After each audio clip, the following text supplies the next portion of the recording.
Welcome Hello. everyone to the Mobile Legends Bang Bang European Mid-Season Cup. This is gonna be again a pre-match podcast. I have a few new faces around here. Nish, can you kindly introduce them? Of course. Like Zakota said today, the same host, me, Zakota, and Sint, we are going to interview and get the more spicy details from yesterday.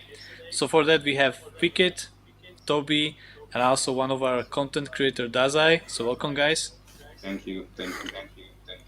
Hello. So I think we should jump right into, like, yesterday was such a crazy day.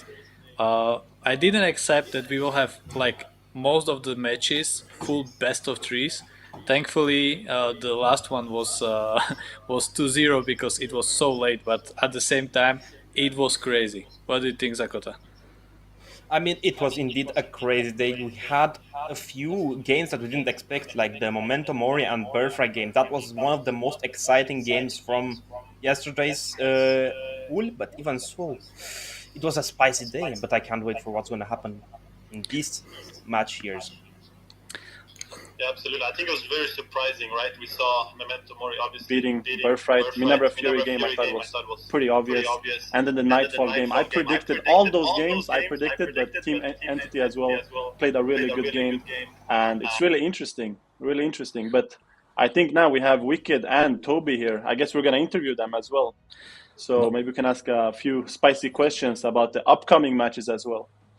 I would start with Toby because I think not many of the fans would accept that Ake would take the second game.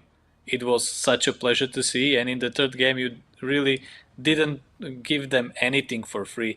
And I was like, even in yesterday pre-show, I said like I'm always going for the underdogs. And how did you feel during the match?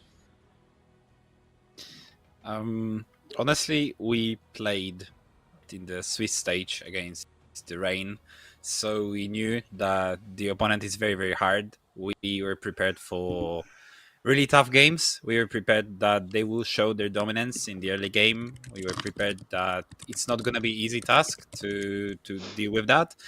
But our mentality was strong. We lost the first game. Like, it was not a stomp, but it was a hard game. But then we learned from our mistakes, but we tried our best. So in the second game, we changed the draft and it worked. So I believe that the crucial mistakes were fixed from the game number one, and we delivered in the game two when we didn't let them take the Zushin and just just stomped the game number two. And in the game three, we did the same mistake as in the game one, and we didn't ban the Zushin, and well, it ended. Can I have a personal question? Like, I know that the two of us, we were talking to each other before EMC, and I mentioned that I play Xavier. I mentioned it even yesterday. And when you pick it, I didn't believe it at the first time because it's absolutely out of meta. So was there any influence, or was it just a comfort pick for Nandaya? I mean, I will just tell you this, that yes, it was your influence as well, but also Nandaya is a really, really savvy player, and we knew that it could work if we just withstood the early game. But as you've mentioned, yes, we talked about this Xavier, and honestly, well, when it popped into my head that yes, well, it might just work. So yeah, we took it. Okay. Sin, do you have any questions? How they felt going into the match against Minerva Fury. Obviously, a lot of people think Minerva Fury, they are the favorites to win the whole tournament, but definitely they were the favorites to win that game. The fact that you took the second game showed great endurance, and I just want a little bit about the mindset. How did you feel after, you knew you were going to face them up? Did you do any preparation? Was anything different? I know also, Nish told me, Ake, they practiced a lot. They make sure to do their preparation. So just want to give you the chance to explain how did you prepare going into the game against Minerva Fury? I mean, is it a question to me? How do we prepare to a game against Minerva Fury? They were playing Rain yesterday. So maybe they were playing Rain yesterday. Confused. My bad. Okay. I meant how they went against Rain. My bad. Sorry. I got No confused. worries, no worries. Well, funny thing is Happens. that we had a squad called Endurance when you mentioned Endurance, so just thought I would say it. But yes, we did preparations. We knew we wanted to test in the first game if we could withstood the actual damage of Ruby Zushin, and we wanted to test if we could just draft a into the first game, like just to see if there was any potential in the picks that we took.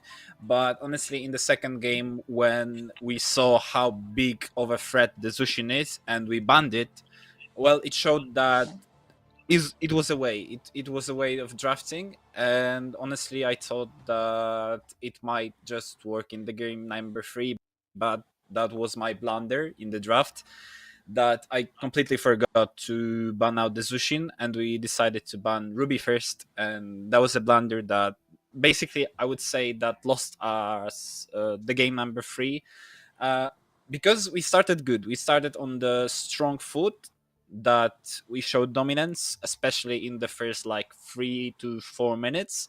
But then, well, it started to fall apart because also I need to mention it as well. When there was a second phase, when we were picking, I honestly said that we should take Faramis. I was expecting the glue since there was no other mage that I would consider. I was considering Vexana, I was considering Savior as well, again, but yeah, that was a blunder. We took the Novaria and we just lost the game because they took glue and we didn't have any answer to that.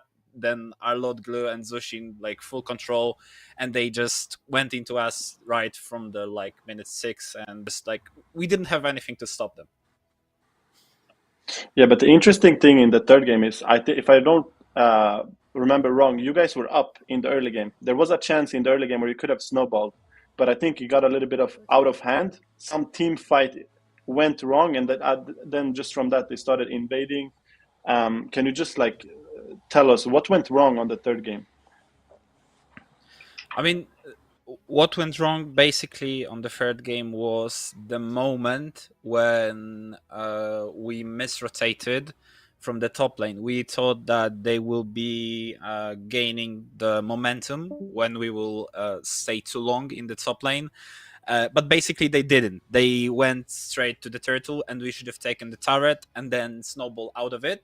And because we didn't do it and let them come to us after the turtle, and we like were in a position when we couldn't defend ourselves from the coming force, like there was Arlot, there was Zushin, and also Yusunshin that also had level 4, had the power spike from the turtle, like, you know, the more gold and stuff like that. I almost got caught, and then we just started again giving them space, giving them possibility to pressure us. We stopped pressuring them into like playing our game, not theirs. And basically that would be the most crucial mistake that lost the tempo of ours in the, like, you know, potential snowball game. Yeah, very, very unfortunate. But yeah, Zakota, do you have any input on that game? You know, I you were mean, obviously casting and watching that, so. on the third game, the only thing I would have changed differently was the mage. Even if Vexana would have done wonders against the glue, and an extra crowd control effect for the. I mean, YSS would have changed everything, but in game 2, Nyando's positioning with that Farsa was absolutely impeccable. Just needs to work on his Kimi build a lot. Me and Sint on day 2, if I'm not mistaken, we were talking about his Kimi build a lot. So I think that's the thing he should look a bit at. He's just building not in favor of what he's doing. He's building all the time Sky Piercer first item. He's not favoring that anti-heal item, which is currently, I think, one of the most broken in the game. It allows you to get a bit of movement speed, 75 magic power as well, and I believe 10% CDR synth.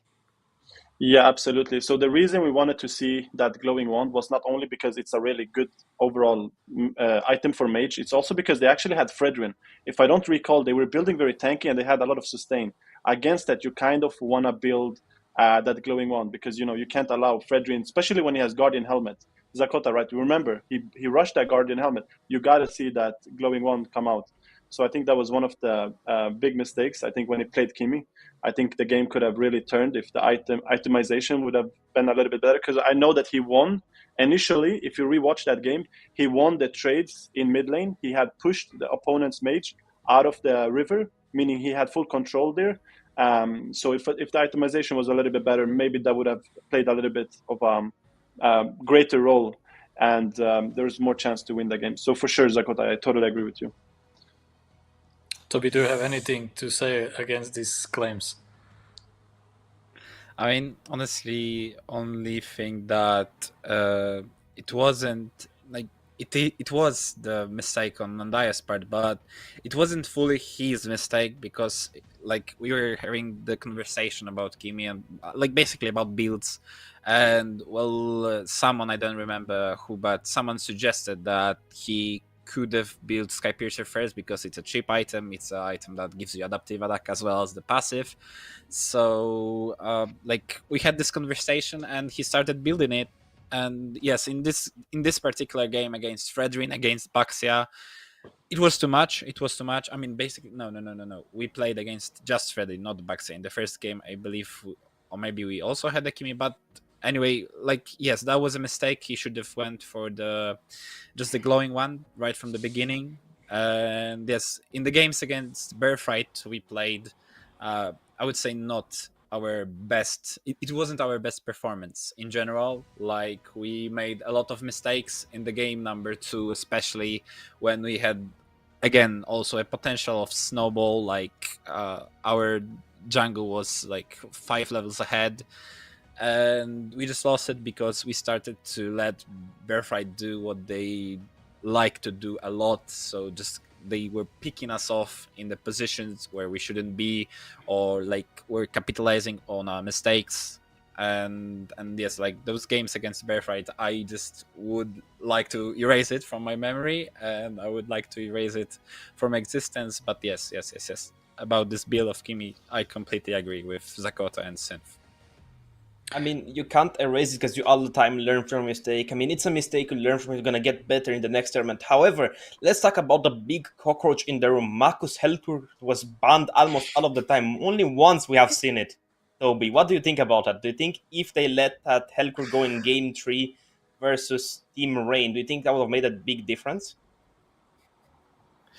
Um, the funniest part is that we were texting and we had someone from Rain come to us before the game number 2 to cheer us up. I don't remember who that was, but it would make a difference because Mako is extraordinary in terms of how he plays the Hellcurt.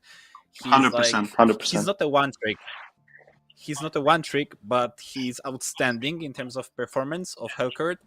So it would make a difference, but honestly, I wouldn't just. I want to clarify that Hellcurt is not the only pick that he is as good as with. So basically, yes, it would change a lot, but they would. When someone knows Maku, he just know that he has to ban Hellcurt. If it's not banned, he just takes it and he do whatever he wants. 100%. That was one of my predictions. I said in the pre-show, I said they're going up against Rain. Whoever they go up against, if you play against Ake, I don't know if I should out like this, in the podcast like this, but you gotta ban his Hellcurt. You gotta ban it. It's just too strong, and it makes a big difference as well. People may think, oh, but we can leave it open. We pick the counter. It doesn't matter. If you have any squishy heroes on that team, he's gonna find it. So it's extremely dangerous. Like you said, I just I gave the respect. Like even yesterday, I said it's very dangerous and they need to watch out. Apparently, I don't know if they listened or what. They're respecting that, so it's. I mean, for them, it's really good because they know that they need to ban it. But you played against Rain. I'm really interested to see now. Today, Rain is going up against Memento Mori. I want your little bit prediction. I guess you know both teams. You played against Rain yesterday. What is your prediction for today? Especially against this rain match that they're playing Memento Mori. Who do you think will take it and why? What I would like to see is again full free matches in the series. I would like to see the full potential of both of those teams, the Rain and Memento Mori, because we screamed against Actually, Memento Mori. We if I played can, two Toby, times. Yeah. Yep. it will be best of 5. So what we are wishing for is like 5 full Oh, matches. it's semi-final. Right. So like full 5 games of the series. Right. But what I wanted to say is we played two times best of 3 against Rain, and we played Scream, I believe, yesterday against Memento Mori. I know that both of those teams are really strong teams, especially in the early stages of the game, and both of those teams like to apply a lot of pressure. Like Rain is tremendously good in applying pressure to all of your lanes, like X lane, the gold lane, and massive invading in the jungle. So on the other hand, you have Memento Mori that is very likely to pick assassins, high burst assassins like Gushin, like for example Lancelot or Ling on Uzin. So I would like to see back and forth from both of the teams in terms of team fighting, in terms of map control. But my prediction, I would strongly like to see Memento Mori win against Rain, because I know it's maybe not good to say that I don't like when we don't like somebody, but I don't really like Kingsta, so I would really like to see Memento Mori win against Rain.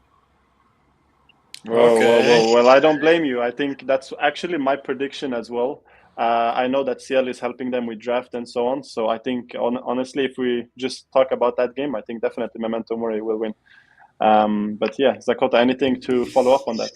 I don't think I have anything to follow up, but let's get with the next victim on the chopping block, Wicked.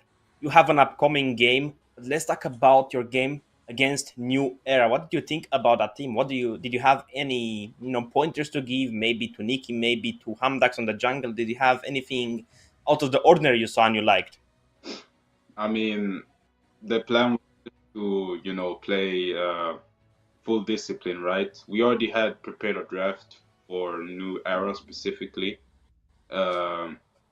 We wanted to fan out some of their comforts.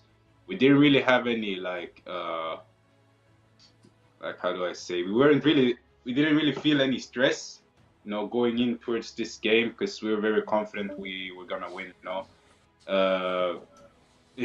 Before the game, I saw some AI pictures of New Era or like Hamdak stepping on me or Minerva Fury. And so I just thought it was funny, right? Because I'd save it, for after we win, and just say that it aged well, but really no like particular thoughts.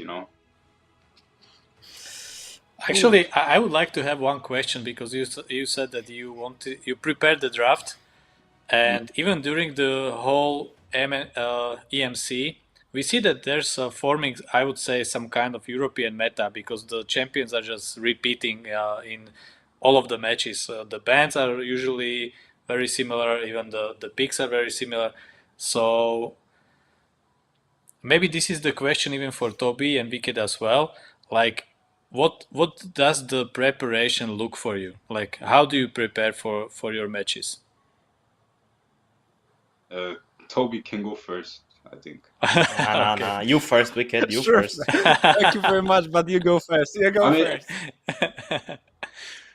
So we just like the way we prepare is we play scrims, right?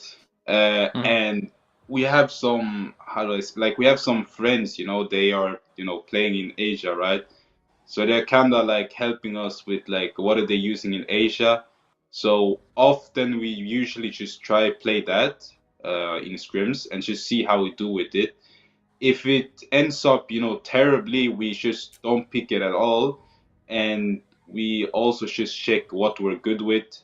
We also check in the replays how we can play our draft stronger. Maybe a few heroes can be changed. But yeah, I mean, scrims mostly, I guess. And we just test everything, like literally anything. We're like down for anything to test, you know. And when you are talking that you are testing everything, I meant maybe in a different way that when you know that you are playing against, for example, right now you are playing against Team Entity, do you look at their matches or do you look what their players usually pick or what their history of their games or what is the preparation for like an exact opponent? I mean, yeah, we often we definitely check their matches for sure. We do that with every team, so we at least know like maybe like we count like one, two, three heroes that they are like mostly using.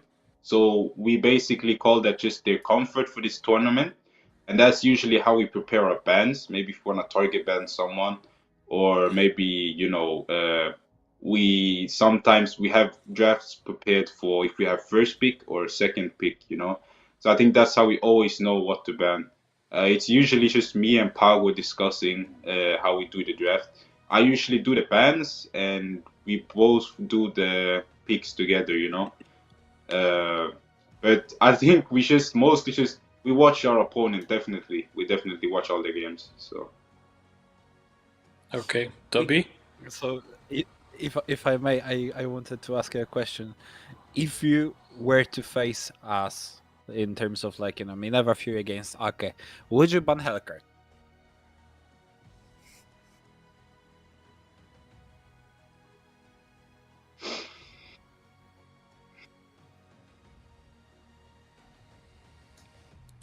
Wicked. Toby just asked if you were to face them again. I'm just gonna phrase the question. Would you ban Marcus Champion? Would you ban that Hellcourt? Would you flush it out, the toilet? I mean, I've seen. I think basically every team they went up against now has banned the Hellcurt, and I even heard from Laito that they lost the game to Ake during the Swiss stage because of Marcus Hellkurt. So I mean, yeah, definitely. I think it would be a big trade, you know? So I definitely ban Hellkurt too. And I just want to ask a question. I want to address a little bit the elephant in the room, giving loads of props to the Hellcourt. But Wicked, you said you watch every game. You were watching the games yesterday, right? What do you think about, I saw you in the chat as well, Birthright against Memento Mori, just game-wise, because you used to be in Birthright, but now obviously you have your own team. What do you think of them game-wise? Have they improved? Have they become better? What can you say regarding the games yesterday? I mean, the birthright I was playing with, right? We're winning Turkish teams, uh, top Turkish teams. So, I mean, I don't mean to downgrade Memento Mori, but like when I see them, go from that to like losing here, like in Europe, I'm obviously very surprised. Even though maybe I'm not rooting for them, I still like expect them to play good because that's I used to play for them before, right? So I definitely think they became like worse, if that's the right word. But I think it's because of lack of maybe practice. I don't really maybe I don't really hear from them. Maybe it's because I don't have them on my friend list anymore. But I barely see them online. Like I've never faced them in ranked this season as well. So I think it's just like a lack of practice for them. But Wicked, you said they became worse, but becoming worse doesn't necessarily mean you're still not one of the top teams. Do you think right now they're still one of the top teams or not? I mean, yeah, making it this far just proves you're a top team, in my opinion. If you can make it out of the Swiss stage, unscathed, then I'm at least like give you props. Okay, May I thank you ask a so much. question, Wicked, about your game versus New Era? You said that you prepare a draft for every game, and I really liked your drafts. They were insane, like that Uranus with Matilda to counter Kimi. She was just not able to deal damage. That was really interesting. But don't you think that there is, like, just New Era is not really prepared to play versus this high level of players? They just kind of messed up rotations, fights, and not only your draft played a role in winning them, but also their skill is just not high enough to win you. I mean, I think New Era, they they require just more experience. I'll just say that, you know, don't give up on the team and just keep playing tournaments, you know, because eventually it's gonna come, you know. I think the reason my team is, you know, able to play at this high level because all of us have some kind of, you know, good experience, you know, Pago International, Sense International, Macaroon as well, even Orange, you know. I'm the only one that hasn't gone anywhere, but I've still played a lot of tournaments. So I'd just say just lack of experience. That's probably why. I think we were better than them in macro. So maybe question for all of you. I think Daza can also answer because Daza, you play a lot. Like I see you online most of the time. So how is it different to play ranked when you are already on a you have already a lot of stars and everything, but compare it to a best of 3 tournament. You can go it's a lot different. It's a lot different because we can start from the drafting phase, where in ranked it's 5 bans at the start of a game, and in tournament lobby it's 3 bans and then 2 bans more. So you can counter enemy while drafting. That's the first phase. And as well, if you play ranked, I don't want to talk about 5Q because I usually play trio or duo or solo. Players there do not cooperate. They do not make good drafts. They do not invade jungle like good teams do. Like if I were to play versus Team Rain in solo rank versus their team, they would have invaded my jungle, leaving me second level till the end of the game. So it's much easier because enemies are making a lot of mistakes in draft, a lot of mistakes in rotations. They literally allow you to win, which any team that participates in this tournament would not allow me. So it's on another level of gameplay. So I like to play duo and trio and solo just because I do not need to face a strong player with a low team. So it's just easier for me to win there. Actually, congrats too, because I think you were a runner-up in MLBB Rising. Yes, I was a runner-up, and no, I'm saying that congrats because I saw that that's something like you don't usually have like a proper team, but I think that you had at the end of the tournament. Yeah, we gathered kind of good players there. We didn't prepare or anything. We just played the tournament. I gathered good players, as I told you, and there were not many good teams. There were not Wicked there, no Team Rain, and other good teams like on this tournament. So we got the second place, even though we were not preparing at all. So yeah, thank you. And I think also what Dazai was saying is absolutely right. I think in rank, especially in 5Q, if you play against top players, you see them make mistakes, but it's not necessarily because they want to make the mistakes. What they actually do is they take risks.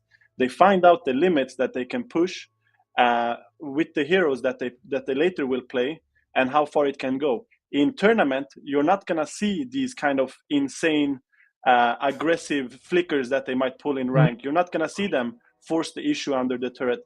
In tournament, it's a little bit more, I would say, safe play, like calculated. All of them are thinking like in their head, like, hey, the flicker here is not worth using, or we should wait for the turtle or the objective to come up. They're not taking as much risk because they're playing what they know. Not meanwhile in rank they do a lot of risk because it's more just testing the limits and also just testing to see what they can do. So I think that's what Dazai was saying is absolutely right. I think that's the biggest difference. But guys, I think we're gonna have to say goodbye to our friend over here, Wicked. I think he has to go for a little bit of practice, for a bit of prep talk, with his team. But we just gotta ask Wicked, hey, the predictions today. So obviously which teams are playing. What can you say? Quick predictions, Wicked. I'd say 3-1. 3-1 Real today, I'd say. 3-0 Minerva Free. Okay. Great. Very confident. We like that, Wicked. We like that. But yeah, thank you for joining us. Nish, Dazai, do you have anything else to say to Wicked while he's here? Yeah, I don't believe he's gonna 3-0. He's gonna 3-1. Actually, just I leaving think some space for a mistake. This is actually, as you mentioned before, when Hamdax posted the picture, like we will see how good this will look like tomorrow on the pre-show. we'll definitely talk about your predictions, and thank you as well, Wicked. Okay. We'll be looking at you in the second match today. All right, thank you guys. Yeah, good luck, Wicked. Good luck. Good luck, as well. Wicked. Yeah. Thank you. So And here we see some of the highlights. Zakota, do you want to break down a little bit of the highlights here? Right, Ake team against Rain. I mean, this Or is the Toby. game Toby, that, like, maybe you can talk a little bit about what's going on here. I mean, he was in obviously the he game. That's playing. true. Yeah. I mean, that's the first game. So in the first game, as I mentioned, we allowed Rain to take Zushin, and in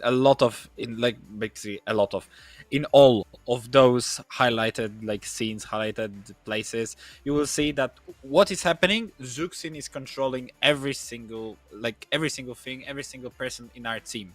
Like, he didn't allow us, like Mia on Zushin, didn't allow us to do anything. He controlled Lapu, he controlled me, he controlled Nandayo, and basically Zushin with Arlot and they combined it with Ruby. It just doesn't allow you to move. Like, you cannot do anything when you have Zushin, Ruby, and Arlot. That's true. So maybe it was a little bit of a draft difference, but we see a little bit of strange positioning as well, right? We see kind of like, Kuru pushing up alone, gets caught by Ruby. Also, you, Toby, trying to do something, but I don't know. I see a little bit of miscommunication here as well. How was the voice chat like? Was there a little bit of chaos, or was there nerves, or I mean, what do you think? I mean, honestly, as I told you before, in the first game we were testing. We wanted to see how would it look like with the Zushin, and we weren't as mentally focused on just winning. We wanted to see in the game how will it look like, and as you can see, progressively in the second game, we decided that we need to be more active in the voice chat. We needed to do more, and as you can see, like, the places come because we changed the draft. We didn't allow them to go into the Zushin. We allowed them to take Kimi. We didn't actually counter Kimi that much with anything, but we just focused on capitalizing on this, especially like this Chu. Even though he was kicking like Fulvius, me, or even Maku, he like it gave them only like 2 or 3 kills. So basically, the crucial part of our draft here was that we survived and we could withstand what's happening after the kick. And yes, like the voice chat was completely different. We were screaming. We were actually being on top when when we talk about screaming. Yeah, I mean, this game was absolutely insane. Just want to give a lot of respect, right? Like, the whole team activated.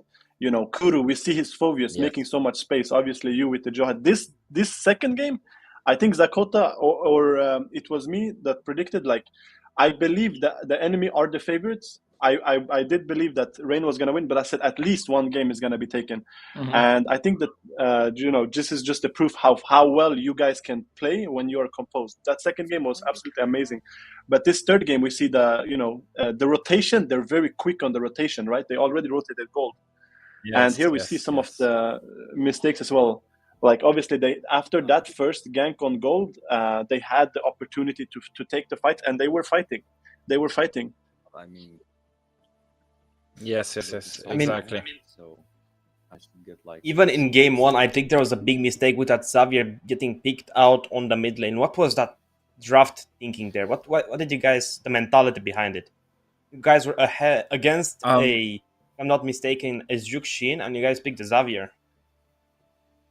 I mean, honestly, when we talk about drafting and when we talk about which hero works good against which, when you look on the AI scale, the coaches scale, when you see Zushin, the picks for the middle lane are pretty much low because of how much she controls the area like around her. And the only picks that, for example, AI or even Philippines or Indonesian coaches suggest to take against Zushin is only Zask. Like, there is basically not another hero mentioned when you go up against the Zushin. So we decided, as I was talking with Nish about the Xavier the other day, it also like was a thought in my head from this conversation. But they had the control. We needed more control than they do, so we decided to take Xavier for the control in the early game.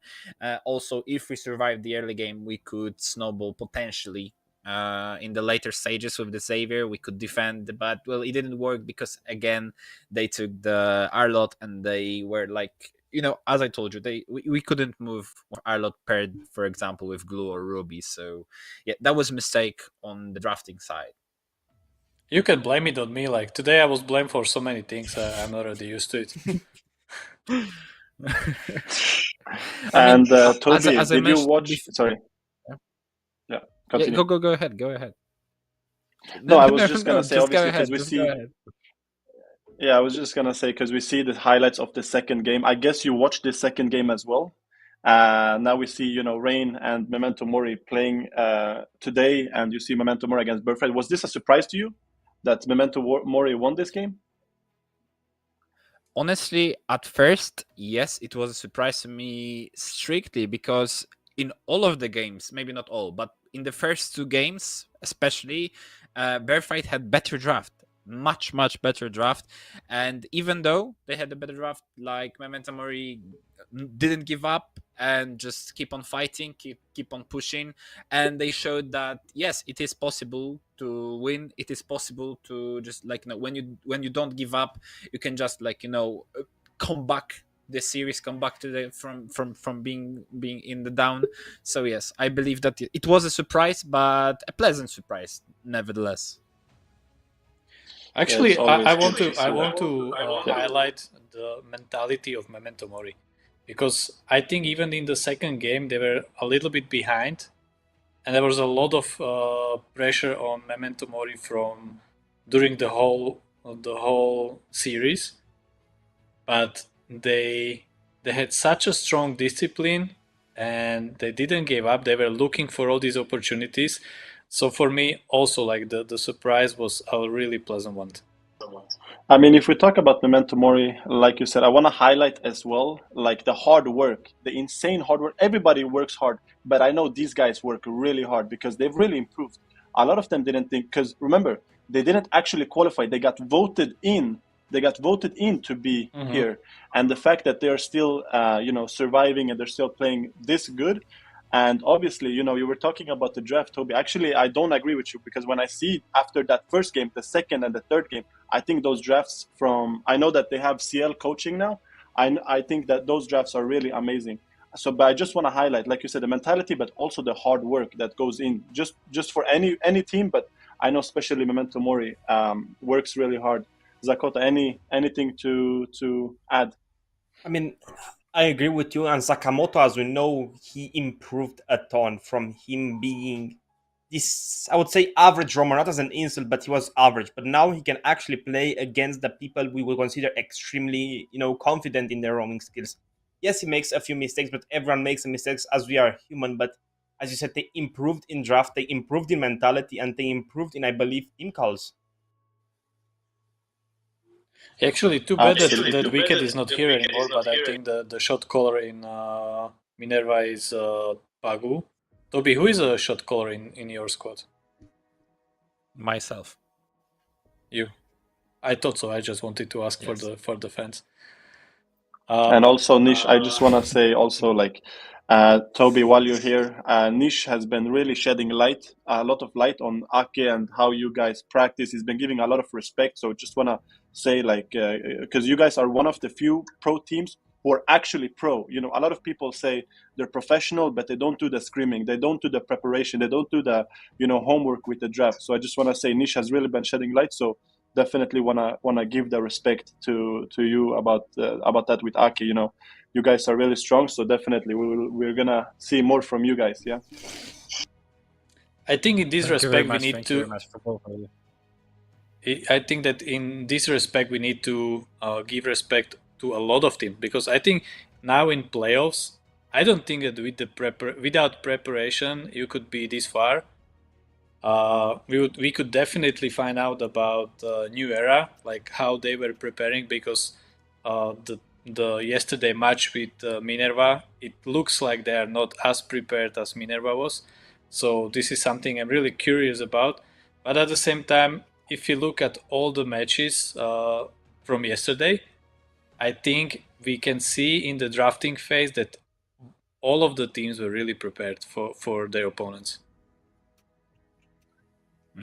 What I would like to say here is that the surge itself, like the whole tournament, when we talk even about the Swiss stage, all of the games that have been played and been streamed, especially, were really on a such high level. Like it was such a beauty to witness all of this happening because there was mistakes, sure. Like everybody, as Zakota said, everyone makes mistakes, but all of the games are on a really really high level. Like it was a pleasure to watch and witness the comebacks, the even turned arounds from the teams, and especially when we talk about the yesterday with Memento Mori against Bearfight. But yes, I must strongly agree about the preparations of team as as I am a player of a team myself, that yes, everyone was prepared and was ready for their opponent.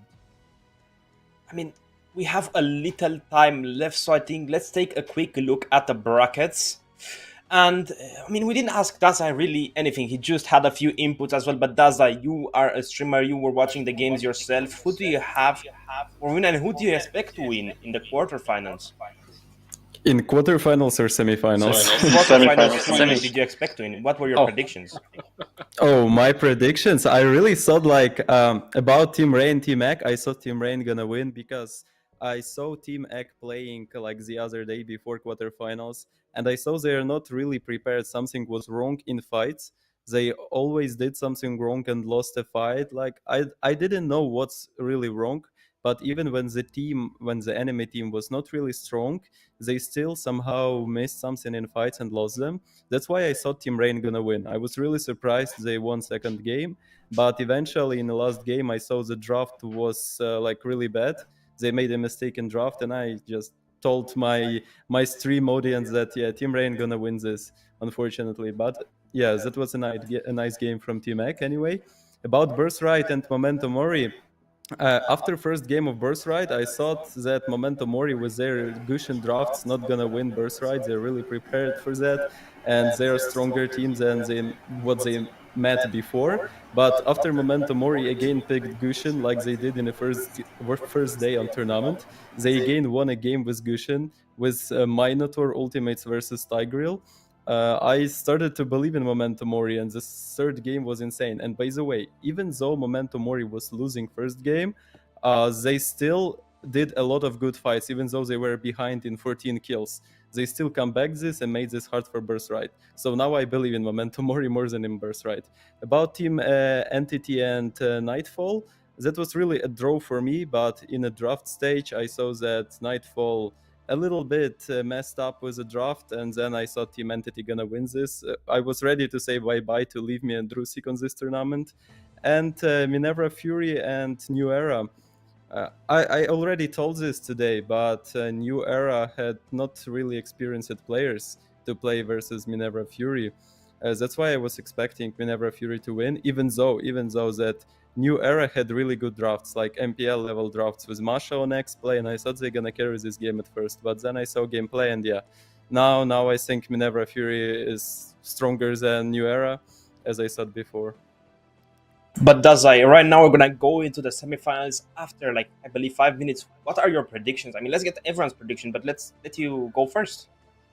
Yeah, okay. I think that Rain versus Momento Mori gonna end 3-2, but Momento Mori will win this. I'm really sorry for those who believe in Rain, but I see the mentality of Momento Mori, and this team just can't lose a game, I swear. And Team Entity versus Minerva Fury. It's a really hard decision, but just because Minerva Fury players are more experienced, I think they're gonna win. They're gonna win like 3-1, I guess, and Team Entity gonna lose this. What about you, Toby? In terms of my predictions, I predicted how the one of the games will go, and I really hope that Memento Mori will show that the rain hasn't started yet.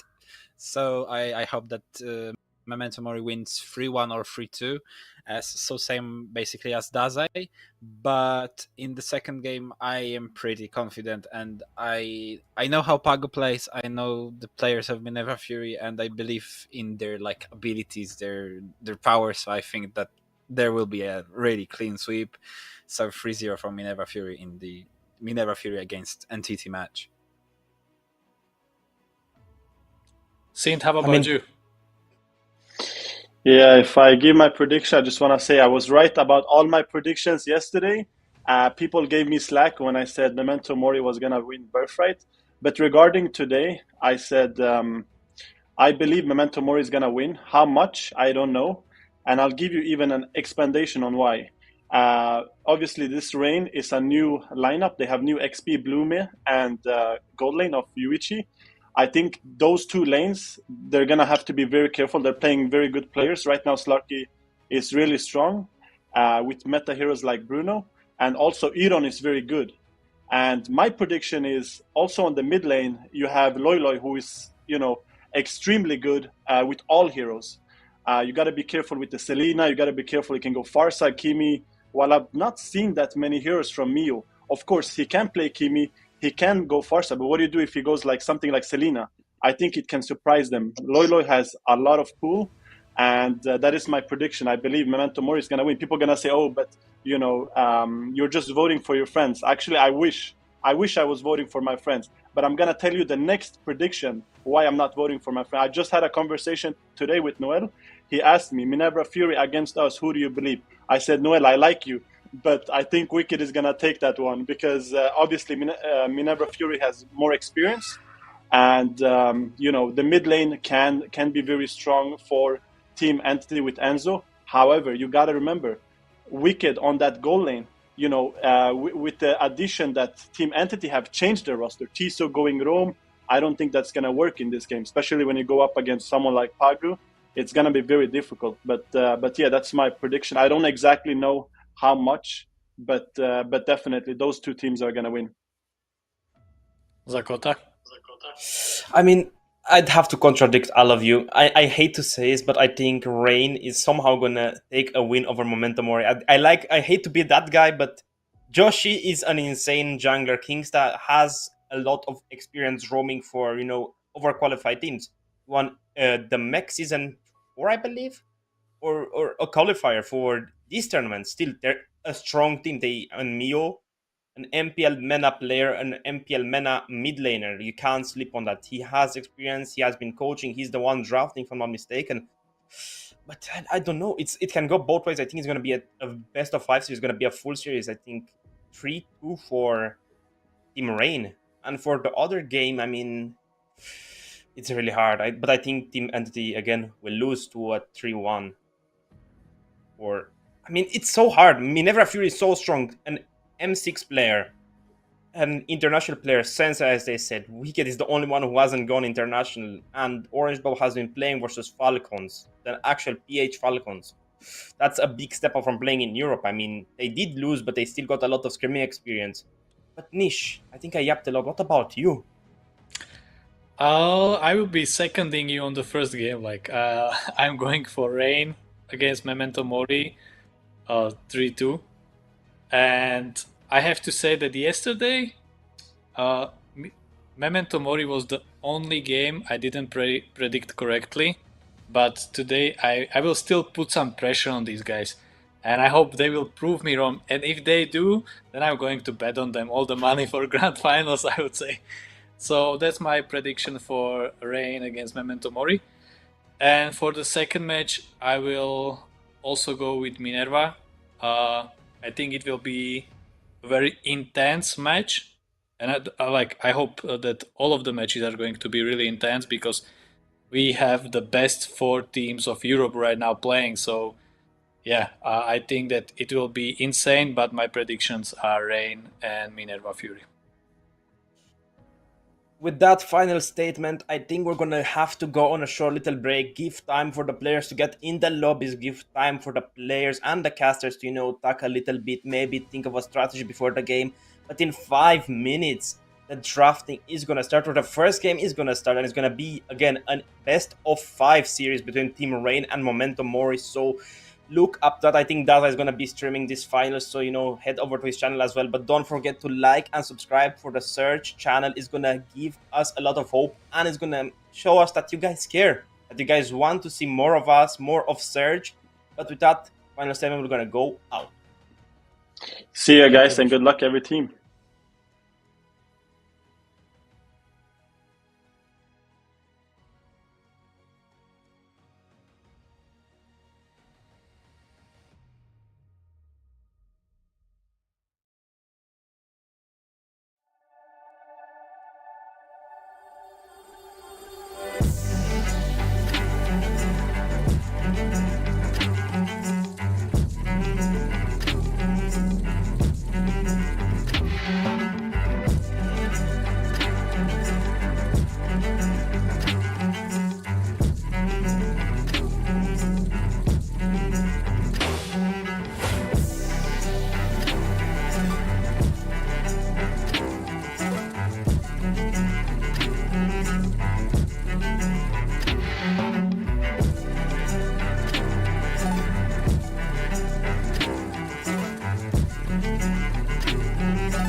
how you doing? How hyped are you for today? Since we should be seeing absolutely banger of series. First, we will have Rain against Memento Mori, and then we will be seeing Wicked once more on the spotlight with MIF against Entity. How hyped are you, Kronos? Hey man, you don't gotta ask me how hyped I am, because you know for a fact I'm always hyped when I'm here casting for the European tournaments, especially. Big shout out to Surge to make this all happen. And of course, it is the EMC. It is the Mid-Season Cup. You're at the semifinals. If you're not hyped, I don't know who else will, because in the chat, I know for a fact you guys are hyped. So make sure you put in hashtag hype. Maybe, I don't know, if the moderators are nice enough, they'll probably make it a giveaway.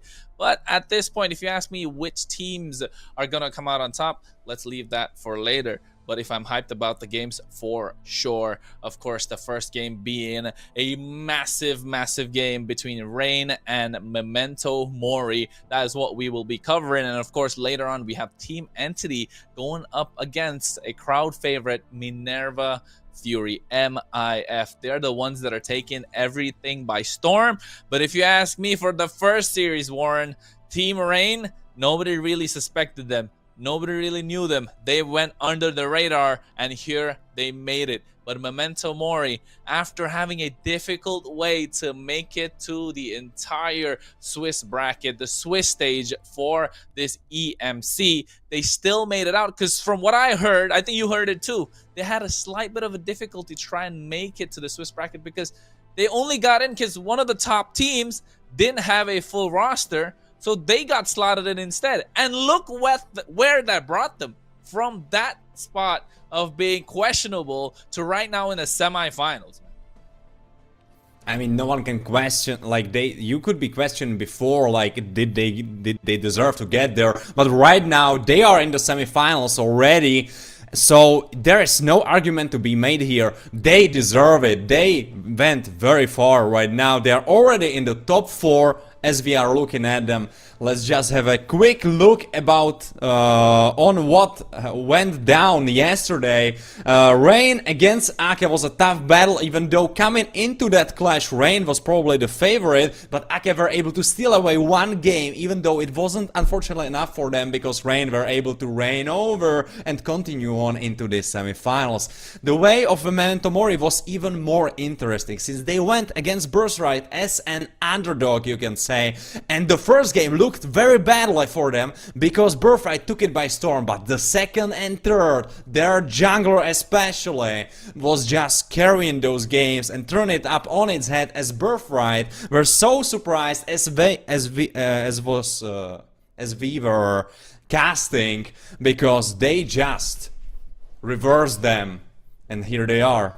Hey, not just that, right? When you talk about Rain versus Birthright, no, sorry, Rain versus Ake, it's just the fact that Rain like you mentioned, they've been reigning over all these teams and trying to make it through, and they have been exposed. There is a chink in their armor. It's not like they're unbeatable. Ake did take a game away from them, an absolutely crucial game nonetheless. It was the second game, if I'm not wrong, and they tried to make it come. They tried to take it to game number 3, try to make it all happen. But of course, Team Rain, with the experience that they have, with the players, they have made it out to the top in the semifinals. But then again, the important part being that they can be defeated. That is the crucial factor which Memento Mori will be looking into. And of course, talking about Memento Mori, you mentioned that their jungler just taking the game by storm, proving utter dominance over the opposition, and Birthright nonetheless, because Birthright's by no means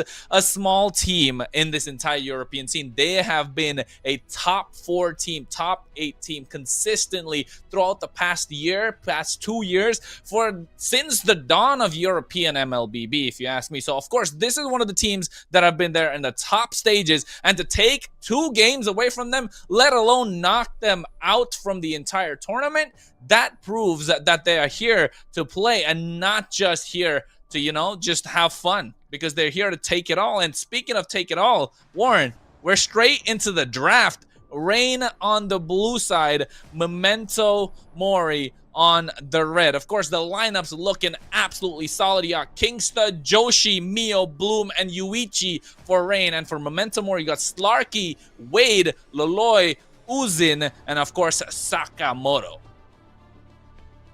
Oh, absolutely. As we move into the draft, and Baksha is out of the menu. You were speaking about it behind the scenes, and they were saying, oh, Baksha will not be slipping through his, I believe, 100% ban rate or pick rate. So super contested pick, as he will be banned away together with Jason Shin. As we are moving into other drafts, into other bans, I mean. And the question is, what else you think is that troublesome that you wanted away? So there's a little bit of history behind this, folks. All right. So let's take a sit back, grab your popcorn, because I'm gonna take you through a history lesson. Because right now, Rain versus Momento Mori. Yes, Baxia being the first ban, we know he's in the meta. We know he's flexible. Can be slotted into 3 different roles: the jungle, the roam position, as well as the EXP. And that is something that Rain do not like. Specifically, Joshi. He does not like going against the Baxia.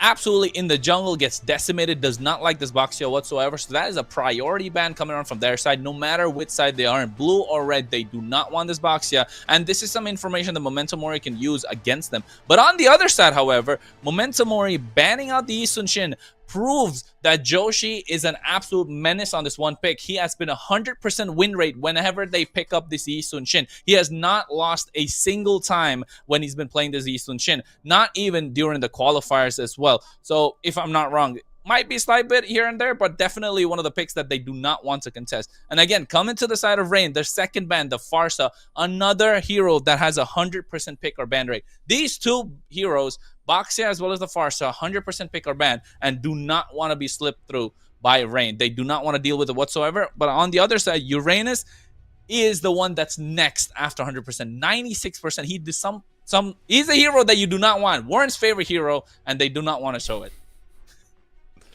Oh, absolutely. He will be banned out, at least for this game. We will see if he will slip through later, because it's a BO5. 5 games can happen.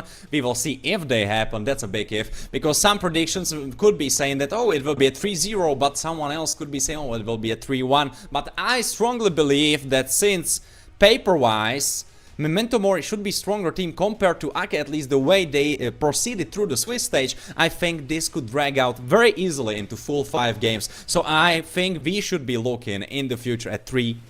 I don't know for who, but it will be a 3-2. Yeah, I agree. It could be a 3-2. And looking at the final few bans, that Zetian as well as the Matilda. These are heroes from the side of Rain that do not want to be contested. They are OP indeed, and they do not want to go against that whatsoever. But here, they pick up the Jushin in the first match, first match of the day. And I think Mio, when he's playing this Jushin, yes, we saw a slight bit of a different win rate, folks. But let me tell you something about Mio's Jushin. He's still undefeated whenever he picks up the Jushin. So this is a proven, tried, and tested hero for the side of Rain. And on the other side, they go for the Lapu Lapu, and they get themselves that Bruno.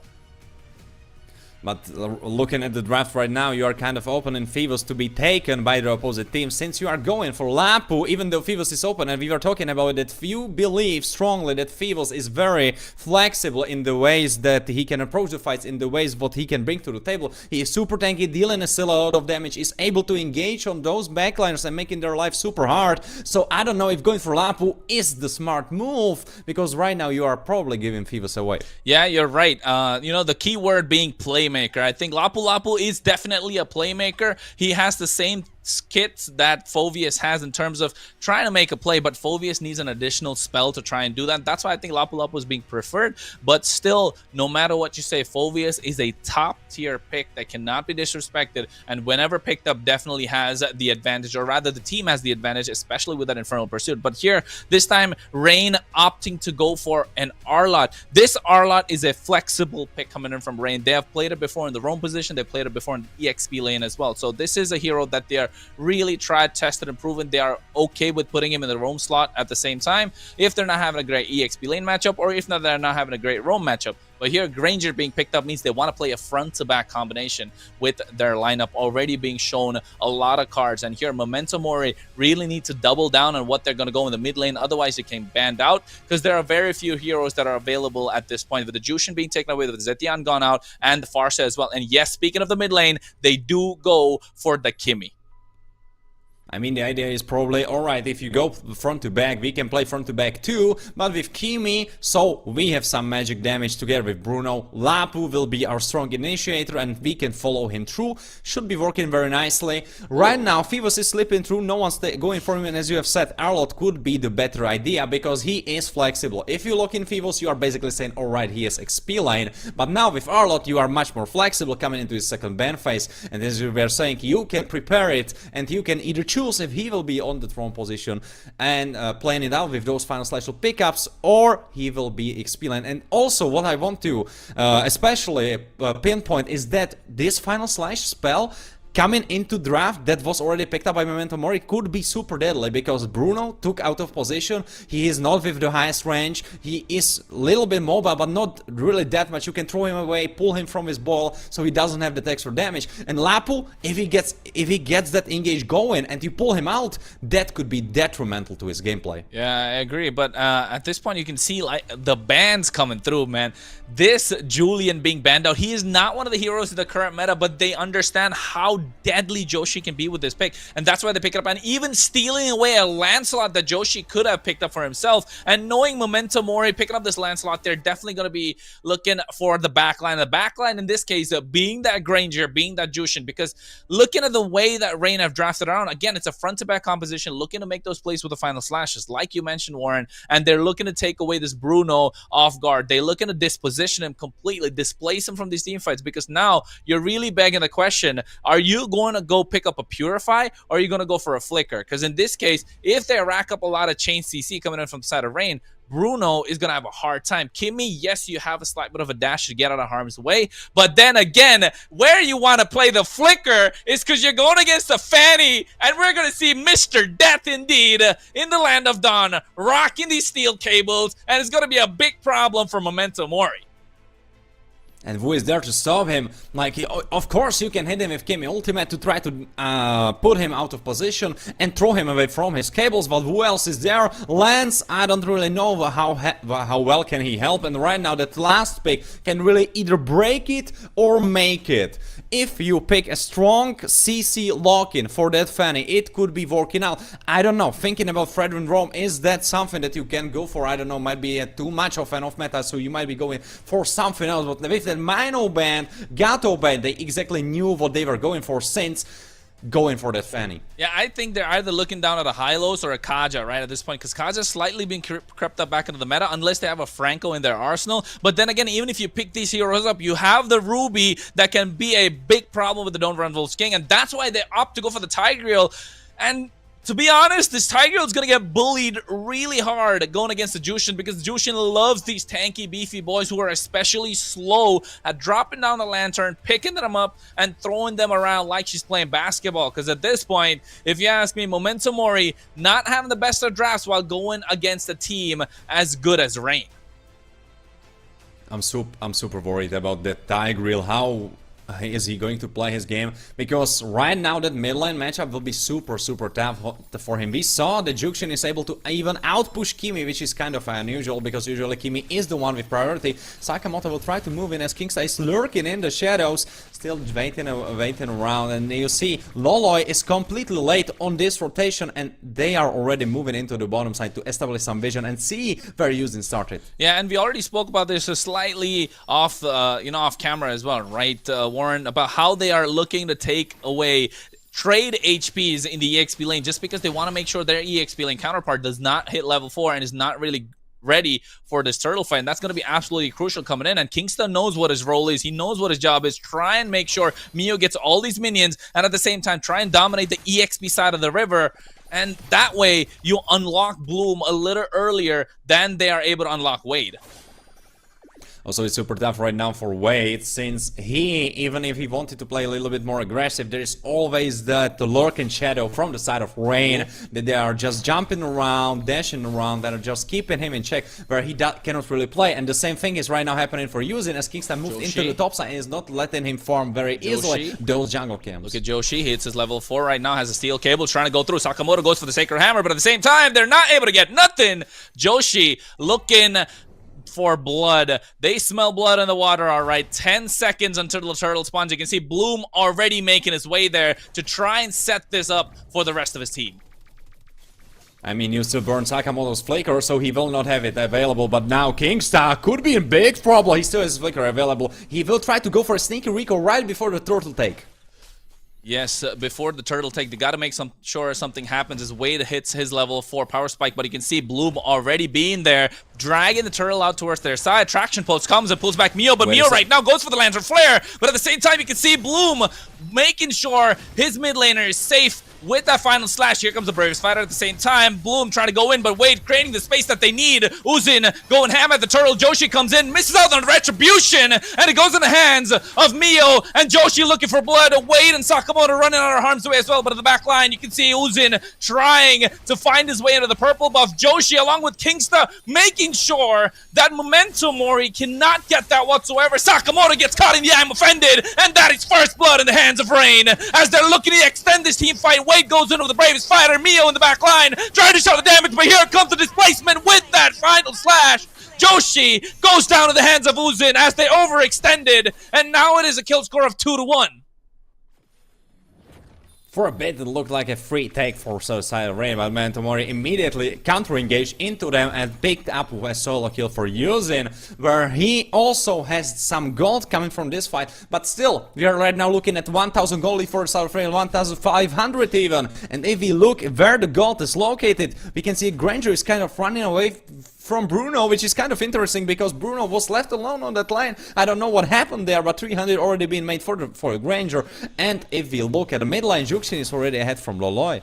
Oh, yep, he is ahead from Loloy and D, and that's because of the space that Kingsta is creating, right, the entire time. Warren, if you take a look at how Kingsta just completely dominated this entire river, first on the bottom half of the map, and now on the top half of the map. Sakamoto can't really do anything. Yes, he's a Tiger, yes, he's slow, but he's the one that needs to check these brushes. Man, you can be a real man and still not hide behind a brush, but at the same time, your team needs it to be so. Otherwise, you're losing out on any sort of advantage that you get, and Mio is just abusing the mechanics of this Lantern Flare. And next on the chopping block, looks like Slarky is going to be there as Joshi comes through with a 4-man gank on the top side.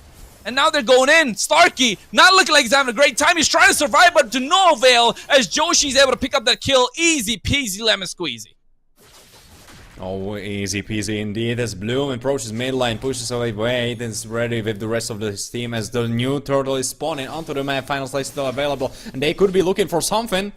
Oh, they're trying to, right? Uzin is trying to go and try and clear out the waves. Oh, Phantom Execution comes through as well, but at the same time, Thorn Rose, but you can see Kingston with the I'm Offended trying to cast them off guard. Wade with the Bravest Fighter goes for the Landshaker. At the same time, flickers forward. Yuichi able to make it out of harm's way, and now from the back line, sniping them down with those Detonatas. Rhapsody to hear it out as Bloom is able to pick up the kill, and now the rest of Momento Mori have to group up to try and get some sort of advantage, but every time they group up, Mio is having a great time.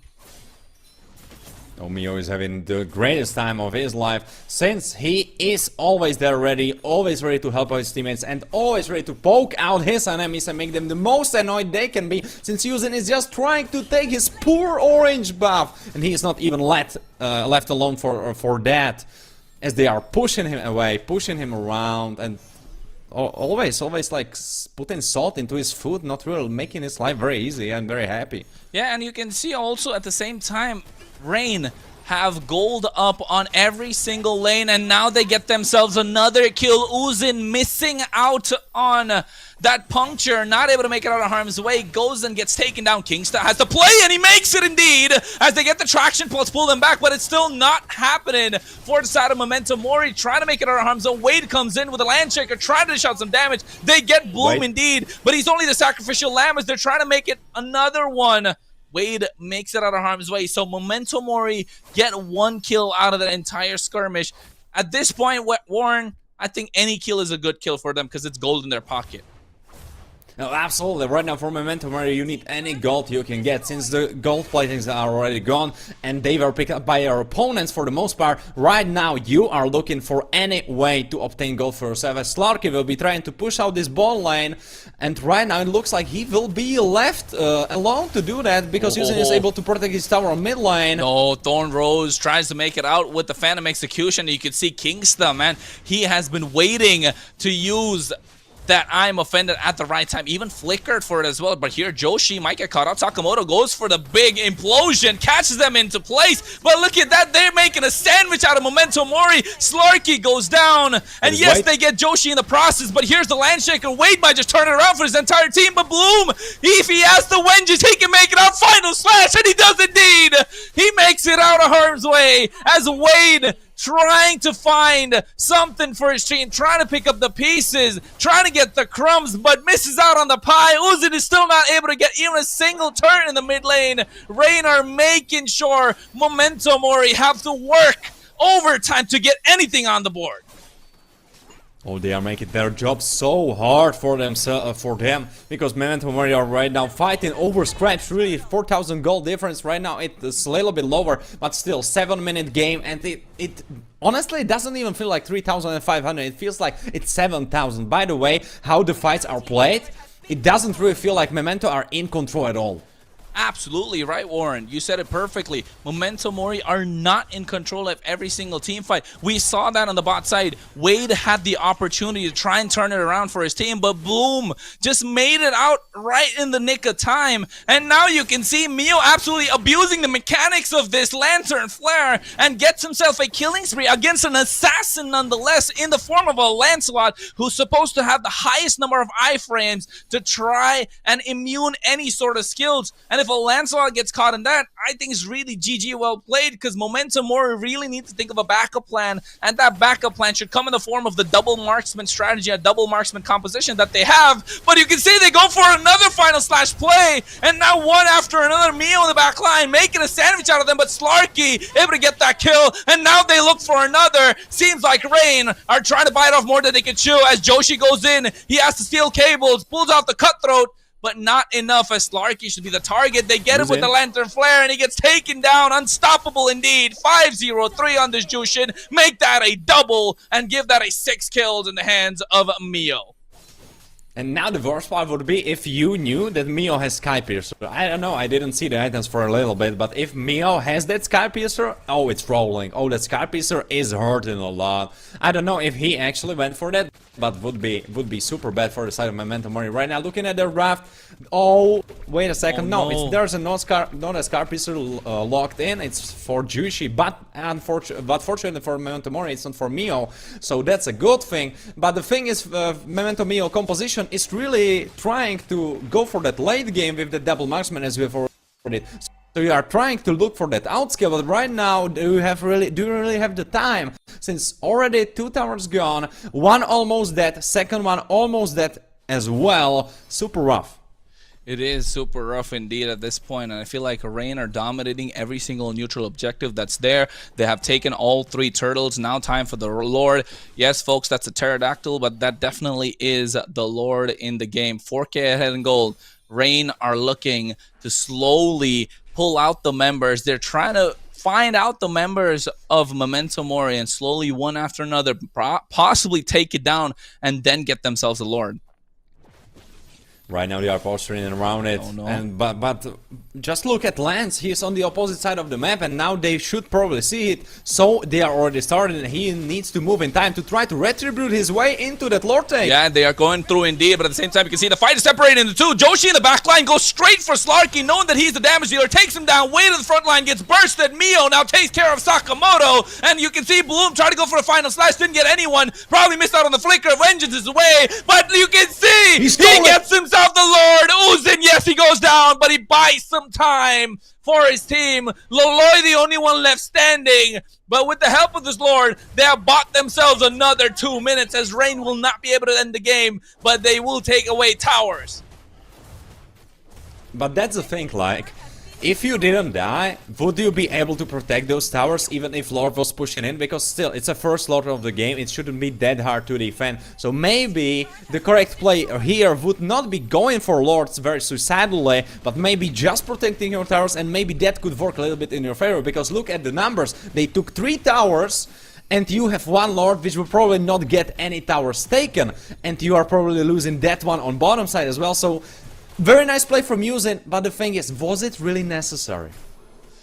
At this point, it doesn't feel like it, right? Because they've given away the Lord. Yes, they've given away a slight bit of an advantage, but if you ask if you really ask the question, Momento Mori, is this really an advantage because they're not able to get a single tower? Okay, maybe the top side, they got themselves a mid, and if I'm not wrong, the bot as well. So they got the tier 1s out, right? They got the tier 1s out completely, but now they still haven't got the goal lead deficit back by a lot. It's still 5.5k in the side of Team Rain, and yes, any advantage is good, but oh my god, on the bot side, 1v1, Joshi takes away Uzin, and he's having a great game on this Fanny. 3, 2, and 8. 16-6 kill score. Warren, are we looking at a one-sided story, or is it a possible comeback, sir? I mean, with scaling, it could work. Still, there's the angle of Sakamoto picking up Joshi in a bad moment and CCing him up, not letting him play the game. But always there is Kingsta, who is making your job super hard for Sakamoto. And also, Joshi in backline, Mio, they are probably on almost full items. So much damage coming from their side as well. So you basically have right now 3 carries that are dishing out a lot of damage. And then you have those 2 CC, high CC targets. In form of Bloom and Kingsta, so they are making it super rough for Tiger to position properly and try to pick up the right targets. As we see the goal differences, we can see that Lance is holding up very solidly, but everyone else is falling behind further and further. Oh no, a fight's trying to break down. Sakamoto goes for the concealed play as well on the back line, but he gets caught out. Implosion comes through, catches 2, but at the same time you can see Slarky. He's left unchecked, and now one after another, they're trying to burst them down. A double marksman composition works out. Traction pulse to pull him back, but he flickers out of harm's way, but he can see Uzin shing his way to the back line. He's still able to try and catch Mio. Punctures, Thorn Rose, no Phantom Execution, and Mio survives, as so do the rest of the damage dealers from the side of Rain. They have got 2 for the price of none. This is the opening that Momento Mori were looking for, counting down the deficit to about 3.6k now and turning their attention to the Luminous Lord. That's it, they are back in the game, and if they just hold on tight, I think they could be making history right now. They are trying to do that because they're blitzing it. They get themselves a large traction possibility back, and you can see they get Kingsta right now with the help of the Landshaker as well as the Phantom Execution. But one disappointment being the fact that Wade has to use his Flicker to get out of harm's way, and that is your EXP laner, that is your playmaker, your primary engage to give the space that Sakamoto can use to try and get that big implosion. So now without Lapu Lapu on a Flicker, this might be a slight bit of an opening that Rain can use. But the thing is, look on the opposing side, you have Purify that's on cooldown right now on Mio, then you have Flicker that's on cooldown as well for Jushi. Kingsta, of course, his Flicker is available, but Bloom without Flicker as well. So on the opposing side, it's really not looking that great. Sakamoto with a Flicker still available, so that big implosion play can still come in handy and be deadly for the opposing side. It could be deadly indeed, but you can see Joshi absolutely playing the map, and so is Uzin. These 2 assassins cross-map plays, trying to take away the pressure, trying to take off the pressure from their team, but the Lord still left unchecked, 25,000 HP, and now Yuichi along with Bloom trying to get them down. Sakamoto goes for the concealed play, Kingsta spots him out, but here comes the Phantom Execution. Uzin always looking to take down Mio. He is under threat the entire time, as Mio now will always have to have a chip on his shoulder, looking at what could happen.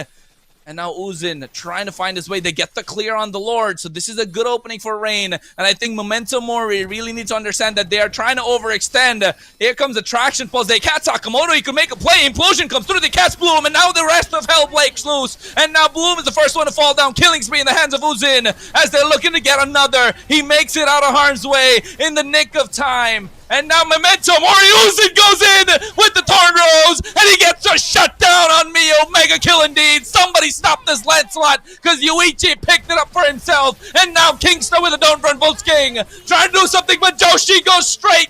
Mr. Death, the Grim Reaper, finally able to pick up the kill. Looking for more. Yuichi buys enough time, and they create the space that they need. Ladies and gentlemen, what a way to start off the semifinals of the EMC.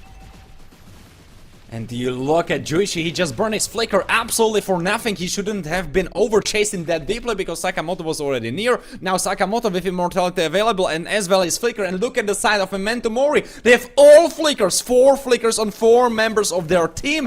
And Yuzen is free for engaging this backline since Yuichi is Flickerless. Kingsta cannot save him in a Flicker play as well. And only Flicker is available on Bloom, so his final slash really needs to do some damage. They really need to do it indeed, but at this point, not just damage, they really need to find and make that play, right? Apart from the 3-man push that we saw with the final slash, it's really not worked out so far.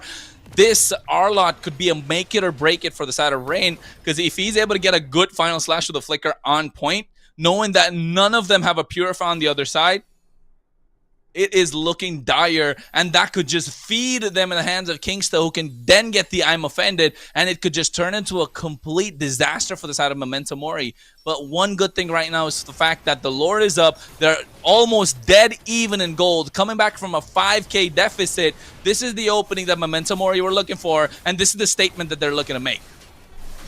But Lance is not here. Can he get it? Oh my god, you see the I'm offended from Kingsley. He caught 3, but Sakamoto is the first one to fall. Wade goes to the back line. Wind of Nature comes out as well. Kingsley's taken down. And at the same time, Wade. But the Phantom Execution and Thorn Rose seals the deal for the Lord. And now Laloy going on to Bloom, as the rest of Rain will have to back out.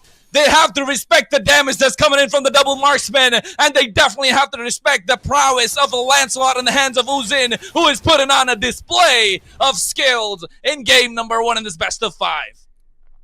And that's exactly what I was talking about. Joshi needs to play super safe. He doesn't have his flicker available, so he cannot really go deep, as Joshi dies in a super important moment. This could be the end of the game. This could be the end that they're looking for. Momentum Mori, see the end angle. Uzin trying to go to the back line, forces out a flicker from Yuichi, and now Mio is going to be the target, punctures his way. As you can see, Bloom is already down and out. Phantom Execution comes through, but Kingstra trying to buy the time. He goes for the I'm offended. The base crystal is below half HP. They do have a cannon minion. Slarky just needs one volley shot, but he doesn't get it, as Yuichi along with Mio are not letting him through. And now they save the base crystal. Wade is back up, but too little too late. Somehow, someway, Rain stay in the fight. They still standing, but the thing is, 6 minutes ago, would you be expecting this? That you're looking at their base crystal being almost destroyed, and the crystal of Momento Mori is not touched even once this game. So what is happening here? They were able to scale back into the game. Lolo is on his power spikes as well. Slarky, Bruno, super strong late game champion, compared to Yuichi, where he has Granger, and Granger isn't really scaling that well, since his items are not that well scaling as Slarky ones are, and this is what we are seeing right now. Those fights are looking so much better for the side of Momento Mori. They're looking so much better indeed. Momento Mori finally hit their power spike, right? We're past 15 minutes. We're at the 19th minute of the game right now. And this is where a double marksman composition hurts. And the entire time, Wade is being the sacrificial lamb, but he's only the big bait that they need him to bite. And they've been biting on this bait the entire time. As you can see, again, Uzin is breathing down the neck of Mio, not giving him any sort of breathing room whatsoever. Oh, absolutely. The moment Mio moves into a bad position, Uzin is immediately ready to respond to that. Oh, wait a second, they are responding to Uzin on bottom side. Oh my god, that was a concealed play that we saw. That could have been really bad. Joshi right now, this Fanny, the only thing that he can do at this point is go to the back line and try and burst down the marksman, or in this case, a double marksman, so he really has a lot on his plate.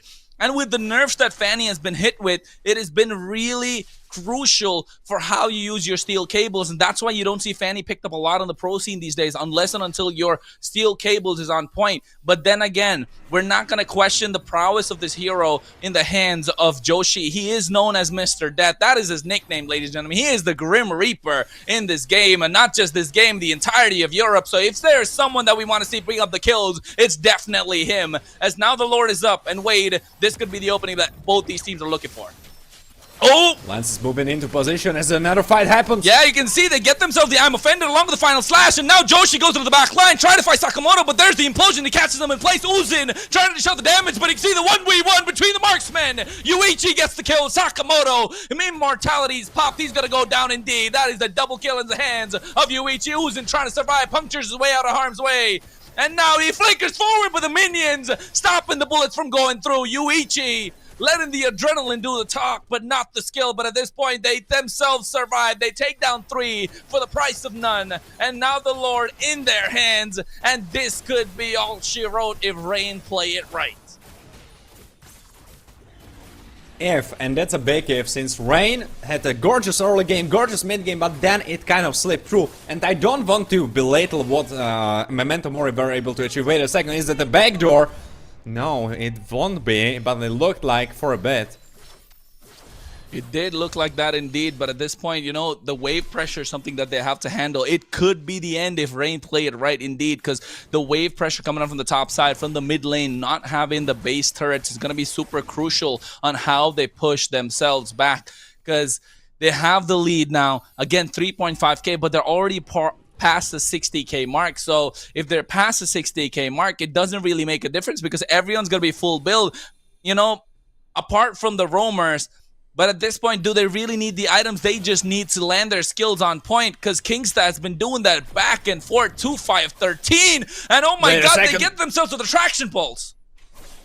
That was a crazy traction pull from Loloy, and now Mio half HP trying to regen back some HP back into her health pool, but you still have a lot of time since Loloy is marching onto the top side, and he's still taking a lot of time since he was stuck on that minion wave, so we have a lot of time to siege. This is what we're looking for, right? From Rain, they're looking to slow down the Lord as much as possible, make sure all the waves are coming in sync, to add the pressure up to Momento Mori. Sakamoto flickers forward with the concealed play, but he gets caught out, only catching Bloom as Joshi is trying to dish out the damage, but Bloom is going to be the first one to fall. Way to the back line, goes for the Landshaker of the Bravest Fighter, and they take down Uzin, as well at the same time Bloom is down and out, so the Assassin is going to be down, and Mio can now play a brilliant game because no one's going to be able to catch him. 1-for-2 trade. Kingsta falls down as well. The Assassin taken down for the price of the front line. And now you can see Rain might not be able to end because they have no one to try and make the play. They only have bombardment coming in from behind. But if Memento Mori are not careful with the use of their skills, they might just go down. Yuichi, Immortality's popped already. They get themselves a shutdown. Loloy in the mid lane. 4-3-14. Somebody stop this, Kimby.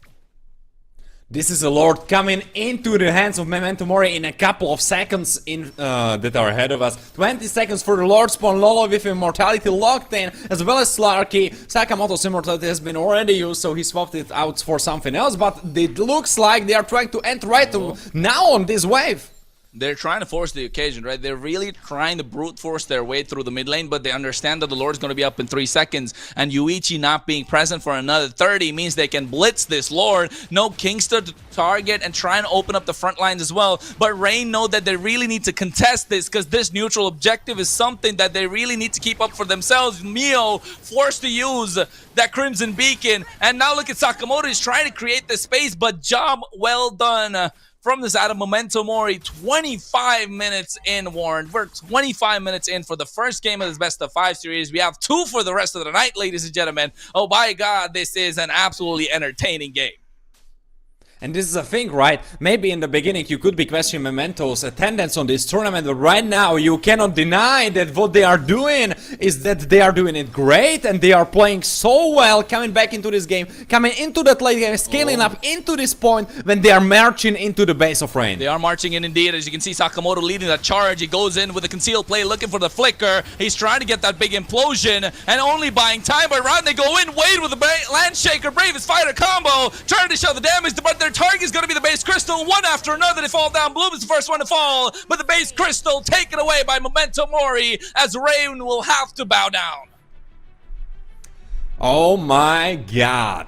Rain bowing down in the first game. That's something I expected, but not in the first one.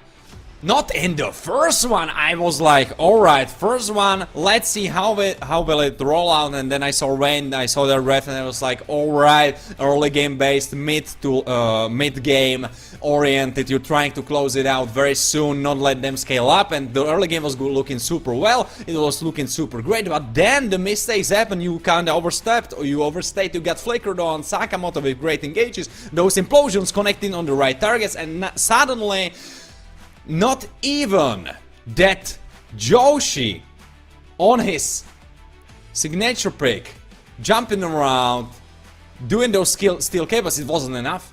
Man, you're right. At this point, the fanny didn't feel like a fanny. It just felt like a housefly that they were swatting after the 15th minute. Because until that point, the fanny was crucial. They were using and utilizing this fanny well. They were utilizing their picks really well. But once it was past the 15th minute mark, that fanny just like a fly, right? It just felt like a house fly that you can swat in the entire time. And it's all thanks to the double marksman composition that they've been going throughout. And this first game shows that the marksman is going to be absolutely crucial. And at least having two definitely ensures that you will have a lot of damage on your side come late game. But hey, if you ask me, from what we've been seeing in the global meta as well, Warren, it is a 3 marksman lineup that has been dominating the entirety of the international stage. So I'm not sure if they're going to bring it up here, but if they do, sheesh, it's going to be a tough game, and it's going to be an exciting one indeed. But the thing is, with 3 marksman lineup, your ideal one put in the jungle would be probably Jason Chin, but he was off the board since he was banned very early on. So in this draft, there wasn't really many options, but maybe in later games of this BO5, we could be seeing that. I think probably from the side of Rain. So that depends if Momento Mori will let it slip through, but I don't think they have a reason to, right? Because this draft, I think they will try to run it back since it worked for them. Yeah, it should work out for them. It was really difficult at this point, but I think game number 1, Warren, I told you I was gonna warm up into it, bro. I told you that. But these guys don't let that happen, do they?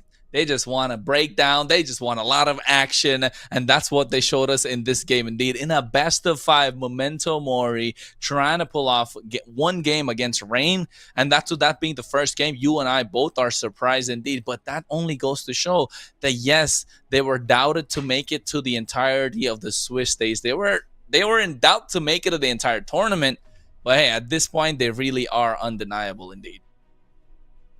Absolutely, and if you look at how they went through the tournament, how they went through the Swiss stage and so on, and beating Birthright later on, you can really see that something's in those players. There is something there about working under pressure, because they are put into those super tough circumstances, super tough opponents against them, and they are still able to pull it off. They're able to pull it off indeed. You can see some of the highlights as well. The entire time it's been Bloom that's trying to make these plays, and of course on the other side, Wade has been the one doing the same. But every time Wade goes in, they really bite the bullet, try and take him down, and after he's down and out, then it gives enough space for Sakamoto to make a play. And while you're taking care of Wade and Sakamoto, Loloy and Slarky are really dishing out free damage from behind, while Uzun just ignores the entirety of the composition of Rain and goes straight for Mio, who was pretty much the carry for the entire game. Absolutely, Loloy and Slarky were doing great work. And Mio and Yuichi were unfortunately on the shorter side of the stick for this game.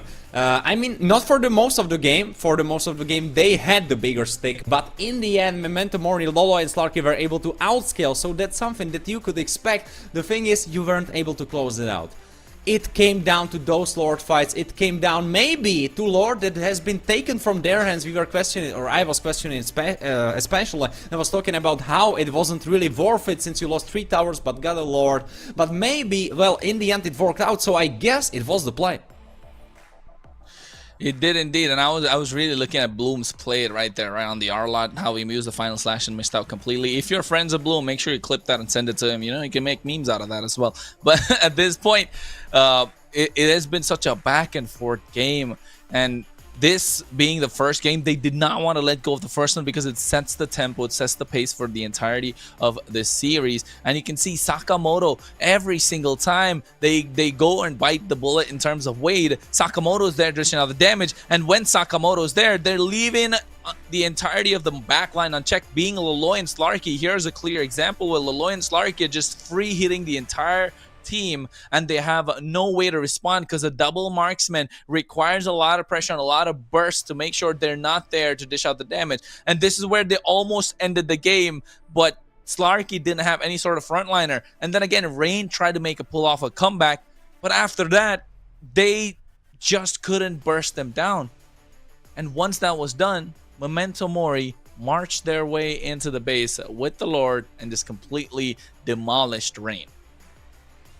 using absolute walk up in those late game fights where his Lancelot was doing extra shifts, he was doing extra work, and in his hands it looked absolutely completely different to what we saw yesterday, because yesterday his lance was, I believe, something like 0506. It wasn't really going his way, but with this Lancelot locked in, he was like, alright guys, yesterday wasn't my best day, but today I'm gonna bring the pain, and he brought the pain. Even though this score, I think, is not giving him justice, because 674 doesn't really look like he is the main carry. You probably are looking at Slarky or Loloy, but he was doing so much work done, picking off the right targets, forcing flickers out, and making the job so much easier for Sakamoto and Wade to engage onto them. Yep, agreed. Absolutely rightly said, Warren. And I think that just shows that Momento Mori belong in the top 4 of this entire tournament, and that is the EMC with a 4,000 euro prize pool. Man, this is where the best of the best battle it out, because hey, if you're not here, then you can't really say you're one of the top teams of Europe, can you? Nor one of the top players, because yes, there is a big difference in showing up and just being there, because here Momento Mori, they didn't just register, they definitely showed up. They showed up indeed, and it has been a gorgeous journey, and I'm hoping for their part that it will not be ending as BO5. But let's talk about the second game that's in front of us, right?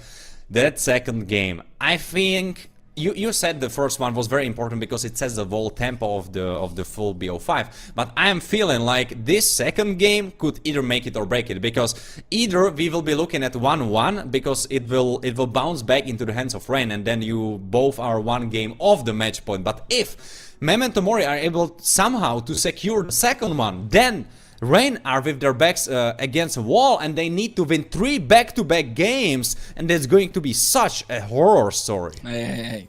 Let me tell you something about Rain and the lineup that they have, Warren. It is a horror story indeed, but they've done it before. They have done it before. Not once, but twice.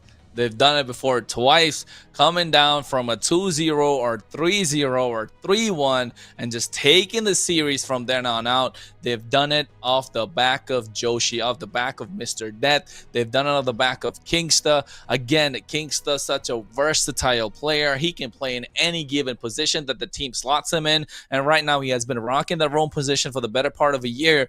And he has been proven to everyone why he is so as well.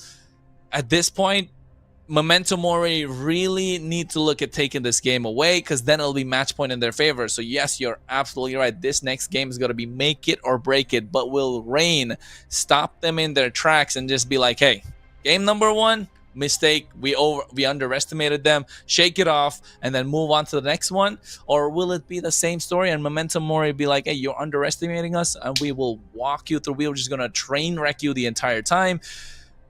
We're going to find out as we're already in the draft phase. I mean, underestimation could be a big part coming from the first game, but as we have said, no more underestimating anymore, even if it was there, because right now you are looking at 0-1 score, and you need to push back, you need to get back into the series. Still, of course, you kind of could be coming back even from a higher deficit. 0-2 still could be playable. As we have said, this team has done it before. They could be the ones that are able to withstand those super tough situations, but really, you don't want to make it so hard for yourself, so you want for the best outcome to happen to jump back right now, put it 1-1 and relax a little bit, at least for a second. Look at what they did. They respected that pick of the Bruno, right? That is ultimate respect coming in. First ban, take out that Bruno. We don't want to deal with him whatsoever. And of course, the Boxer comes in, and I'm thinking it's going to be the Farsa up next as well in terms of the bans, or maybe the Zetian. They're trying to see which one's going to be the one out of the two. Maybe leave the Farsa open so you can give it in the hands of Mio, but he looks so comfortable on the Jushin. And they take out the Kimi. So the possibility of the double marksman is completely off the picture.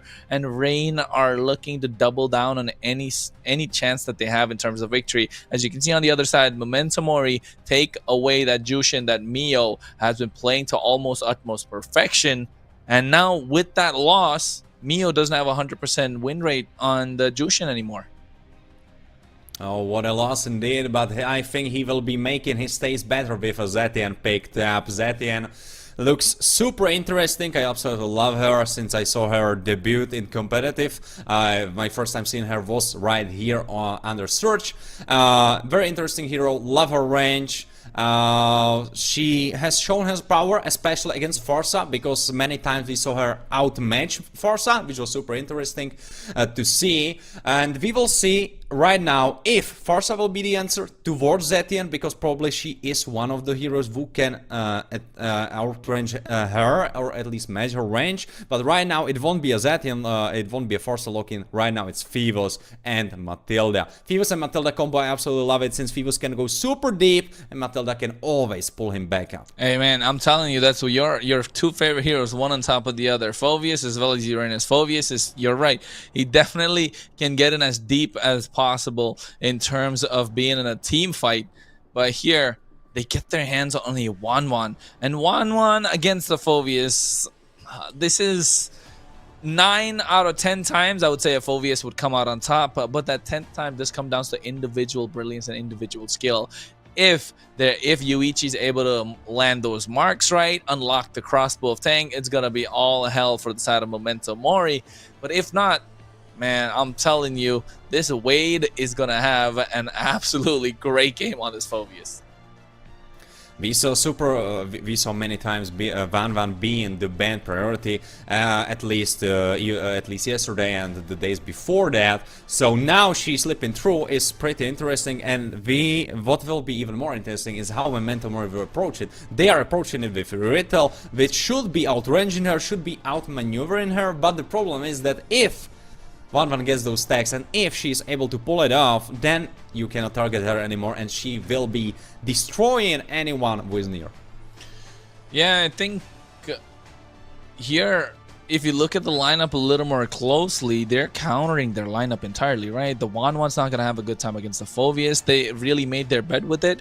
But on the other side, they pick up that Irithel, which is again a counter to the Wanwan in the laning phase. So Wanwan's really not having any sort of breathing room when it comes to the laning phase, nor when it comes to team fights. So rotations are absolutely crucial when it comes to this. So the jungle position in the side of Rain is going to be really important on how they make it work. And here you can see they double down on taking away any sort of mid laners from the side of Momento Mori as they take out the Farsa, and that along with that a Selena, which is again a pocket pick from the side of Momento Mori. But here the junglers being taken out, the Julian and the Hayabusa. And I know we've seen it before, but you think we're gonna see are we gonna see a Gushin coming out from the side of Momento Mori? Gushin, that's interesting idea. Could be using Gushin. I heard some rumors about it being played in Philippines. I heard about it being a thing on scrims over there. Yes, it is. So yeah, maybe you could tell me a little bit more about that, Kronos. Why you believe he is slipping into the meta? So he got a slight bit of a damage buff, right? Not along with the damage buff, he also got cooldowns in the second skill. And then they've kind of extended his range of the second dash, or rather they're not extended his range, they made it faster. So when you use the ultimate, the incandescence, you have a dash after you use the ultimate. They've made the speed of the dash a little faster. That is enough to try and bring him into the meta, not in terms of a staple pick, but definitely a pocket pick, as he is always known as one shot against the backline, right? He definitely has the damage to one shot the backline, regardless of the fact that you have an Athena shield, a Radiant armor, a Rose Gold meteor. You probably need all three to try and stop him if you're squishy like a Wanwan. And once he gets that skill down, hey, he just has to run away. He is the definition of an assassin. So Gushin in this case looks nice against a 1-1, but against a Zetian, you really want to pop that passive and then use that blade. So at this point, it looks like a Gushin might be a double-edged sword if Momento Mori pick it up. But knowing that they've played it before, and knowing that they've performed all with it, not just try and make it work, they made it work really well. I don't see why they can't go for it now. But the thing is, if you are looking at the bans right now at this specific moment, I think there was a Lancelot pickup with these same bans, or was he the last one? I cannot recall right now. But under similar bands, there was a Lancelot pickup, so he could be thinking about it. Of course, don't know how well he would match up compared to Gashen into this matchup. But right now you have a very divey composition with Matilda, with Phoebus, Irita, sniping it all, so could be working in your favor, even in the case of Lancelot. Of course, then you are kind of lacking in that frontline department since you're already picking up Matilda. So if it will be all on Phoebus, it will be really tough to survive the onslaught that will be coming from Zeti, and that will be coming. Oh, it's a Lancelot! I knew it. I had a psychic connection to using asking using can you pick that lance once more? I think viewers will love it. And he was like, all right, Warren, just for you, my man. And here we have it. Lance, 18th pickup of Lance here on EMC, and here we go. Man, I'm telling you, they heard you and they said like, okay, we can pick up the Lancelot indeed. But hey, look at that.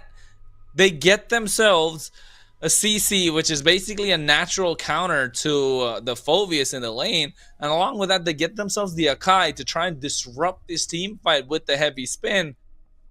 And it's going to be crucial on the timings of when he uses it, because this Akai might be the difference maker when it comes to taking away objectives against a Lancelot. But then again, a Lancelot has these iframes that definitely help him to immune so many of these skills, and he's doing it so well. But here, no way.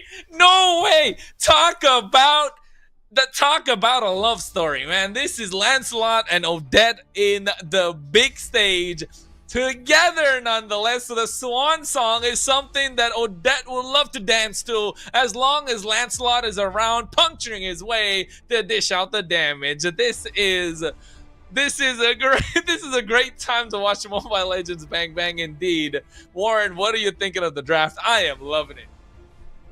All right, what a lovely surprise that was to your phrase from you. Odette will be first time for me watching her in competitive. I think she was a little bit out of meta lately, so this comes of a little bit of a surprise. Maybe you can weave me and viewers in onto the inside. How well can this work with the composition that's on the hands of Memento Mori? All right, listen up. The Odette got a slight bit of a buff. I've been telling this to my friends, right? I've been telling my girlfriend as well, hey, you want to play Odette. This is a great pick right now. It's a great pocket pick just because of the fact that you've increased the speed of the second skill that tries to root the opponents in place. And of course, you have the ultimate, the Swan Song, which has an absolute AoE. It's complete AoE damage. And with the passive stacked up, you definitely have enough damage dished out for an assassin to try and clean up shop. And at this point, that assassin being a Lancelot, definitely gonna make it easy for the rest of the team to try and poke them down. Because ladies and gentlemen, we are midway through the competitive year, and this is where teams solidify their spot amongst the elite or fall behind. It's definitely gonna be a difficult one for both these teams, because Momento Mori are looking to stake their claim, because Rain have a history, they have a legacy, and it's gonna be a history and legacy versus the hunger of Momento Mori that they're looking to take away game number 2 as well. But Mio is the one leading the charge in mid lane. He was able to poke out Sakamoto. Look at his health bar basically gone, and Loloi, same thing can be said for him, because Mio has mid lane kingdom right now, and doesn't matter if he's on Jukshin or Zetian, his pokes are on point. His pokes are definitely on point. Mio having the Zetian, having the extended range to try and dish out the damage is going to be crucial. You can see the Thorn Rose coming out as well to dish out the damage, making sure Mio's having a hard time. The passive just pushing him back at the same time. That's on 120 seconds, if I'm not wrong, where that is not going to be active. That's about 1.5 to 2 minutes. So it is going to be crucial. It should last until the first Lord. I mean, until the first hurdle. Absolutely. So that's pretty crucial. Absolutely. And I think Uzin's going to be looking to take away that. But here goes to the Phantom Execution, and that's first blood with the Thorn Rose onto Bloom right at the edge. And this is super insane, because Wade will have his lane easier from now on since Yuzin picked up this skill, and this means Bloom will be losing out on some XP and gold on this top side, and especially right now as the turtle is spawning. Wait, level 4, and look at Bloom, he is nowhere near his level 4 yet. He definitely is nowhere near, and right now you can see Slarky is having a hard time, even though going against a 1-1, but still denying that gold cannon, which makes sure Yuichi has to eat some damage. So individually, they're having a great time. Inspire already used on the bot side, but here the turtle being started. 3 versus 3. Joshi going back to try and get his buff. Make that a 4v3 right now. At this point, Wade looking to go for the Infernal Pursuit. Uzin goes in with a puncture. Sakamoto dashes in. Wade goes through as well. Bloom is going to be the target. One after the other. AOG connects. It tries to cast him off guard. Uzin gets caught out. Bloom goes down. And with the help of the Swan Song, they're able to get that turtle. Make that 2 and 3. That's a double kill in the hands of Wade. And this is why we love the Phoveus and team fights. And Bloom falls further behind, and if you wouldn't tell me which team is where and you would hide the names, I would be expecting coming into this series, coming into the second game, that Rain are in the favor of this goal lead, that they are ahead, that they have those 5 kills, but no, it's Momento Mori, and it looks like they are going straight for the throat. Yes, you're right. Absolutely, Warren, because if you blinded the names of these players, everyone would be looking at Momento Mori and saying, this is definitely Rain. The way that they're dishing out the damage, the way that they're moving in sync, completely changing the pace of the game. You can see Kingsta tried to go through and try to get something down, but with the help of the guiding wind, Slarky just being an absolute monster. And now Rain really need to go back to the, they need to go back to the thinking zone. They need to go back to the man cave and think about what is really causing them problems, because now they're in the fight, they're in the game. Almost 4 minutes in, they need to find answers, otherwise they might end up losing this one as well. It looks like they could be losing this one as well if nothing changes, because if right now looking at their combo, there's another action happening as Akai moves in. They go in with the crossbow of Tang unlocked to get themselves 1 kill and make that another. Sakamoto tries to make it a harm's way, but Yuichi eats too much damage and still is there, but you can see the Phantom Execution. He comes through, tries to take him out 1 at a time, but the Swan Song, man, the damage coming out was way too much, saving his Prince Charming. Laloy still dishing out so much damage, but here Yuichi looking to pick up the pieces as he gets himself 1 kill, and it's finally on the board. But look at the kill score. It's 7-3. Make that 8, because they forced the flicker out of Mio, and with a heavy crossbow, taking him down. And Momento Mori making a statement against one of the top contenders of the entire EMC. As New Turtle spawns onto the map, Joshi had a beautiful hard spin into the wall. Yusin got destroyed next to that wall. Couldn't really move, couldn't really do anything. But right now, New Turtle on the map, and still Momento Mori are in the lead, and the stronger team coming onto this fight. Yeah, definitely is, and I think the Celestial Empress not able to reign supreme in this game, at least for the first 5 minutes, because Momento Mori are moving like a unit, and you can see Kingsta going absolutely aggressive, knowing that they need an opening, they need some sort of advantage, and here comes the Circling Eagle, but the heavy spin is there, but Laloy with the Swan Song flickers and catches Mio off guard. Odette is just definitely putting on a show for everyone to see.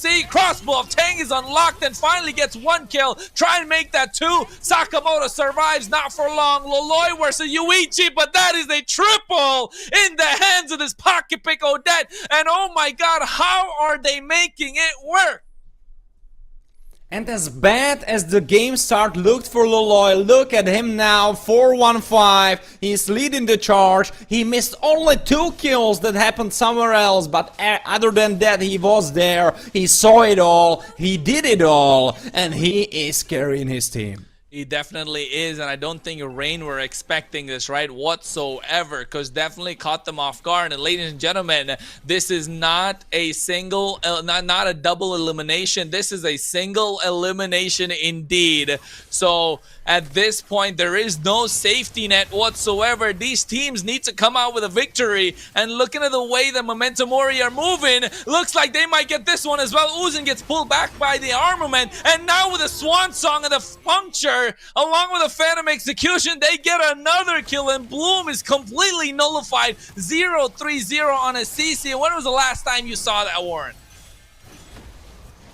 The last time I saw that, I believe it was in some Czech qualifiers that we had over here, but here, usually on that super high level of competition, you mostly do not see that because you are most of the time going by the numbers. Let's go! They go in! Wade, man, and look at Mio now getting targeted down. Fury of the Phoenix comes out, catches them in place as he was overextending. Slarky bites the dust 1-3-2, but he's not been the focal point. The focal point should be Loloy, because this Odette is in the back line, sitting pretty, singing that song, and making sure the damage is dished out as it comes through once again with the Circling Eagle. AOG catches them, gets himself the hands on the turtle, and now with the help of the rest of the team, they're dishing out the damage, and Kingsta has to run away with his tails tucked between his legs as they're looking to take him down with the Thorn Bros, and they get that kill indeed. Bloom is there, but cannot really do anything. Yuichi comes forward, has to swallow, wants to unlock the crossbow of Tang, and does unlock it indeed, but doesn't have the ultimate to use it whatsoever. The thing is, with the composition of Memento Mori, me especially, I was talking about how not tanky they really are, and that they do not have enough frontline, but look at them, how they are rolling into those fights. When you always started, when you are always ahead, and when you are always going first, and engaging those fights first, and not letting your opponents have a breath, then it doesn't matter who is tanking, because they are dead. And if they are dead, they cannot do damage. Yeah, they are dead indeed, and that's the part where Fury of Phoenix already used up, but it's not going to work anymore. Mio not being present is absolutely crucial. They do not have any form of magic damage that will help out because Kingsta is only a tank. He's looking so low, gets taken down by Slarky, and now they turn their attention to the mid lane tier 1, and slowly you can see the domination coming out. They're recalling in their faces. Talk about the ultimate disrespect, and this is a team that have won critical ops before many times, and now they're looking to take them down one after another, and Uzin is just styling his way onto the side of Rain as they're moving together like a unit, and Momento Mori are making a statement and taunting the entire team of Rain. What a statement. Memento Mori almost not getting into the tournament, and right now look at them. They look like they will be 2-0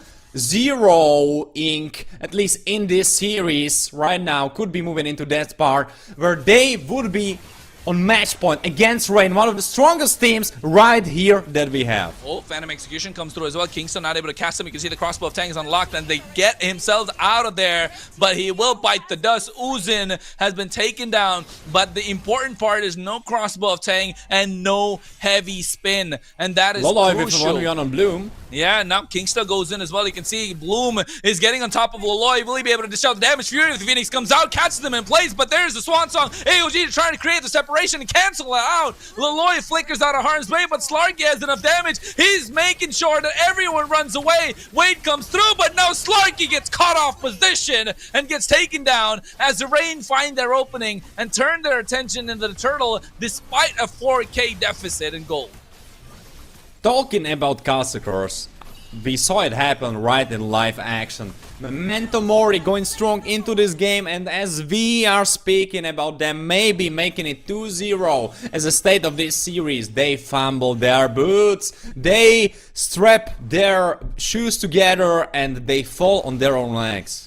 Absolutely, they just shot themselves in the foot right there. They had the advantage, they had everything that they needed to make it work, and then I think those recalls just got into their head a little bit, knowing that, hey guys, this is not game number 5, or this is not a 3-0. You still need 2 victories to try and make it out on top, and you do not have a lot of advantage to play with. It's only 3.5k right now, and not having the Lord definitely is a bummer for them, because here Rain might utilize this and turn it into a complete advantage because they're looking to go for the jugular. Oh! And IOG catches them, 3 of them off place, and you can see one after another. They fall down. Heavy spin in place as well. Wade, Slarky, and Sakamoto caught together, and Kingsta found the opening and made it work. Along with that, not just that, using the Revitalize, but here they cancel out the Swan Song winner crown for what? Because he gets shut down indeed in the hands of Yuichi, and that is the one that needs the most gold. They still have all 5 standing, and Uzin the only one left for the side of Memento Mori. For thank God they definitely have the holy defense, otherwise it could have been a straight march to their base. Could have been, but Uzin is there. Sakamoto response. Slarky will be moving right onto the land of Dawn. Back in action. Wait right back here. But Bloom, look at Bloom. He was 0-3, I believe, for the most of the game, for the majority of the game. But right now, 2-3-3, he is back. And the work he has done against Loy, I think that really set the stones moving in their favor. It kind of moved the game back into their hands as Loloy got caught. And Bloom dished out so much damage, even though in super high goal deficit. Definitely, it's this high goal deficit, even though it's there on their side. Loloy needs to be in the team fight, right? He needs to be together with the rest of his team. Only then will he be able to make a difference. You can see right now they go for that as well. AOG comes through. Bloom trying to show the damage, but they get caught with Loloy off position and now taken down. That is their damage dealer. Loloy off position twice, not just one single time. And that being a big difference maker. And now Rain understand the assignment and know whom to catch off guard. And you can see that 3.5k that we were talking about, only 500 at this point, almost negligible. And Rain are looking to turn this around, coming back from a deficit, and they might just be able to do so. It's absolutely crazy watching it happen right in front of our eyes. Slarky could be in trouble alone, might be baiting for Bloom. He gets pulled away by Sakamoto. But this heavy spin AOG combination is just so deadly, and all the time that you are seeing Bloom is just swishing and swooshing with his yo-yo and just dishing out so much damage. I believe that then we will be looking at the end screen, at the damage graphs. Bloom will be up there. Definitely gonna be up there, and that's the job what a CC needs to do, right? Just dish out the damage, create the separation, and look at single target someone down with that curtain call and that yo-yo blitz. But at this point, Uzin starting up the Lord, and you can see Bloom again just making sure he stacks himself up with the performance delight and making sure you can create the separation. Wade trying to go in with an Inferno Pursuit as well. Lord taking on a half HP. It's been reset, and Slarky having the blue buff on him is trying to dish out a lot of damage. Again, look at the space that Bloom is creating for the rest of the team. They're using this Lord as bait, trying to find out where Uzin is so they can make something happen. But Bloom is getting chanked a little bit. That could be detrimental to this team. If I look at his HP, he's already half HP gone. That could be pretty deadly if Momento take the fight. Yeah, but look at Bloom. He's able to maneuver himself and use the stacks of the War Axe as well as the Spell Vamp to try and get back his HP. But now Sakamoto trying to scout out the bushes, and it's been a long, dragged out Lord Dance. It's still 20,000 HP, and now finally Momento Mori have control of the Turtle and the Lord Pit. And here comes the Circle Eagle trying to get it. And with the Fury of the Phoenix, they actually catch him off guard, and that is one down. And Loloy trying to show the damage, but the AOG catching them as well as Uzin makes it out with the Thorn Rose. And at this point, they catch them and take him down. And the Lord is already on the side of Momento Mori, marching down mid lane, and Rain again fumble the entirety of that fight. Chronos, let me ask you a question. Is it scripted? Because first game, Rain were in the lead the whole game, then they fumbled the bag and Momento Mori came back on top and they won the first one. But now Momento Mori were in control the whole game and they then fumbled the bag and Rain are back in control. What is happening right now? I'm feeling like I'm seeing double. I'm telling you, man, this is scripted. You didn't get the memo? I got the email just today. You didn't get it? No. Oh man, it might be in spam. I'm telling you, Serge, you guys have to check. You guys have to send Warren the emails, or was I not supposed to tell him? But hey, this definitely feels like it's scripted indeed, because Momento Mori back and forth the entire time. Game number 1 went past 25 minutes, and now we're at the 15-minute mark for game number 2.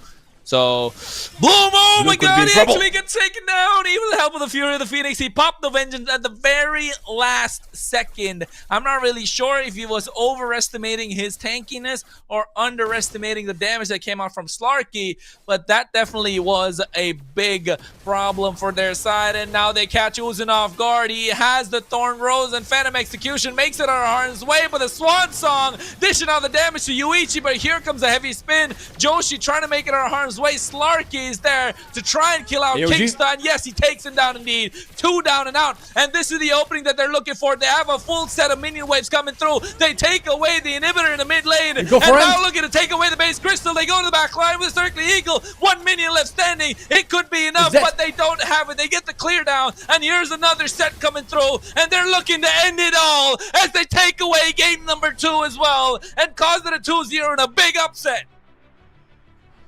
What is going on here? How did they make it? They denied the fate because, as we were saying, as we were speaking about it, is it scripted? Like, will they fumble the bag? No, they didn't. They just felt on their face for a little bit, but then they washed it all away, and then they stand up and come back into the fight, and they delivered 2-0 into this series, 2-0 in this BO5 against Rain, against the favorites of this tournament, against the supposedly stronger team, against paper-wise, the dominant team. And right now, Memento Mori on match point against them. Will they close it out 3-0, Kronos? Man, I'm telling you, I got the script, but I don't know if you got it or not, so I'm not gonna say it. It's just the way that Momento Mori have been playing. They're oozing confidence right now. You can feel the aura. These guys, when they did those recalls, they were aura farming against Rain, a top team that has been there with these top players time and again. I think at this point it's looking grim against the Grim Reaper himself. I mean, maybe he shouldn't have changed his name. Maybe if he kept it, I know. he had the aura. But I think his opponents didn't get the memo. I think they forgot it's Mr. Death. I think they are like, alright, it's Yoichi. Like, who is that guy? I agree, right? At this point, I feel like the opponent, that name might have been some sort of a significance, but at this point, could have it changed? Could it not?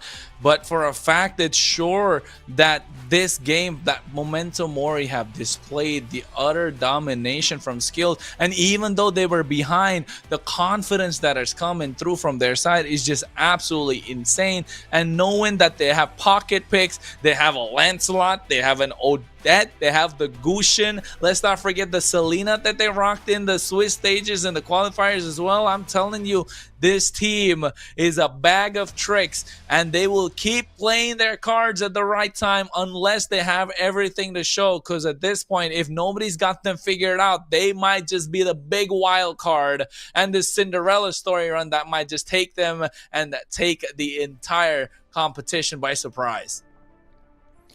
In the backstage, right before this match started, we were talking about how Kingsta is super flexible, how much he can bring to the table, how he can play all those playstyles. But look at Sakamoto. I think he got coached. I think he either got coached by him or he stole his powers. Because right now Sakamoto, Tigreal first game, great engages, great implosions. And right now on Matilda, he is looking well at home. He is smurfing on that Matilda. I agree. He definitely is. Look like he is smurfing. And you can see Loloy's positioning, man. He's so good. And even after a while, Joshi didn't really know what to do. He tried and cancel out the Swan Song from Loloy, but knowing that he didn't have a knockup whatsoever, couldn't really do it with the heavy spin. So the usage of the Swan Song came out absolutely on time when they used that heavy spin. And another thing is the fact that the Fury of the Phoenix used by Mio still does not cancel out the Swan Song, because it is not a knockup skill, neither is it a transformation, or neither is it a suppression. So this Swan Song is a big wild card that could be used at any given point, and knowing that Loloy picked it up, and that's why you could see 7 minutes 30 seconds of the game, his KD was 6-1-5. And this is the opening that gave them the chance to come back. And that not being utilized to the utmost need is what kind of made Rain fumble the bag a little bit here. I mean, they kind of made it hard for themselves, right? If you look at composition of Memento Mori, the only thing they really need to worry about is if Loloy gets CC'd up from that Swan Song, then they will be lacking a lot of damage. But other than that, Sarky can just dip, dive, and dodge around the fight, just be dancing around, Wade will go in, and that's all you got. Sakamoto can pull anyone out of the fight if it gets too hairy. But for the side of Rain, you made this super specific comp where you need that hard spin paired up with AOG, paired up with Bloom, just dishing out his damage through yo-yos, and that's how you need to play every fight if you want to succeed. And we saw when it worked out, when it clicked together, it was working super well, but when it didn't, the downfall of that was just horrendous. The downfall is for Rain is looking horrendous at this point. But if you ask me, right, Warren, I think all the negatives aside, we know this is a series that can go all the way, right? This is a series that could go for all 5 games. And absolutely. I think the change has to come from their side in the draft when it comes to the hero pool for Kingsta, right?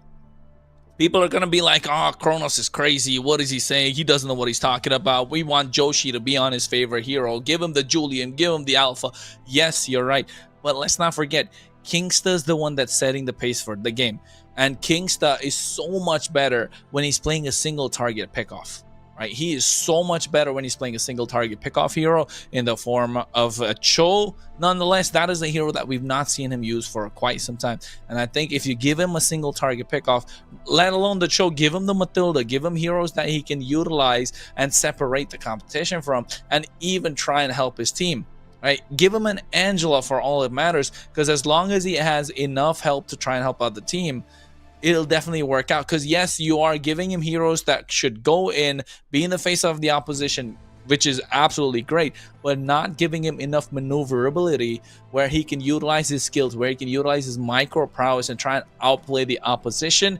That is where they're trying to lose out on it, because he is a versatile player with different hero pools, with different roles he's played before. So giving him something that he can outplay the opponent him by himself will be a big boost to their lineup and the way that they approach the game plan.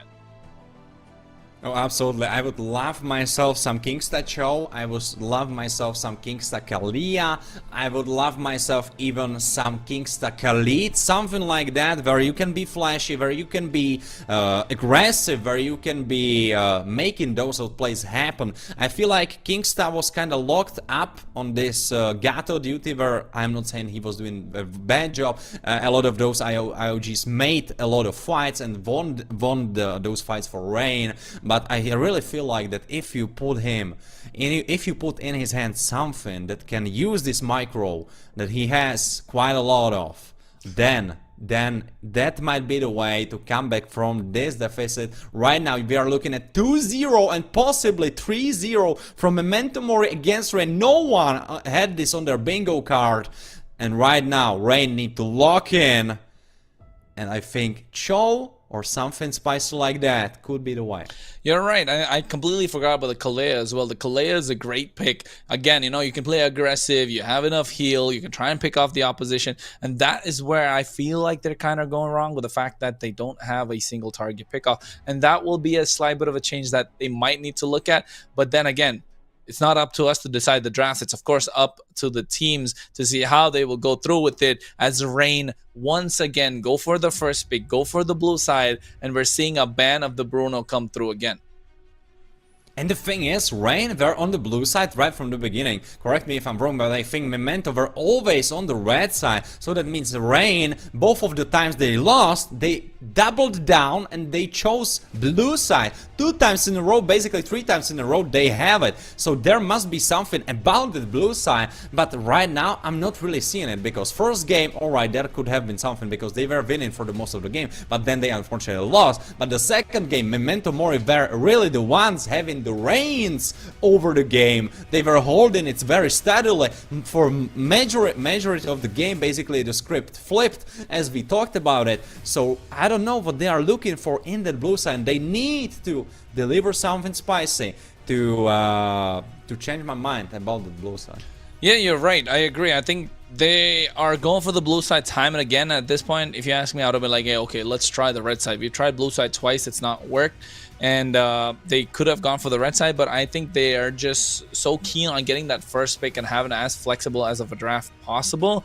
And at this point, it really needs to show out, because if they don't show up, this could be over for Rain. Again, let's not forget, there are no safety nets this time. There is no second, there is no lower bracket. This is just a single elimination. You do not get a second chance whatsoever. And the bans this time, with the Zetian being taken off, with Mio not having a playmaking hero, I don't know. It's looking like a Farsa might get banned out of the other side. But again, Rain, blue side, they need to find answers. If not, it's looking dire. It's looking difficult. And if Memento Mori move into the grand finals of a 3-0 against Rain, doesn't matter who's on the other side, man.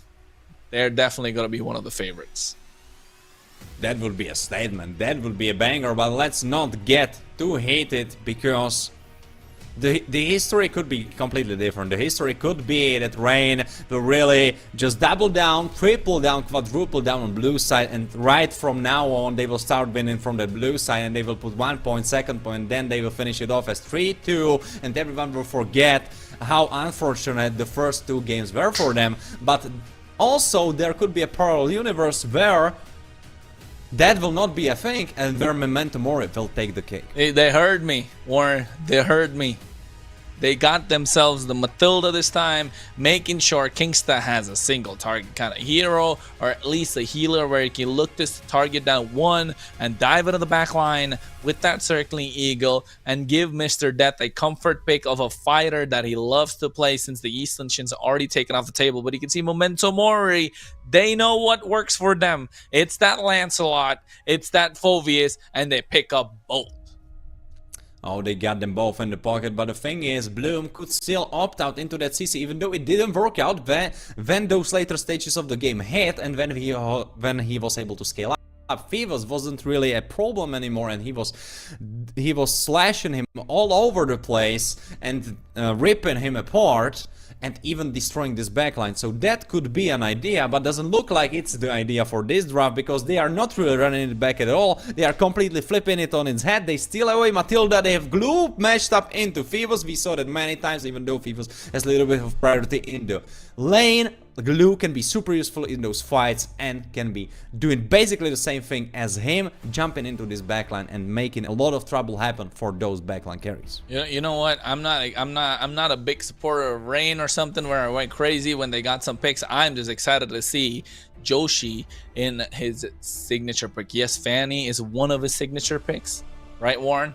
But this Julian is the signature pick. This is the hero that cemented his name as the Grim Reaper in the Land of Dawn during the MESL back in the day. This is the pick that earned him the name the Grim Reaper. And right now, when the chips are down, when the backs are against the wall, they go back to old reliable with this Julian in the hands of Joshi once again. And we might see some of the biggest comebacks and a reverse sweep possible, because this is the hero that he had a reverse sweep with against the Birthright as well before. And back then, the Rain had a different squad and same hero that got them out of despair. So will it work out again? Is the third time again gonna be it? Or will that just be a story of back in the day and you're looking at new and up-and-comers in terms of Memento Mori? We will see to that, but right now the draft is looking very spicy on both sides. You have this Phoebus Lancelot secured for yourself, as we have already talked about it, together with Lolo's Kimi. That was an important part of that success in the first map, in the first game, I mean. But Julian, that's something to behold. He is in hands of Rain, he is in hands of Mr. Dev himself, as you have talked about it. So that's something to look out for, and I'm so hyped to see him in action on Julian, because I was kind of expecting that he would deliver on Fanny, and he kind of delivered, but not really that much to the extent of how we know Mr. Dev. So I'm really hoping that now with his backs, with the backs of his team against the wall, he will deliver on the Julian, because he has to, otherwise they are out. He has to indeed, and looking at the bans coming through, they take away the 1-1, they take away the Farsa, so not giving them any sort of high ground whatsoever, taking out the Kalea and the Tigreal, so a lot of roam options choked out as well. That's why they go back to what they know, a double marksman composition with a Kimi in the mid lane, with a Moskov in the gold lane, and here they really need to find answers, and yes, they do, with this Granger in the back line, looking to dish out the damage, and Valentina. I'm not really sure how this Valentina is going to work. I think this Valentina was just picked up as a comfort pick for Mio and try and take away the whatever skill comes out on the other side with the roam position. As yes, I see you, Warren. That got Totkacha. What do you got to say? I mean, you had to know that they will pick Gato and you can still steal at IOG. I think that's what happened. I think they were like, alright, what will Sakamoto pick? I think he could pick Gato. Yeah, of course this was a gargantuous risk coming into that, picking Valentina when you don't have that many ults that you can steal. Of course you can steal any, but let's look at how useful those ults can be for Valentina. Of course you can spear yourself with a Moscow, maybe get yourself closer to the target.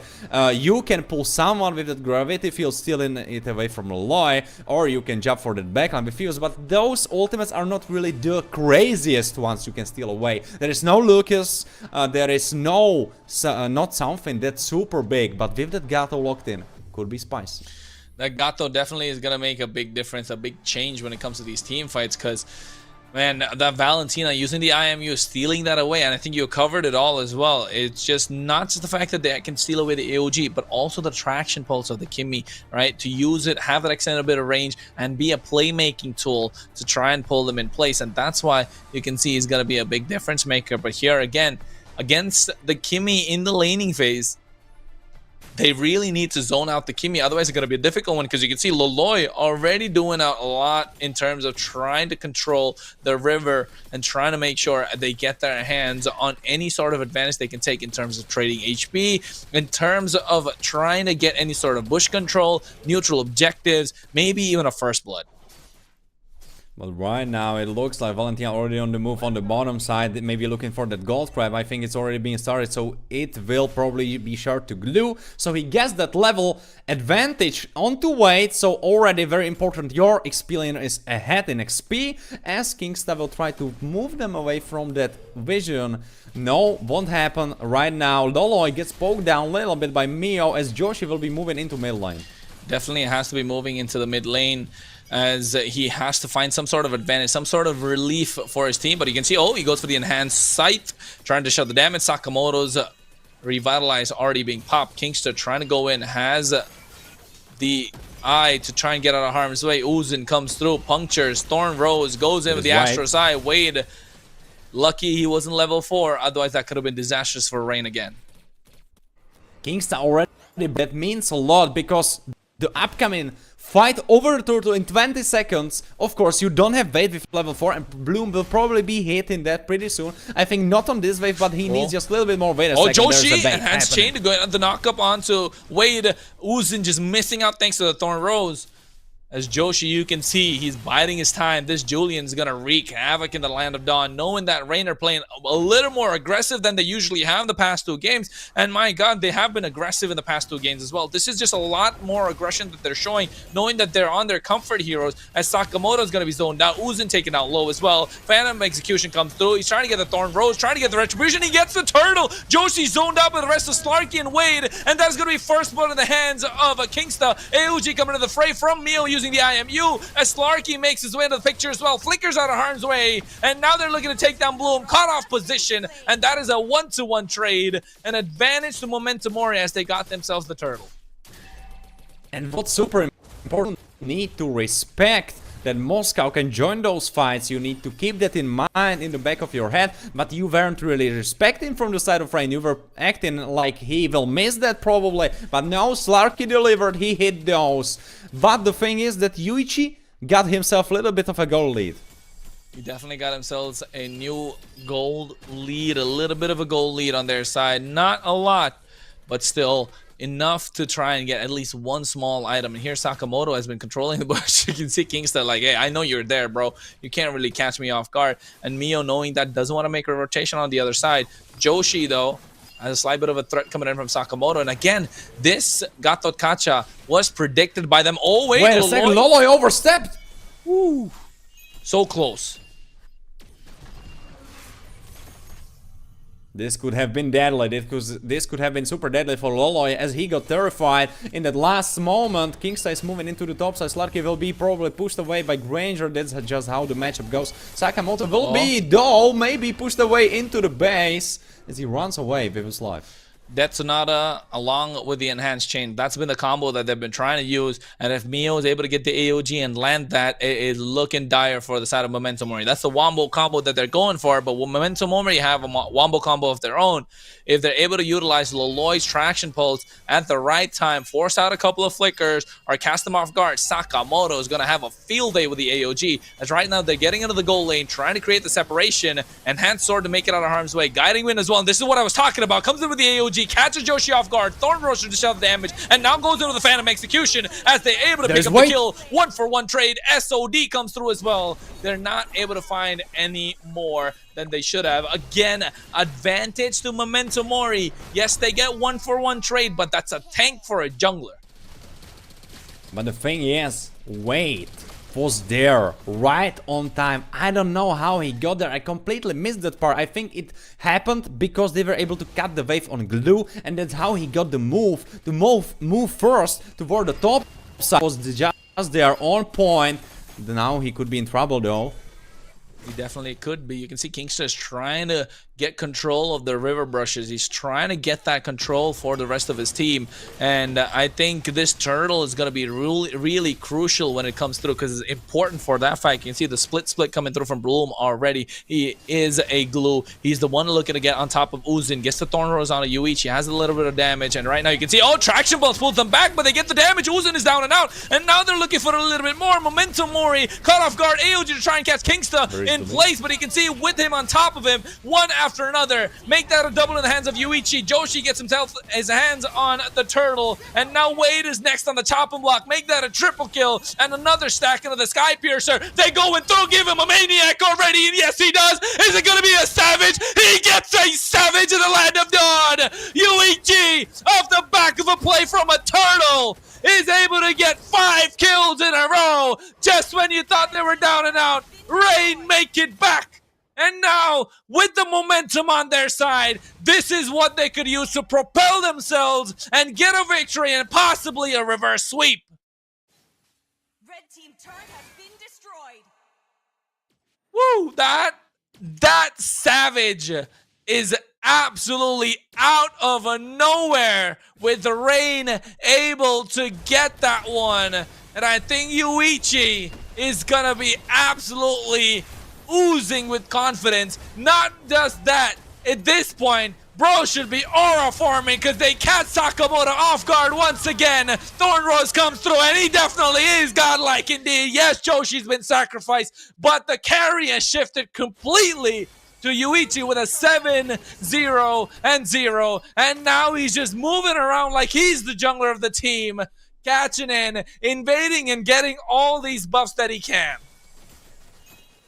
Oh, indeed, this savage was absolutely wild, and Yuichi is really pushing his team back into the action, back into being able to play this one out, because now knives are on their necks, and they need to really focus, lock in, and I think Yuichi is definitely locked in. I think he is so locked in, actually, that I think he is locked in for the rest of his team, because right now it's all on his back. It definitely is. We were talking about a reverse sweep and everyone else as well, but you can see that's working out. Traction Pulse pulls him back, but he has the Rondo to get our harm's way. AOG to try and create the separation. Now Sakamoto's caught in the thick of it as they're going down. You can see Bloom is on top of him as well. Circling comes through. Wade's going to be the target. He's the first one down. They're looking for a little bit more. Yuichi wants blood. He smells blood in the water. Who said sharks are only in the river and the ocean? He definitely is in the Land of Dawn. For the side of Rain, looking to take away Momento Mori one at a time.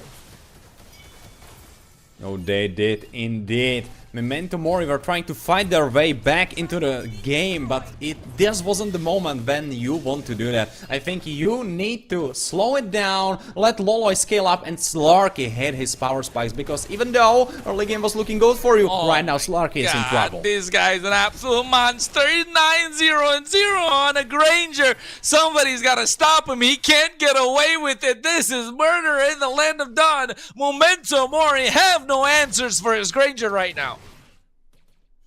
Super hard for them to log him in. You don't really have anything except Sakamoto, and Sakamoto will probably not be hitting those because he is pretty far ahead. Yuichi is always sniping from the back, and he still has Flicker available, so how to get on him if you are Sakamoto? Of course, Yuzin can give him some damage, and Sarki could be the one getting on top of him as well, but how to hit those spears in the thick of the fights, how to get it through, how to put it on Yuichi when Rain knows who their carry is, and they will protect him by the cost of their lives.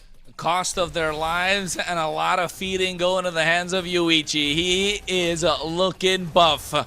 he is definitely looking like all eyes are on him. And when the light is bright, Rain shine the brightest, and at this point you can see they are under a lot of pressure, but playing there like there's none. Joshi trying to catch Uzin. Thornrose makes it out of harm's way, but the damage coming in from Yuichi is just way too much. This Granger is putting a lot of pressure, trying to shoot these bullets, and now Kingsta goes in with the guiding wind as well. Sakamoto trying to cast him off guard. Slarky comes in with the SOD, and now here he is. The Circling Eagle gets two-man knock up. AOG trying to cast him in place. He goes with the enhanced sword. He's not able to get a single kill. They overextended. Bloom and Kingsta are down and out, and now Momento Mori having the space created. Understand that Yuichi cannot really do much without his frontliners. They are able to create the space. They're able to buy themselves some more time. But still, with the Lord being up, this has been crucial. The timing that they come through with has not been great at all. But Uzin here overextending. They're catching Joshi in place. He might make it out. No, he doesn't. Yes, he does. It's back and forth, but there's the AOG coming in from Mia, and he gets caught off guard and instantly burst down with the help of the DPS coming out from a double marksman composition. Yuichi can only stand and watch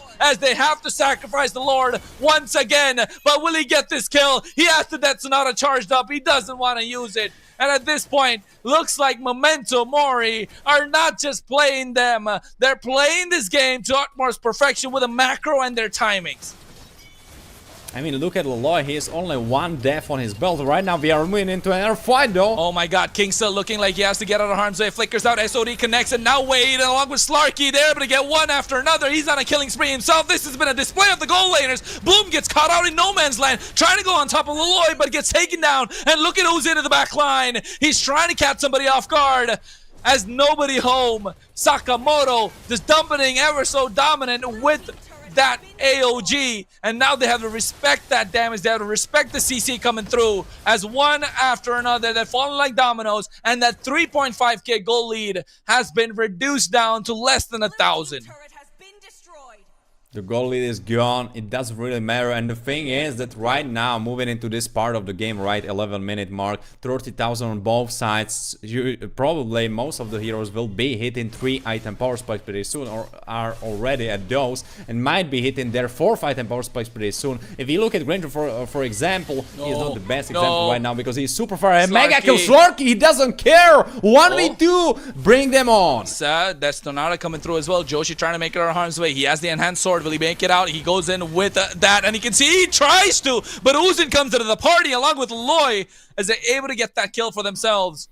And now 2 down and out. Joshi, this is where he needs to show up. The Grim Reaper hasn't been himself the entire series, and now needs to show up when his team needs him the most. Rain, off the back of Yuichi, have been walking through and try to get this game under control, but you can see, oh my god, Uzin is just styling. He wants Yuichi, but he doesn't. He overextends. He styles a little too much as Yuichi's able to get that kill, and now Slarky gets caught off guard. Wind of Nature trying to survive with the help of a Flicker as well, and he gets to the SOD, but you can see Circling Eagle comes through, and finally will get shut down in the hands of Mio, as now Yuichi's trying to get more. He is there, and on top of him is Bloom. Sakamoto gets pulled back, gets a taunt as well. Leloy left unchecked, but again, he is legendary. Give him a double indeed. Nobody can stop this Granger at this point, because Leloy's the only one left standing, and the rest of Rain are marching down the mid lane to try and end it all.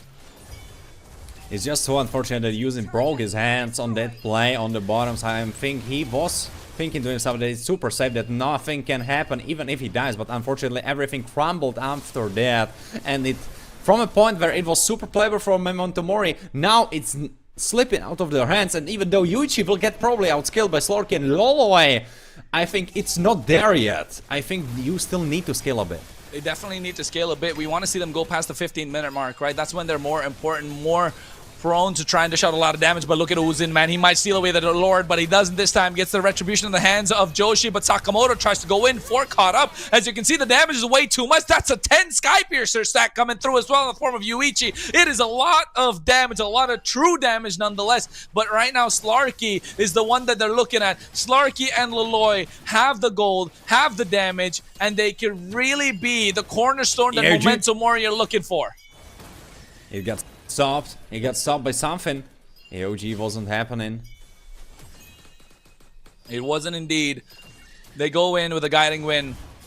Kingsta trying to find the opening indeed. Would this and be now the end? Memento Can they Mori push back into the series? Yeah, and now you can see, oh, they get the knock-up onto him in the back line. They find another. Wade goes down and out. Laloy dishing out the damage, takes away Bloom. SOD connects, catches Kingstop with a window major. Yuichi goes down in the hands of the Moskov. He gets a shutdown indeed. And now one after another, give him a triple kill. Joshi got him down, but that is a full 5-man wipeout. And that is why Momento Mori understand the assignment, understand what needs to be done, but a lot of pressure as Rain get their hands on all three inhibitors almost. And now with the rest of Momento Mori marching down mid lane, will they be looking to end? I don't know. Can they end? Can they tank? They need this minion alive. Sakamoto is saying, can they go for the end? Bloom is alive though. Oh, you don't look for that, unfortunately, but for a second, it looked like Memento will cement themselves in history with 3-0. But not yet, not yet. Not yet, indeed. It's looking difficult. It's looking dire. And now, Rain. I mean, can you...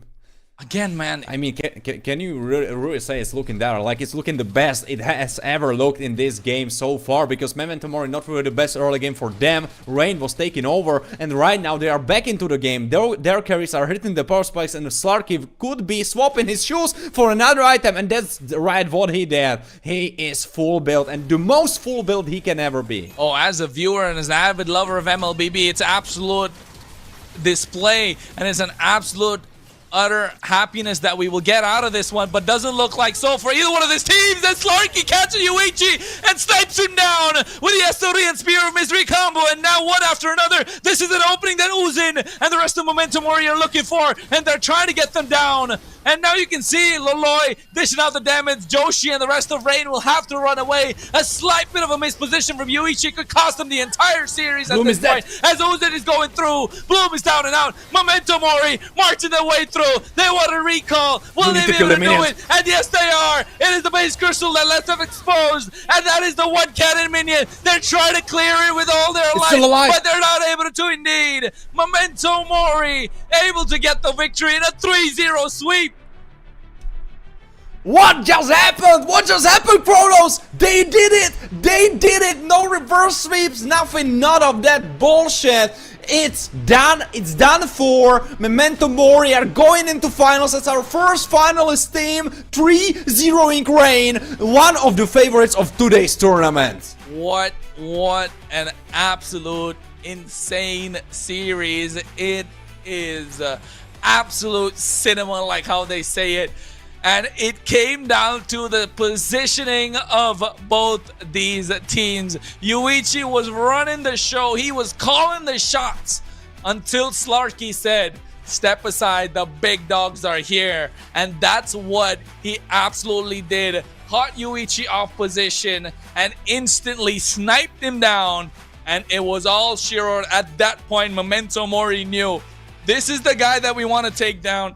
He is down and out, and we can go and fight no matter what. And then it was a complete end to the reign of Team Rain as they are looking to try and take EMC. But unfortunately, we'll have to bow down to Memento Mori. But by no means are Memento Mori a small team, man. They came in, they didn't have a slot in the entire EMC. They didn't have a confirmed slot. They got their slot just because one of the teams did not have 5 people to fill in their roster. And then they made their way into the competition, and coming off the back of something like that and putting on such a display and making it all the way to the grand finals, talk about a Cinderella story run. Memento Mori put some respect on that team's name. I mean, they definitely had big shoes to fill, matching up against Rain and surviving that, and even before that, surviving against Birthright, coming into those semifinals.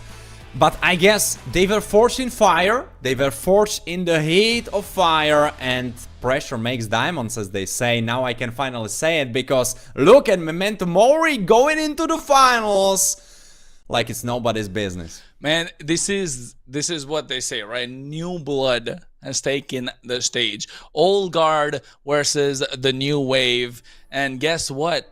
The new wave just completely dominated. Momento Mori have taken down the favorite of the entire tournament, EMC, European Midseason Cup. And Momento Mori, by God, it was looking at one point that Rain were gonna do the impossible once again, but not against Momento Mori. Momento Mori knew what they were up against, and they gave them the utmost respect in terms of their hero pool, and they knew what they had to do. They had their pocket picks, they had their strategies, and guess what? It worked out. Even though Yuichi has the most highlights in this game, and so do Rain, it just took one team fight, and it was just an end. I would love to highlight especially Slorky, because Slorky held his mind together. He held it everything together, and right at the correct moment he came back into the fight like a hammer and an anvil, and he destroyed the right targets. He went for Yuichi, he went for Mio, he went for Yoshi when he was mispositioned, he went for Kingsta. He was picking out the right ones, and those late game teamfights wouldn't be possible without him. His perfect way, his perfect skill of picking out the right targets was just crucial in winning this last game. Last game in a best-of-5 series. And I'll be honest, man, Warren, if this was a double elimination and they had the chance to come back from the lower bracket, I would still put Rain as one of the favorites to take it all, right? Unfortunate that there are no second chances. Unfortunate that there is no way for them to try and make a comeback, because it is a single elimination, no safety nets this time. So you got to show up when you are called upon, and that is what Momento Mori did exactly. And they're working it out in their way with the meta that they've created for themselves and with the heroes that they know how to use as a comfort pick. And oh my God, I don't really have any words to say. It was just an utter display of complete dominance. And in game number 2, they were using those recall spams, man. That was some aura farming right there. I've said it time and again, and these guys have been doing it so well after that. And once this fight was done without Yuichi, they knew they could end it. They knew they didn't care. It's okay. At this point, Starkey can 1v5. Oh, he could have indeed. 9-4-4. What a performance from Slarky. But I also would love to highlight Yuzin, because Yuzin, what a story from him. He came into the second part of after they got qualified, and he didn't look like he will be one of the best. He looked decent. He looked decent enough. They already qualified, so of course he was a decent player. But he looked like he's getting overshined by other jungle mains. But here, when the cookie was crumbling, he showed up. He stepped up, and I mean, his retribution usage throughout this whole BO5 was crazy. I don't know if you kept track, but I think his score of retributing the objective compared to Mr. Death is just incomparable. I feel like Yuzin took most of them. I feel like maybe 80% of those neutral objectives were his. And it didn't matter if they started, if their opponent started it, Yuzin was there and his retribution was on point, and you never knew if he will jump out of a bush and take it from you at the last second. You're right. Uzin deserves all the compliments that he can get, because the way that he was playing this Lancelot was slippery like a snake indeed. As we know somebody else to be called a snake, this guy was showing why there can be one, because he was just going away. As you know, have you seen those TikToks? Have you seen those reels and shorts, Warren? Shing, shing, shing. This is what that guy was doing the entire time, because he was just so slippery, knows how to reach the back line, and maximizing the utility of this Lancelot.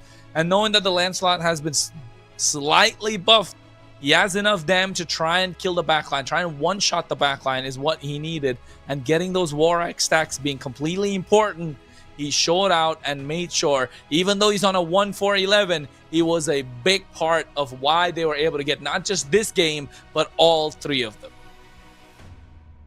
Oh, absolutely. But right now we should refocus, because new BO5 will be coming our way in the form of Entity against Minerva Fury. also one of the favorites of EMC as a whole. So this is going to be a banger of a series, and you will be having it here with Kronos, but I will be exchanged because the GOAT himself, Skartiet, will be coming your way as well. So yeah, I hope you will enjoy his cast, and I hope you will enjoy it with Kronos. I will definitely be watching, I will definitely be lurking in the chat, but I am hoping that it will be a blast as well as was this one. Unfortunately, this one didn't go into full 5 games. I was looking forward to that, but Memento, what games they had already coming into the grand final. Super strong finalist, and I'm worried about their opponent, who will have to show up the best they can. Yes, indeed. They definitely have to show up. But hey, if you're a Rain fan, you don't got to be disappointed, because they will definitely fight it out for a 3rd place tomorrow before the grand finals. And congratulations to Momento Mori to make it as the first finalist of the European Mid-Season Cup into the grand finals for the best of 7 tomorrow. And they're going to fight it out for the better part of a 4,000 euros in the grand finals against either Team Entity or Team Minerva Fury. And as you heard from Warren, that we're going to be moving on to that BO5 later on. But Warren, you got to tell me, what's your prediction? I'm going to put you on the spot, brother. What's your prediction for that?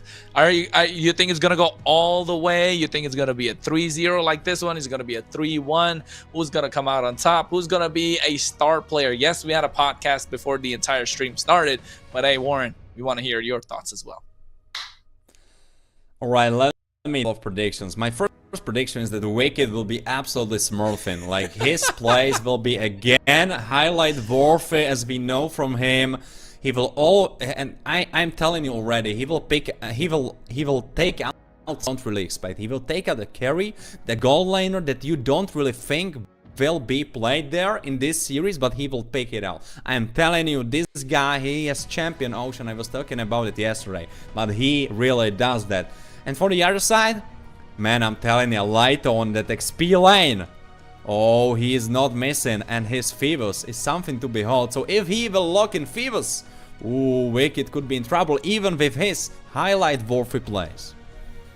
Yeah, Wicked is absolutely going to be insane, of course. That is a no-brainer to anyone that's watching. We definitely know what Wicked is. Sometimes you got to say it, right? Is that a plane? Is that a bird? Is that a plane? No, that's just Wicked playing the gold lane, and he's absolutely dominating that indeed. And I'm definitely a fan of Wicked with the way he plays. But on the other side, however, Team Entity, there are no strangers to try and be in the top competition, because if you ask me, they have a star-studded lineup themselves. If you've not known them, you've been living under a rock. You got Lito, Noel, Enzo, Pelemetronio, and Tiso. And if you ask me, no shade to Pelemetronio, but he definitely is my second favorite gold laner out of the lot. So at this point, knowing Wicked and knowing Pagu, when they go against each other, I mean, when they go up against Entity, it will be a story for everyone to watch and for us to tell indeed. But that after we take a break at this point. And this was Kronos and Warren bring you the first BO5 of the day with a 3-0 sweep from Memento Mori going to the grand finals, and Rain bowing out of the fight for the top 2. And that definitely was an absolute dominating statement coming in from their side. So congratulations to them once again, and a hard-fought display for Rain. As this is Kronos and Warren, will be coming back after a short break, and Warren will be signing off.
We're midway through the competitive year. This is where teams are establishing themselves, solidifying their presence amongst the elite teams, of course, in Europe, or you just fall behind.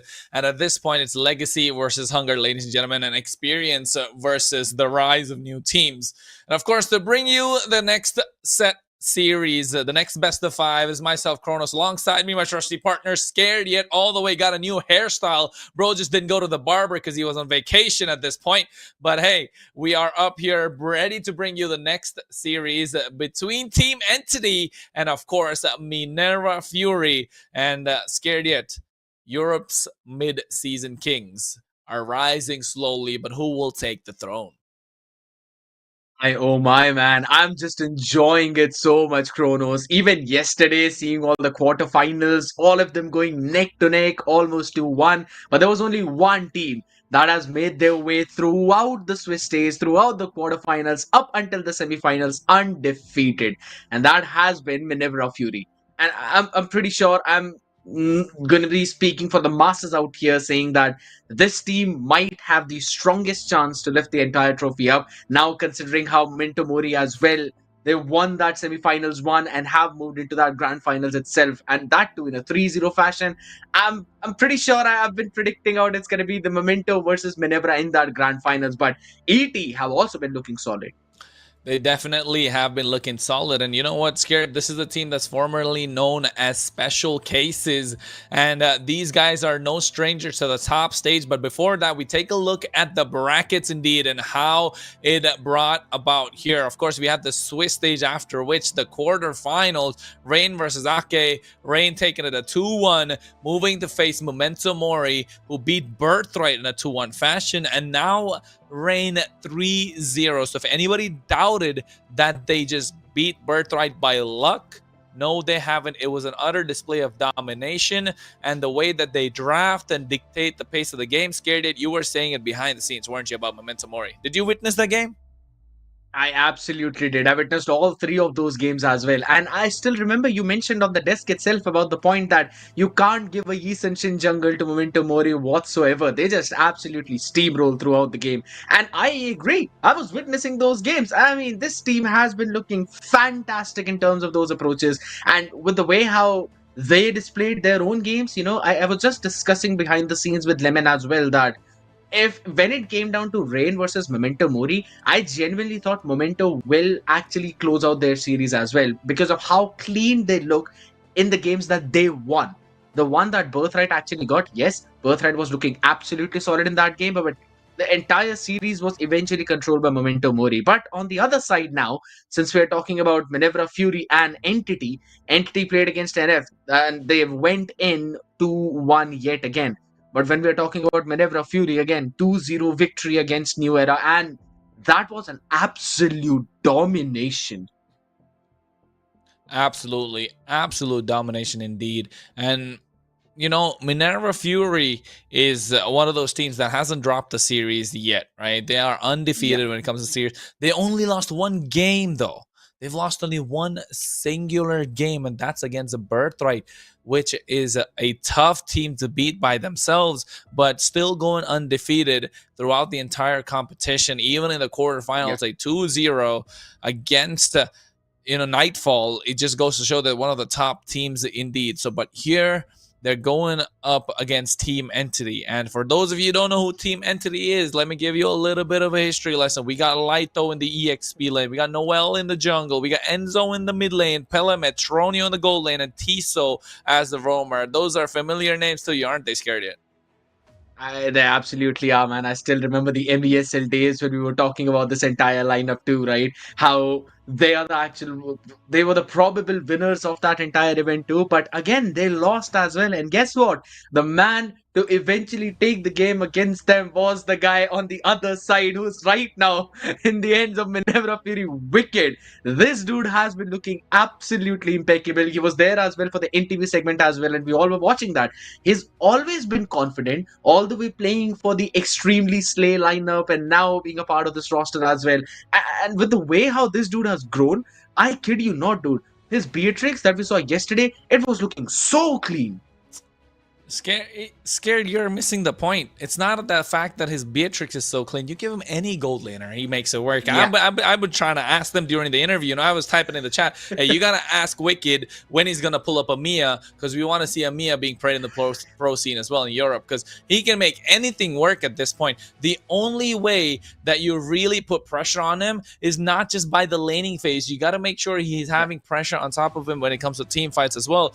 An example is the previous series that we saw, where Wan was played by Yuichi in game number 2, where they had a Phoveus in the hands of Wade on the EXP lane, and in the gold lane as well, his counterpart was playing an Iritel. So now that's double pressure. You're having pressure in the lane, you're having pressure in team fights. So that's when you're like, okay, this is a little difficult for him to maneuver around. But if you ask me, if they're able to pull that off against Wicked in a really good draft, it might be really difficult for him to make it out. But again, it's not just Wicked, right? Wicked is a name that we know is always on the tip of our tongues when it comes to the top goal laners, when it comes to the damage charts, and when it comes to the goal lane. But of course, another one, his partner, as I was just going to talk about him, the draft screen pops up, and he's the first name that we see on our left side, Pagu. Pagu is a roamer that's played for S2G recently in the Turkish league. But he's a player that's been around the world, Scared. He's been at the MSC. He's been at the M Series. He's been there in MPLs. He's been there playing for Turkey. And now he's here gracing his presence in the European tournament scene for the EMC. And guess what?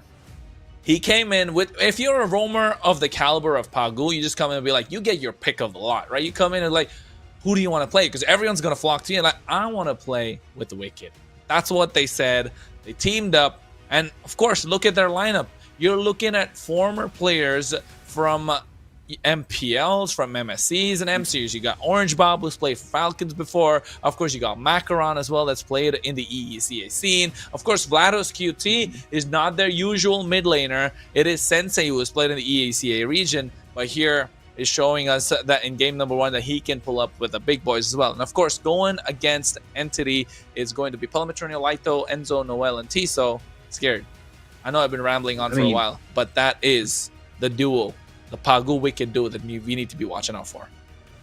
I 100% agree, right? I mean, I still remember a lot of people out there, even in the chats, they wanted to see this matchup of Wicked against Pelmetronio. But I really want to emphasize on the fact that it's not really going to be an individual 1v1 between them. Pagu will always be there to support Wicked. And we have seen time and time again, Minerva Fury, they don't really run in with one single straightforward idea of what they want to do. They always have layering behind it. If one of the steps fail, they have the second one. If that fails, they've got the third one. If all of that fail, they've got Wicked, who always stays alive and then eventually carries in that mid to late game. So that is one of the big, win condition for Minerva Fury's side, which Entity will need to take care of. They need to find certain counters for that. But since we're already on that topic, right, we're talking about those counters. We can clearly see a Farsa being banned out in the first phase for Minerva Fury. That leaves Zushin open as well. That also leaves Kimi open. Now, you banned out the Farsa. There's no solid counter of the Kimi. I'm pretty sure they can try and prioritize that.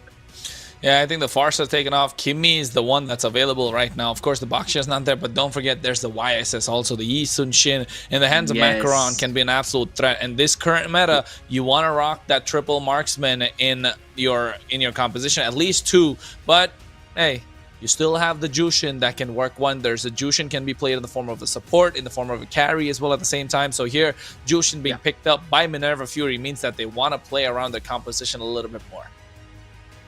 I just wanted to mention as well the same thing, that even yesterday when they had the option between choosing Kimi and the Zushin, they always went for the Zushin first. And when they were playing against the lineup of New Era as well, we saw the matchup in the mid lane, right? Baby DJ up against Sensei out here. And Sensei was the one who was actually having that big advantage in that mid lane. He was the one who was winning it out. He was always zoning the Kimi off, and he had the priority in clearing out those waves. So I think so again. Pretty solid pick for the first one though, but I like the answer from ET. Locking in the Yi Sun Shin, locking in the Phoveus. They're really revealing their draft cards. Yes, I agree. But at the same time, there are 2 priority picks that you cannot leave up on. Hey man, it's not just the fact that it's a priority pick, not just the fact that they're showing their cards, it's just the fact that they're that confident in what they want to go for. Exactly. So they get themselves the Yi Sun Shin in the jungle, they rock that Phoveus in the EXP lane, and now they know what they're cooking, and so do Minerva Fury. But here Minerva Fury really need to prioritize and be like, okay, we know for a fact that their next pick is probably going to be Kimmy, and then they're going to go into form that triple marksman lineup. And now Minerva Fury are caught off in a slight bit of a predicament over here. So what are they going to go with, knowing that that's going to be a problem? Uranus is not going to be present. You don't have the extra heal that comes out from Matilda. Yes, maybe a Gatot would work wonders over here. You can always target the back line and create the separation. But then again, you need a playmaker in the form of maybe a Batang. You have the Lapu Lapu that's open. But guess what? They deny the Kimmy. They deny the double triple marksman composition. And they get themselves the hand on this Lancelot that we just saw Uzin put an absolute spectacular display and getting a 3-0 victory over Rain. So hey, is Lancelot the new meta over here? Am I missing on something? I know he got a buff, but my God, you got to be really good with that hero. Yesterday, I was just thinking about the same thing. Throughout the quarterfinals, Lancelot had one of the poorest win rates out there. It was only Minerva Fury that actually made it work again. And this time around, we saw Momento Mori as well doing wonders with that one hero. I've been saying that for a long time now, since he's basically received the buff that Lancelot is one of the priority picks out there in jungle. He just deletes the squishy heroes instantly. So and you don't really need to make a full-fledged damage item build, right? You just go for the Vorax, go for the Endless Battle. That's enough for you. You can burst down the backline instantly if they don't have the Wind of Nature. So, but now being picked up early on, Kimmy being denied as well. I think so it's about time you're going to see the Moscow ban as well as the Erithiel ban so that Kimmy can actually have an easy time in the laning phase, since the 1-1 has also been taken care of. That would eventually mean that ET will be forced to pick something along the lines of a Granger in that goal. So you're trying to choke that pool down too, and then you can pick your Roam in a certain manner that actually counters the Granger, which can try and go for an early anti-Curious build too. So if Minerva Fury are actually looking that far forward, I think so they're already controlling a good part of the draft. Yeah, they are kind of trying to control the second bar. That they did throw a wild card in by taking away the Kimmy themselves, and now they're controlling the second half of the draft for sure, because you're kind of throwing a wrench in the plans of Entity. But knowing that there's a Zetian still available, they go for it. They take out the Lapu Lapu, trying to prevent the dive possibility onto the Zetian, onto the Yi Sun Shin. And here you're really leaving Minerva Fury a slight bit of a predicament. What are you going to take out? You got to take out a Moskov at this point in the gold lane, and that is what they remove indeed, because you need to choke out that gold lane hero pool. And over here, Entity, what can they really look for? Because the jungler's already been taken away, the mid laner and the gold laner, and you want to make sure your gold laner has a good time. So maybe an Irrital is what they're going for, unless Minerva Fury banned it out. But in the EXP lane, you're looking at it take a lot more. Of course, I was going to say the Badang is one of the only options that's kind of left to make plays, and Minerva Fury have known to pick it up time and again, but they're instant with that. And if I'm not wrong, if Wicked knows what he's in for, he definitely wants to take out that Irithel in this game. He shouldn't be going against an Irithel.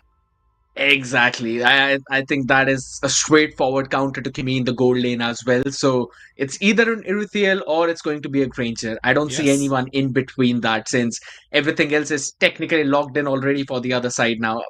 But again, it falls down to the same thing. What are you going to pick in that Roam and EXP position now? Because Lapu has been banned out, Badang banned out, Kadot Kacha banned out as well. Phoveus has been picked up on the other side. Now, we did see a Terisla being picked up yesterday in the quarterfinals, but it did not really work out that well against the lineup, right? So you really are now looking forward to being just focused a bit more on that R-Lot, which can be used as a flex for either of those lanes. So that's going to be a good thing too. But who are you going to pair it up with? That's the main question. Yeah, who are you going to pair it up with at this point? I agree, right? But I still think like Entity here, they have themselves a solid, they've cooked themselves something of a solid lineup so far, right? They have a lot of room to play around with. They have a lot of chain CC ability, and not chain CC, soft counters, like soft CCs, not exactly hard crowd controls, a soft crowd control, a little bit of a push here and there, and Zetian with the playmaking ability using the Fury of the Phoenix. I still think like Irithel is going to be a great hero that they need to get and lock down, and then ask the question towards Minerva Fury, like, what are you going to pick up? But hey, they leave that goal lane until the end, knowing that Pelemetronio wants the space, needs a lot of advantage. They go for a Khalid in the roam position, never seen before here in the EMC so far. But if you talk about aggression, they're bringing in the heat. I absolutely like this pick as well. You're going to have the priority in those rotations too. The river control will be there to try and counter the Zushin on the other side. As again, you already have the Zacian locked in. Now it's all again falling on the other side. It's an alert, but what about that? Hold on. They just pick up the glue into the Hilda. Interesting, but I think so. They're putting a lot of their cards in this early to mid game basket, man. I agree. It's a lot of early and mid-game pressure, right? Especially against the Eastern Shin. They're looking this Hilda to try and provide as much information as possible. And to be honest, Hilda is one of those roamers that can go toe-to-toe against a Khalid because you have that extra bit of shield when you walk into the wilderness to get your HP back up, so you can try and contest with this Khalid. The glue is looking to rock the EXP lane. So EXP lane is going to be a battle of just beefy boys just standing against each other, and you can't really win. It's a dead lane created at that point. That's what they were going for as well. But here, it all comes down to how this land style work out in their favor. Yeah. And if you talk about late game, they have the Kimmy, but then again, needs a lot of protection, a lot of timing to be on point. A 1v1, Kimmy's going to end up losing out against the Eastern Shin. And they pick up the Irithel on the other side. We knew that was coming from miles out. Unless they really went crazy and surprised us with like a Mia or Layla or something. Wicked, start picking the Mia and Laylas, bro. But yeah, I think Irithel here works wonder as well. I think both are solid lineups, right? Nothing really crazy.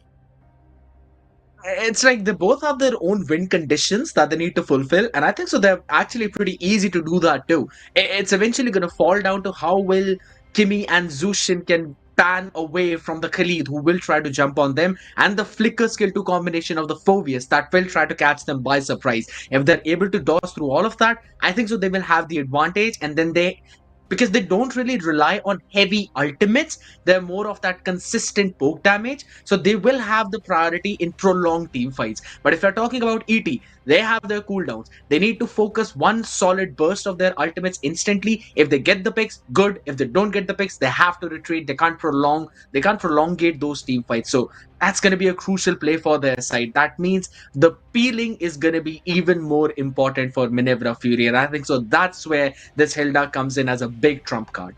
I agree. The peel is going to be absolutely important. But then again, in extended team fights, yes, Minerva Fury are going to go and pick up the victory. But if you talk about a re-engage, that's where I think you can see Team Entity come out on top as well. Because yes, they have their cooldowns and their ultimates. But again, Irithel's cooldown on the heavy crossbow is absolutely low. Yi Sun-shin just needs the 1-2 to get on point.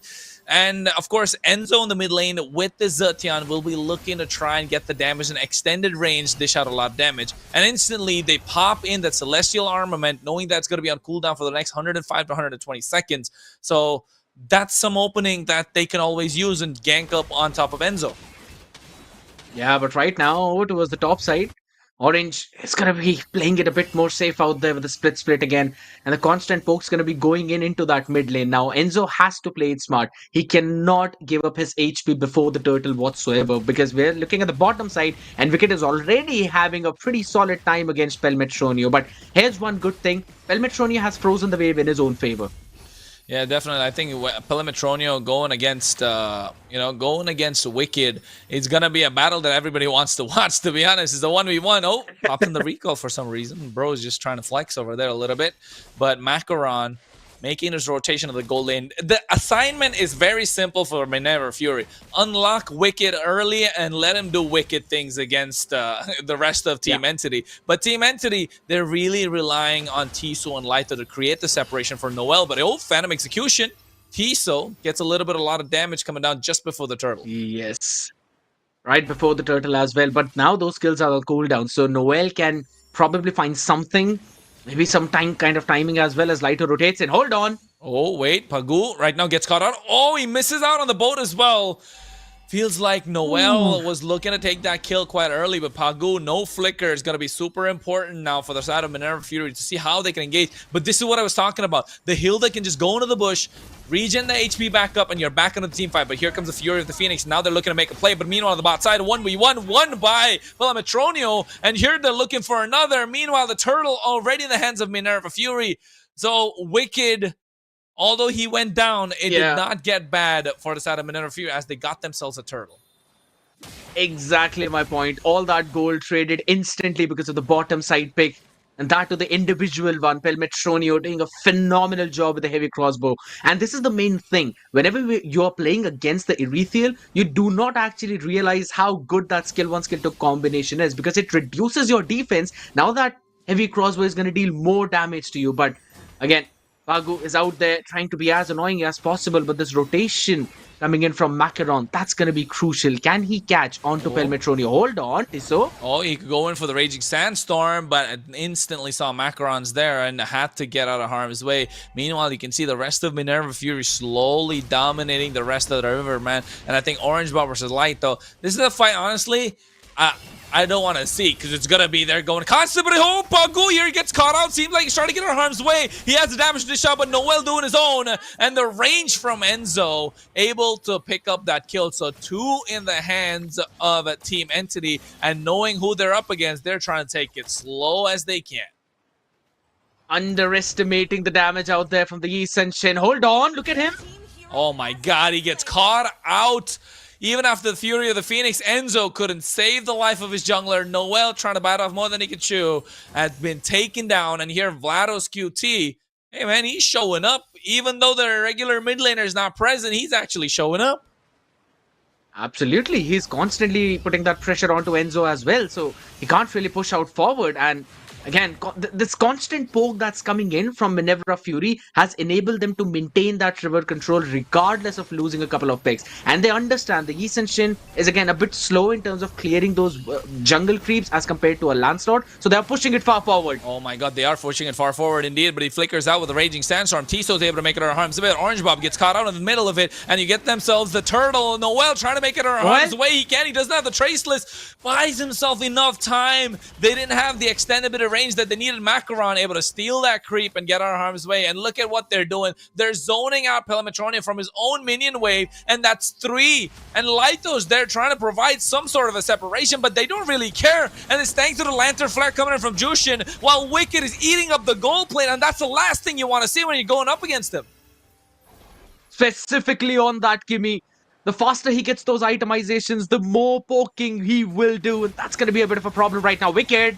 Oh no, Wicked able to make it out of harm's way. Pelmetronio has the heavy crossbow, dishing out the damage, able to get that kill as well, thanks to the proc and the passive. At the same time, Vlados QT goes in with the Crimson Beacon, has the Lantern Flare, dunks down Tiso as they're able to trade 1 for 1. I'll have to give this big win into the hands of Orange, man. The way he cleared out that EXP lane and how quickly he moved in to support his team through those fights in the turtle and then in the later stages, that was a big thing out there. But also another nice trade this time coming in from Entity over on top. They were able to take down Macaron onto that Lancelot, and now will be at least able to trade that tower up top. Oh yeah, and they're trying to trade that tower up top, but Pagu realizing that his teammate is needed in help. This comes in, tries to save the day. But at this point, that 1v1 between Noel and Macaron, Noel coming out on top, you can see why the Yi Senshin has been in the meta for such a long time now. He's going to be even more annoying now because we have constantly seen the Yi Senshin to scale up so quickly in that jungle that by the time it's 9 minutes, 10 minutes is already level 14. And that gives you a big retribution advantage as well, let alone the amount of damage that he can deal. So it's going to become even more crucial for Pagu now to try and quickly build on that defensive item of the physical defense to try and sustain through the burst damage of the other side, since Tiso is also being pretty annoying with the Crescent Scimitar. Yeah, you can see he's trying to go in. Lyto with the Infernal Pursuit has to dish out the damage, and now Macaron gets his hands on the turtle, trying to start it up. Lyto goes in again, one after another. Fury of the Phoenix trying to make a play. They catch him off guard. He goes in with a Raging Sandstorm with the flicker right on top of Wicked, but Wicked just bobbing and weaving, trying to get the kill, and yes, he does onto Tiso. Meanwhile, Orange Bob gets taken out at the same time, so 1 for 1 trade. A roamer for EXP. Pagu's there in the thick of it, trying to survive, but Lyto goes in for the Infernal Pursuit time and again, just bonking his way. And now with the turtle that's up, they're trying to get that, but Pagu's gonna be the target. They want some blood, and blood is what they get. As at this point, Minerva Fury just cannot contest and have to concede that turtle. The second when the roamer got traded for the EXP laner was the time when Entity won that entire fight. In fact, they were the ones who prolonged that entire duel, and then Noel just getting his ultimate right on point as well, finding that perfect opportunity. I did like the idea of Tiso trying to make that play onto Wicked, but he was just too far forward, and there was no one to support him because every single one was being zoned out by Orange Bobby on the glue. I swear at this point, this glue has provided so much value the side of Minerva Fury, but even after that, it is Entity who's constantly finding that damage and or finding the correct picks at the correct moment. But still, overall, there's not much gold laid out here in the favor of Entity right now. It's only 300. That means just a couple of minions, maybe a wave here and there. Fury of the Phoenix comes out. Wicked taken out so low. Traction pulse pull back. Pelamatronio. And that's an outplay at this point. It's a 1v1. Pelamatronio caught him off guard. But knowing Wicked, he does wicked things indeed. Outplays him in a 1v1 situation even without having the advantage. Pelamatronio, yes, it could have worked out with any other goal laner, but not against this guy. This guy's on a different level. He's absolutely on a new stage right now. And he's proving it even with Akimi, but hold on a second. Macaron goes in with a puncture onto Enzo. He's trying to slice them like butter, one after the other. Just not soft enough. Maybe in some time when he gets those items, when he gets his hands on a BOD, that's when he'll be slicing them through. But here, Light, though, trying to buy some time, getting picked up and dunked upon. You can see they come in. Tiso as well as the Raging Sandstorm, one after another. This is turned around as Vlados QT gets taken down himself. Pelamatronio goes against for the heavy crossbow. And this time seems like they will be able to defend. Overextension coming in from Minerva Fury right now. They wanted to take Lito down, but that man is just too beefy at this point. I want to have a look at the itemizations right now. I'm pretty sure is probably built up already on the blade armor right now.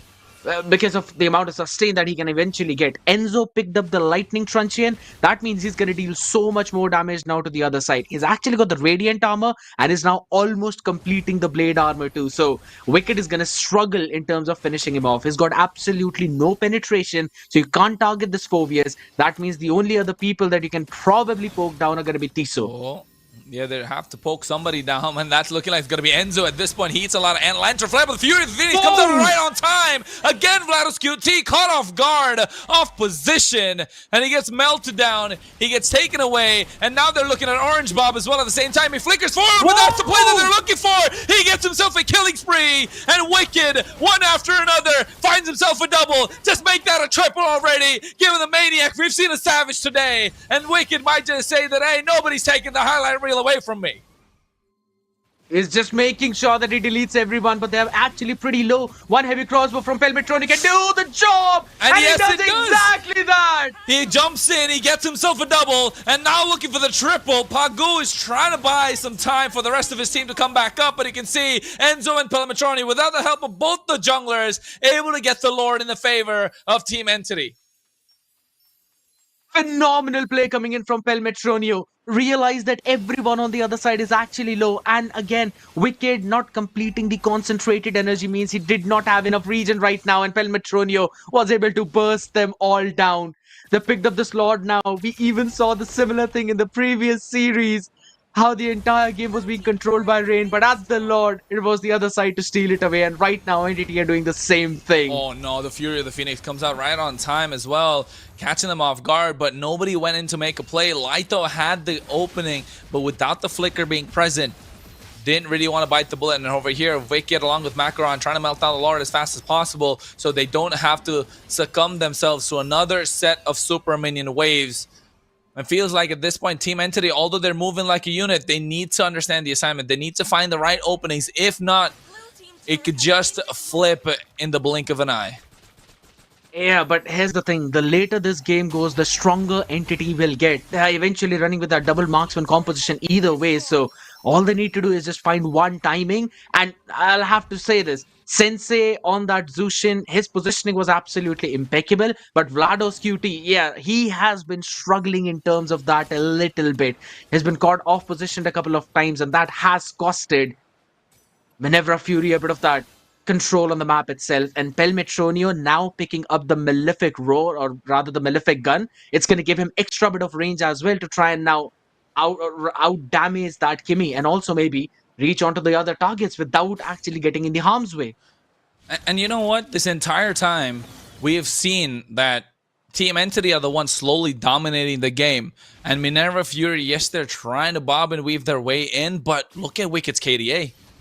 It's not like he's having a great game. He's still 5-3-1 though. This guy is just built different the entire time. And I know your chat's gonna be like, hey, these guys are just Wicked Glazes. But man, we're not. This guy's proven it time and again. And he's doing it once again in the semifinals over here. Game number 1 in this best of 5 is just started up and his team's down. But look at him. He's still shining bright as much as he can. And they know that when the time comes in, when the pressure is on, when you need someone to be lethal, he is going to be present. But here, Fury of the Phoenix gets popped in early. Yeah, they actually want to catch on to this. Hilda, who's out left on an island. Pagu. Pagu goes down indeed, left all alone after the Mount Shocker just reveal their position. And this is what brings in when you have a global ultimate, not just 1, but 2, in the form of a Mountain Shocker, in the form of the Fury of the Phoenix, and a lot of AoE to follow up on that. And that's been the big difference maker as they're trying to extend this team fight once again. And Orange Bob seems to be next on the chopping block, but flickers out and makes sure he's safe. As of now, though, but for how long is the big question? Hold on a second. Orange just gets deleted in an instant. He goes in with a Thorn Rose as well. A Macaron trying to buy some time. And again, it came down to that Fury of the Phoenix, right? Just absolutely on point. Enzo knowing when to use that skill, knowing when to use that ultimate, just making sure maximizing their ability to win on anything. Yeah, right now, and Macaron, though, wanted to find an opportunity now. He's built up the endless battle, so he will be lethal to Pelmetronio, who has not yet made a Wind of Nature. So he cannot immune that physical damage right now. Because Wicked already deals the magic damage.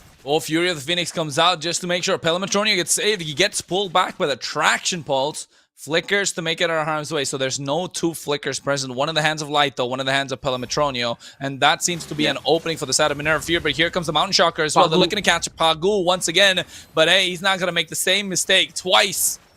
At this point, they understand what is needed to be done. The Lord is going to be the target. Yeah, and to be honest, MIF are actually winning in terms of the macro game. They have a slow push up top as well. They've got the priority in the bottom side too. So ET will have to send at least one person out on the other side to try and take care of the minions. That's when MIF can actually focus down on this Lord. Minerva Fury have been winning out in the macro game. A slow push, right? Slow pushes is what they're doing. You can see in the bot side as well. They're having priority thanks to the 1 extra minion that's buying them enough time. And I think at this point, it goes for the Mountain Shocker, and they're not being patient as they shouldn't. And here comes Tiso with the engage. He casts them off guard, and that's the kill onto Orange Bob. He's not having a great time on this glue so far, but now they go in with a Crimson Beacon. But the range coming through from Enzo on the Zetian is just way too much for them to deal with. Pagu in the back line, trying to find themselves. He's in the Tri-Brush, trying to find some opportunity, but Wicked, look at him, he's standing tall in the face of the opposition. 5-man to 1, Traction Pulse pulls them back, and Light goes in with the Astrocide with an Infernal Pursuit, but gets caught out by Wicked, and now they're trying to all hell breaks loose. One at a time, they're trying to show the damage. Unstoppable is Pelmetronio. Macaron comes through, and now you can see, here is the Mountain Shocker. Lord taking out 10,000 HP. Noel trying to zone them out as well. But still, they don't want to take the Lord. Yeah, they have to reset. Macaron has better execution line. He's gonna try and do that, but it's Vlado to steal it away. Wicked is there, but Vlad was able to steal it indeed. Macaron had the retribution, and so did Noel. Macaron went down early. Noel used the retribution, but the steal from Vlado's QT, we were talking about him not being able to live up to this, to the playmaking ability, to the positioning of Sensei, but my God, he did prove a point by stealing away the Lord.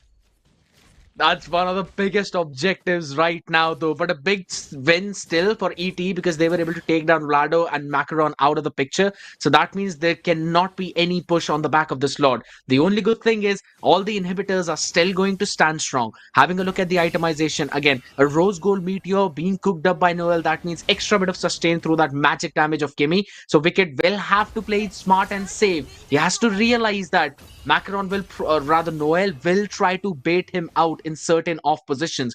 Wicked has been doing a fantastic job till now, positioning himself well, and I'll have to give it to his team. They have been giving him that leeway, creating that room for him so that he can shine out the most.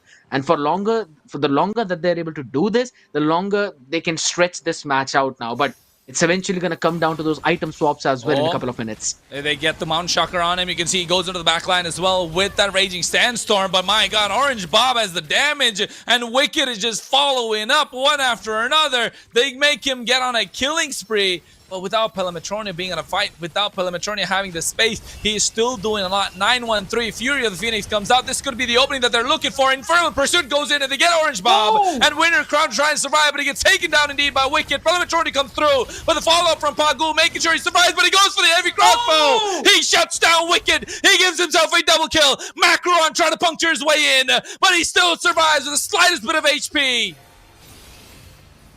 And he absolutely knows where Macaron is. Enzo is doing so much on this Zetian. He's just making sure that his teammate stays alive. And look at that. Thanks to the Claw, thanks to all of the items that he's built up till now, he's back to full HP. It's only Macaron and Pagu now trying to defend, and the red tree is on cooldown for the next 8 seconds. Man, at this point, Pelimetronio looks like a surgeon with that crossbow, right? He knows when to go in, knows when to go out. He knows how to survive. Lovely. He's done this twice now, once in the early game against Wicked, but still in the 1v1. And then Wicked got a number up on him, and this time again, just baiting out the entire team and then jumping in with a heavy crossbow, getting himself a double kill when his team needed him the most. Wicked has now finally made the Wind of Nature as well, so he'll probably need to play it a bit more smart out there. A great Dragon Spear being brought in, combine it with the Wind Talker, you don't really need the boots out there, so Pelmetronio utilizing this Erethiel to its utmost perfection. The only thing that he's lacking right now is the Wind of Nature, so Macaron will have an opportunity to try and take him down, but he's just been saving his flickers, he's been saving his heavy crossbows for those moments where he could eventually dodge the Thorn Rose, maybe even the punctures. And again, as a Lancelot, you actually have to initiate starting your ultimate again. Initiate, and you can see the Fury of the Phoenix. Along with that, they go into the Infernal Pursuit at the same time. Orange Bob's the first one to fall down. Tiso got able to survive. Pelimetronio had the number up on Macaron with the heavy crossbow, one after another, dishing out the damage, and looks like Team Entity have got control of this Lord Pit. Pagu is trying to scout out the bushes, but by no means is he let to enter by Tiso as well as Laito. And now they will definitely get themselves a 20-minute Lord, and this looks like it's gonna be a walk down mid lane when the Lord comes in, and Team Entity might be looking to end it all. It's an enhanced Lord right now, a mutant out there, and a solid one at that. We'll have to say it's going to be very difficult to defend against, and considering now Noel has also made the Blade of Despair, good luck trying to survive when your HP is lower than 50%. That's going to be more damage being soaked up. Enzo has been so on point, and the fact that he went in with the fleeting time as well on the Zetian, he's constantly popping in his ultimate time and time again, and they're getting so much vision, so much information to try and catch the other side off guard. I did see an immortality being picked up by Pelmetronia, but he sold it back again for his core item. So it's going to do a lot more damage now with the Rose Gold Meteor as well in the account. Yeah, Rose Gold Meteor trying to help them survive as well, but at the same point, here, Wicked needs to do a lot. He's the one that has to give out the DPS to make sure they're able to clear out the Lord much faster. And you can see how they pull the Lord down to the bot side and making sure they get the aggro, not to the base crystal, making sure that they survive. It's 20 minutes into the game, and that is what they do to try and clear out the Lord. Talk about a successful and clean defense. Yes, you have another set of super minion waves coming in, but that kind of a defense at 21 minutes into the game, that shows you're not just a regular team. This is a top team we're talking about, possibly the Kings of Europe. As Tiso goes into the back line and they catch Wicked, the target that they were looking for, caught them off guard completely. Raging Sandstorm with a flicker Astra's Eye, and they get themselves another. Orange Bob falls down. Macaron seems to be next on the chopping block. It's all thanks to the range that Enzo is providing. Yes, they had a clean defense, but what is going to be the follow-up? That's a big follow-up as well. Tristo specifically with the flicker Raging Sandstorm, and they can eventually end now. The minions are coming in from every direction. Yeah, they're coming in from every direction, but you can see Macaron's trying his best to clear, and he actually gets a kill onto Noel, and Vladis QT finds Lighto, but meanwhile, Pelmetronio understands the assignment, goes for the base crystal, and they get that and take game number 1. Fantastic play coming in from Entity. I'll have to say, man, I did not anticipate that coming into this game, considering that how Minerva Fury have actually showcased their skills back in the entire round robin stages, or rather the Swiss stages, and also then in the quarterfinals. This team did not drop a single game till now, and this is the first time any team has been able to steal it away. Entity, a phenomenal job, and guess what? The 1v1 against Wicked and Pelmetronio, yeah, you can sing the praises of Wicked as much as you want to, but Pelmetronio was so damn good on this Erythiel. Man, this Irithyll has been showing up, and we kind of call upon it during the draft itself, right? Yes. We roll it back a little bit and understand how it came about to be, because at that point they banned out the Moskov. You took out either the Irithyll or the Granger and leave the latter for them to pick up. And if you ask me, I would have banned out the Irithyll just because you want to give Wicked much more of a comfortable route. Yes, he's going to carry games for you, but you want to make it as easy as possible. If you make him start heavy lifting right off the bat without having a warm-up, it's going to be a slight bit of a difficulty for Wicked to even pull up the impossible. Not that he can never do it. He has done it before, but again, you want to make it as easy as possible. But I think they're just like, you know what, it's Wicked, he can do it. But hey, you're forgetting Pelmetronio. He's not a novice gold laner. He is also one of the top tier gold laners. And I told this to Warren. If it wasn't for Wicked, Pelmetronio would be my favorite gold laner. And he's showing why he can hang out with the best, because he is one of the best as well. And to be honest, he's proving it at the perfect stage right now. Getting one up on Wicked in the entire matchup, where the full composition that Minerva Fury cooked up was to make sure that Wicked is enabled. He shines the most out there. Every single one was out there to try and provide the CC, try to hold on the other side, and make sure that Wicked stays alive. I have to mention that multiple times Tissot on the other side on the Khalid tried the Raging Sandstorm with the Flicker combination to catch Wicked, but everyone else was just so far behind because the glue was zoning them out so very well that eventually Tissot had to force out his healing as well to try and sustain through all of that damage that Wicked was eventually dealing. But that back and forth, it only lasted till the mid game. As soon as we transitioned over towards the later stages of the game, or rather in the mid to late game, that's when you saw those solid defense items coming up from Lito as well as Tissot. The Radiant Armors, the Blade Armors as well, and even Athena's shield that I last saw was picked up by probably Tissot over towards the end. That meant Zushin is now not going to deal you enough damage, means it's only Wicked that you need to worry about. Vlado was, again, struggling quite a bit in terms of providing a lot of utility to the team in that later stages of the game. And that was one of the big reasons why Entity were able to pull this one through. Yeah, and I think you can even see it in the highlights, right? Quite clear that Wicked, yes, he got 1, 2, and 3 here and there, but hey, man, bro's always going to be in the highlight reel if you put him in a match. And there's not been a single highlight reel where I haven't seen Wicked make a play. But here, look, you can see Pelmetronio. He is no strangers to being the highlight reels himself. Gets himself a double over there, secures themselves the Lord, knows how to create the separation when it's important and utmost needed. Again, with the heavy crossbow, comes in on time. But just look at Pelmetronio. Left completely untouched in most of the team fights. Even here, understands when to come in, and again, left untouched. Nobody can catch him if you're not really focusing him down. Even when they had a Lancelot on the other side. Yeah, because of the fact that he went in with the Great Dragon Sphere, he combined it with the Windtalker as well. That basically gave him enough movement speed to try and just outmaneuver the Lancelot with the punctures as well as the Thorn Rose. And if you're not got the other side in the exact center of that Thorn Rose, that means both Pelmetronio and Noel will survive. And they had enough utility in their hands to try and actually dodge through all of that. Over towards the end as well, they tried everything to try and take them down, but as you mentioned, Pelmetronio just knows his assignment. He was ready to take that crystal down and was able to do that too. Pago's going to be receiving the sandbag for this game on this Hilda. Absolutely decent job, or rather pretty good job being done by him. He went out with his own solid build of the anti-cuirass into the blade armor because he realized both the marksmen are actually going to burst him down. So that's a good itemization out there. And Orange Bob with the dominant size. Now, here's this one thing, right? It's only Orange Bob with the dominant size blade armor combination. That means once he's out of the picture, Pelmetronio is going to have a free time on everyone else with his heavy crossbow. And they were utilizing that exact fact for their win. Yeah, and even though the blade armor was present on the hands of Pagu, not having the dominant size definitely made a big difference, right? Because he was trying to survive against the poke coming in from Tiso as well as Noel at that point. He got himself the Dreadnought armor early, then went to the Blade armor because that's the build pathing I think he definitely went throughout. Otherwise, he would have no way he could have survived if he built in an anti-cuirass early on as the first item, because that's how you definitely want to go for a chop suey build, as they call it.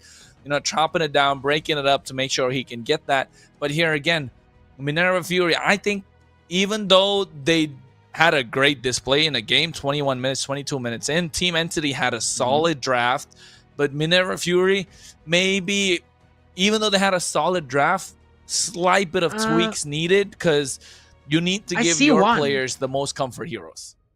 I see one of those tweaks out there, though. I was wondering why Vlados was not actually able to deal a lot more damage as he was supposed to. And I see the Lightning Truncheon being picked up by him along with the...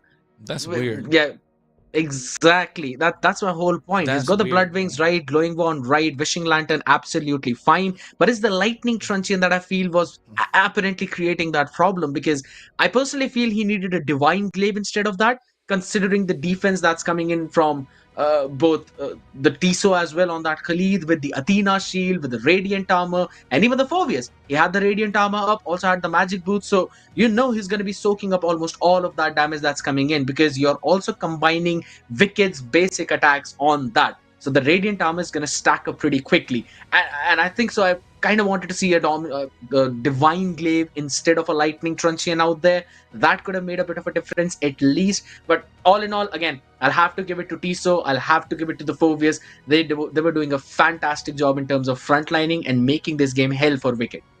Yeah, it's not just that. Like, I don't know why you'd build Lightning Truncheon on the Jushin anyway. Like, I'm still trying to think of that. Like, that was my thinking phase. I'm just like, why would you build a Lightning Truncheon on the Jushin? Because I don't think I've ever seen that before. Yeah. Like, it does the item and the skills don't really match up. So if it does, somebody try and explain it to me in the chats or the comments, or even just DM me about how it works, because I don't think it usually works, because Lightning Truncheon comes off a burst. It doesn't make sense to me. You're not maximizing the passive of the Lightning Truncheon, neither are you maximizing the ability of the skill that Jushin has. So it's just like it's oil and water at that point. A lot of separation is created. It's not merging in. So I don't know why Vlados QT would have picked that, but then again, I think you know, like, I don't know. Hey, knowledge, bro. You know, I don't know what to say at this point. That's the only reason why my full focus went on to that one item. I was like, hold on a second. I'm pretty sure that it does not belong here. There's an imposter among all the good items out there. But you know what? We've been talking about everyone else in that previous game, though. One person that I really don't want to miss out at this point was Enzo. On that Zatian, he was always present to protect Pelmetronio. His positioning was just so damn good. He was constantly poking the other side, and the Order of the Phoenix, those visions provided by him, so perfect, so on point. It eventually posed so problems on the other side. See, Order of the Phoenix is where Harry Potter should not tell lies. This is the Fury of the Phoenix, because it's the Empress. Yeah, the Fury of the Phoenix.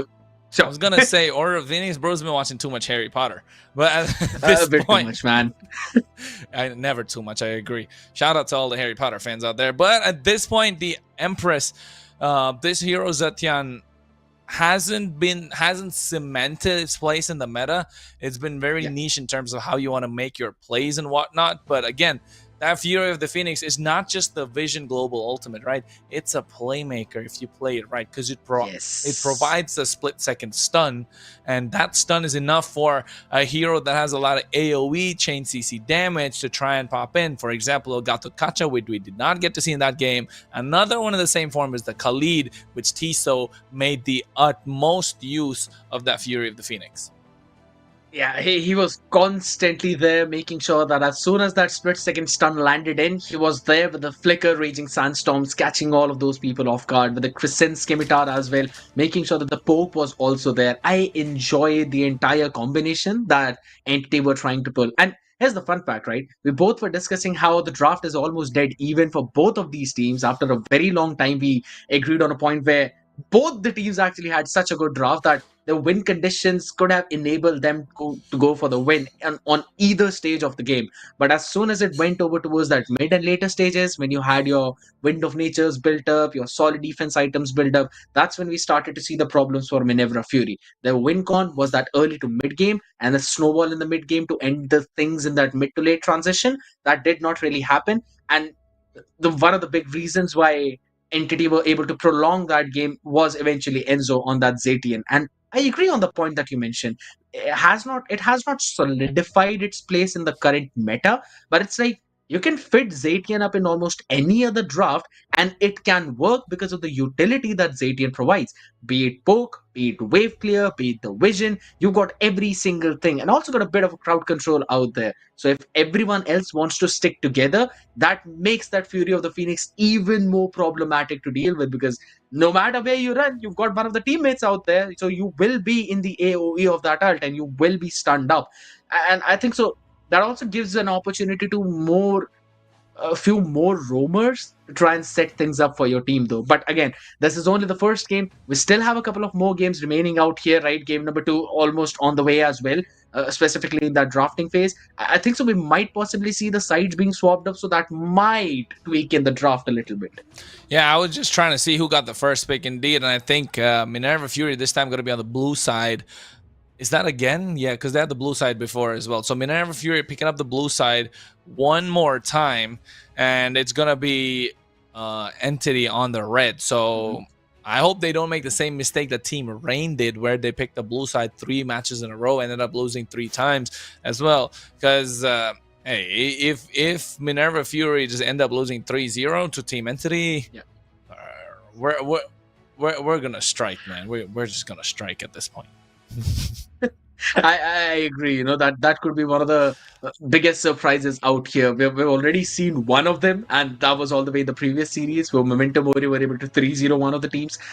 Rain specifically, no one really thought that's going to be happening. I personally didn't thought that's going to be happening, but guess what? Today is the day of surprises. We might possibly see a lot more new things out here. One thing that I actually liked was the fact that we saw the Fanny being picked up in the draft too. Right? Throughout the quarterfinals, we saw Fanny not being picked up. It was being ignored quite a lot as well because there was Hayabusas, there were Lancelots. We even saw a Fredrin into the jungle.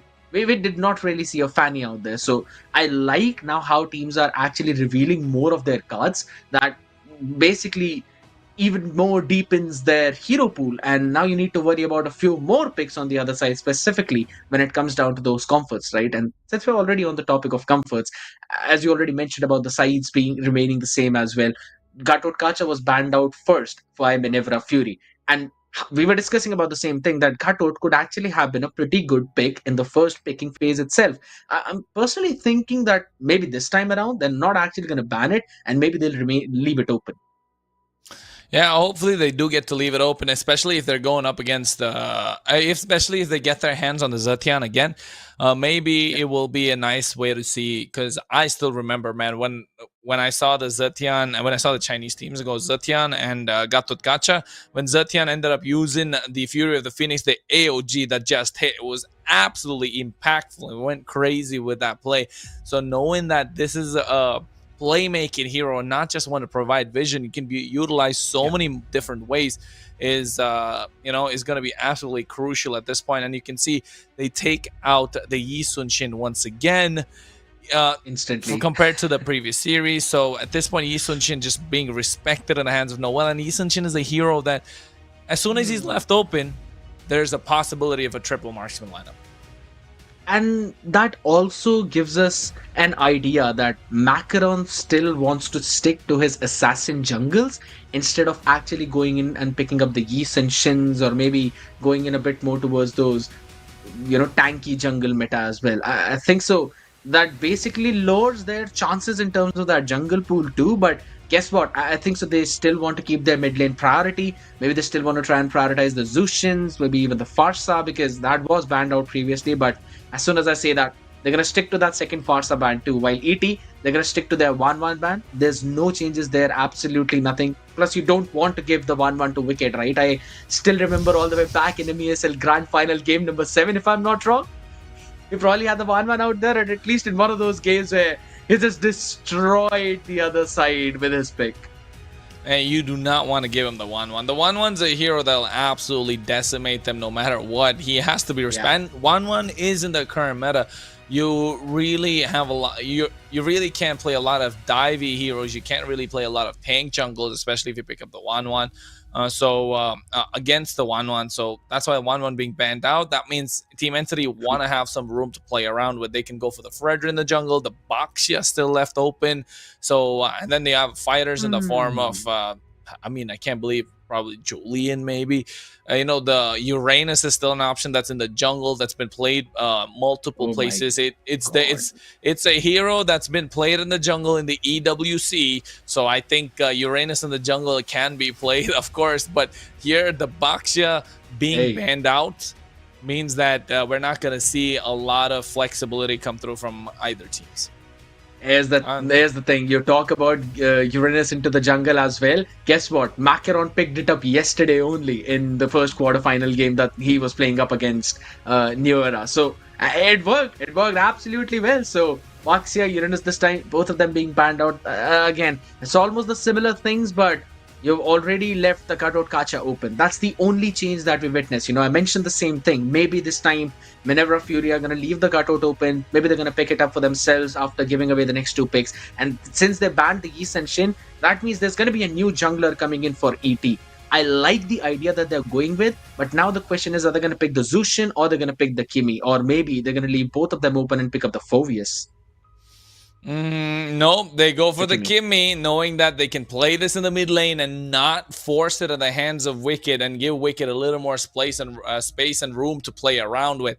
So at this point, Kimi has been a priority pick, been picked up here in the blue side as the first pick. They don't want to make the same mistake that they made at the previous game. So Team Entity, now they do have a plethora of options to choose from. It being one of the jungler picks, maybe a Lancelot early again. Could also go for the Lapu Lapu. So Phoveus is still up for grabs. Badang is still available. So these are definitely heroes that's there. One of the big picks against the Kimi as well. I was about to say Padang could be picked up early on though, but steal away the Lancelot and they lock in the Phoveus just like the last time. I'm all right. I'm absolutely down for it. You really want to catch the other side with surprise as well with pace too, with the flicker, with the Phoveus. It's been working out pretty well. Lancelot already has a lot of mobility up on board now. So I don't know if Kimi is actually going to go in the hands of Wicked right now or not. These next 2 picks are actually going to prove that. But I think so this is a good time for them to lock in even the Katot Kacha. It pairs up pretty well against the Phoveus in the lane. It's also able to clear out the wave and rotate into the team fights. And you've got a good amount of crowd control. And you also deny certain less mobility heroes on the other side. Mobility is a key factor indeed. Like mobility really is a key factor in these kind of games. And I think so far we really haven't seen any team go for a pick-off centric hero, right? They all want to be in the team fight. They all want to have AoE or at least have some sort of heal. And speaking of AoE and heal, talk about the two. They look like brothers over there, don't they? The Lap and the Badang. Yeah, just 2 different clans out there. One that uses the swords, the other one that uses their fists. Bro, they got the same tattoos as well. I know, right? And holy smokes. The fun fact is they both got long hairs and they both got a headband. One red, one blue. Same tattoo. 2 different factions. Holy smokes, one red, one blue. That's also working out here. You know what happened? Lapu Lapu and Badang both trained with their swords. But Badang got his arms cut off, so he went and got steel arms instead. He's basically a Bucky from Marvel movies, but with both the hands lost and both vibranium hands. All right, that's one thing though. But again, the Zaytian is going to be locked in on the other side, so that thing's going to remain same. We know Enzo has been super solid in that already. But the question is now, what are going to be the bans? Because we have a straightforward idea from Minerva Fury. They're going to ban out those roamers. They're going to try and choke that pool. While on the other side, they're actually focusing down onto that gold lane now. So Entity want this Kimi to go into the hands of Wicked. Yeah, I think they're trying to force it, right? They're trying to really force it and then put it in the hands of Wicked. If I'm not wrong, they're probably going to ban out the Irithel or the Moskov and then pick up the next goal lane hero for themselves. So that's one thing.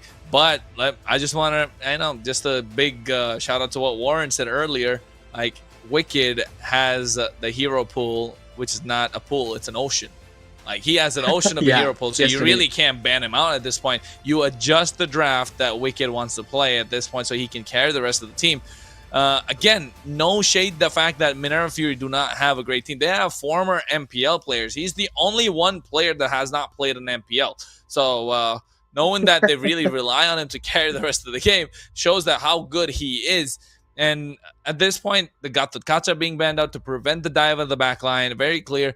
Jushin being taken away. So they're still thinking that this Kimmich could go into the gold lane. Yeah. Probably a read into Vlados QT's hero pool. I personally feel the exact same thing. Maybe they kind of have an idea of how deep the hero pool of Vlados goes in. So they're now trying to force Wicked to be on that Kimmy so that Vlados can have something else. Or maybe just trying to force that Kimmy into the hands of Vlados, thinking maybe he might not be very comfortable playing that one. We've already seen Enzo having a big advantage in the mid lane already. And I think so, if you're not picking Kimmy in the mid, Zaytian is going to clear that faster. So if you've got a roamer that can actually pair up well with Zaytian, they will have the full river control. We already saw what's going to happen if they don't have the river control. They still make it work. Now they also have the Lancelot. Will have a very fast clearing speed. Now, my main question relies on to us, who's going to be the jungler for Minerva Fury? They have an option in the form of Ling, in the form of a Hayabusa, and if they really want to pair it up with, then maybe a Fredrin if they want to go for.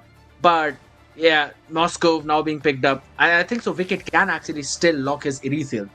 Hey, did Minerva Fury just shot themselves in the foot because they banned out the Irithel after the Jushin was banned out and the Moscow has been picked up? That means, guess what? Bruno left open.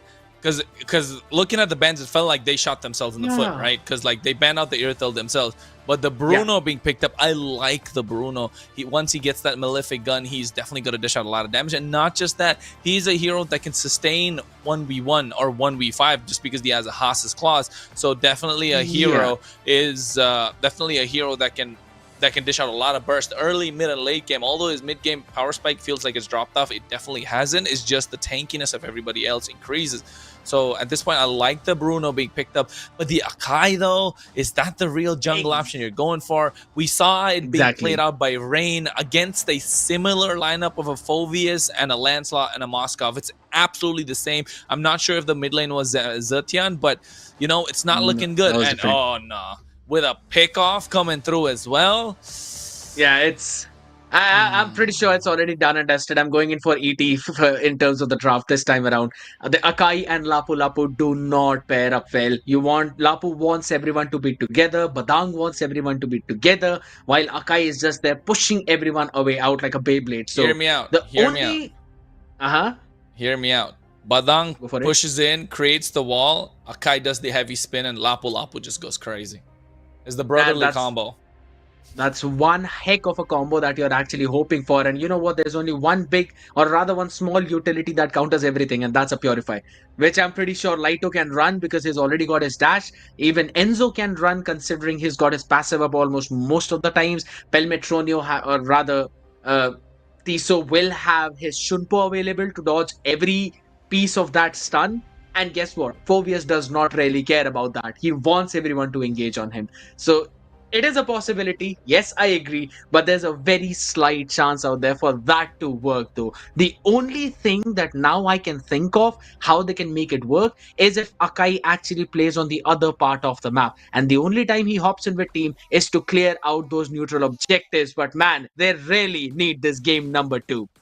They really do, man. The heat is on indeed. They have to make sure they get their ACs turned up. Otherwise, they'll be melting in the land of Dawn. Because, of course, it's game number 2, and Minerva Fury need to show up. Otherwise, it's going to be match point for Team Entity. It's going to be a big thing out here right now. They want to try and get this one. Otherwise, the pressure will be onto them. But now, since the Lancelot's on the other side, Pagu's going to run away. Lucky to be alive out there, my guy. Yeah, coming back to the same conversation, since Noel is playing on that Lancelot, Tisso's got the Cho, Laito again on that Phobius, he's going to be annoying as heck. They're going to have so much more priority in terms of those pickoffs. And that's why Vlados picked both of them, they're running with the Purifies themselves. Yeah, that was like that was a little too much damage coming in from Enzo, man. That was the early game. He didn't have a single item. I think all he had was the boots. That was just raw base damage coming through from the Zetian with the Phoenix Descent, and you can see the amount of range that it comes through with as well. And here Tiso, knowing that he has a fast clear, along with Enzo, will be able to make a faster rotation. But on the top side, the jungler, Noel, trying to go through, punctures his way, understands a Wicked is the target, but Pagu showing himself, making sure he doesn't want to dive in. Meanwhile, a mirror coming on the other side. Yeah, to be honest, it's a bit of a weird thing. Laito is going to be running back to safety. Both the junglers playing on the opposite end of the map.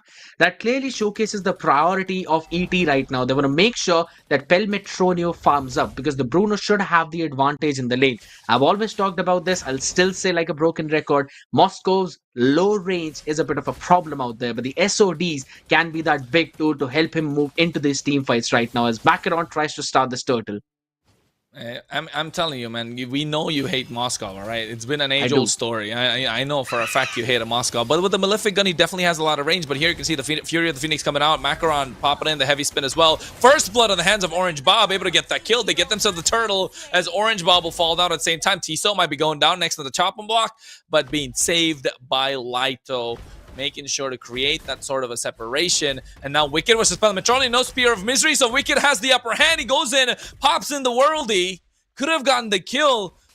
Pelmetronio making it out of harm's way, tries to go in. I don't know if it's a smart decision, but the rest of the team backing him up.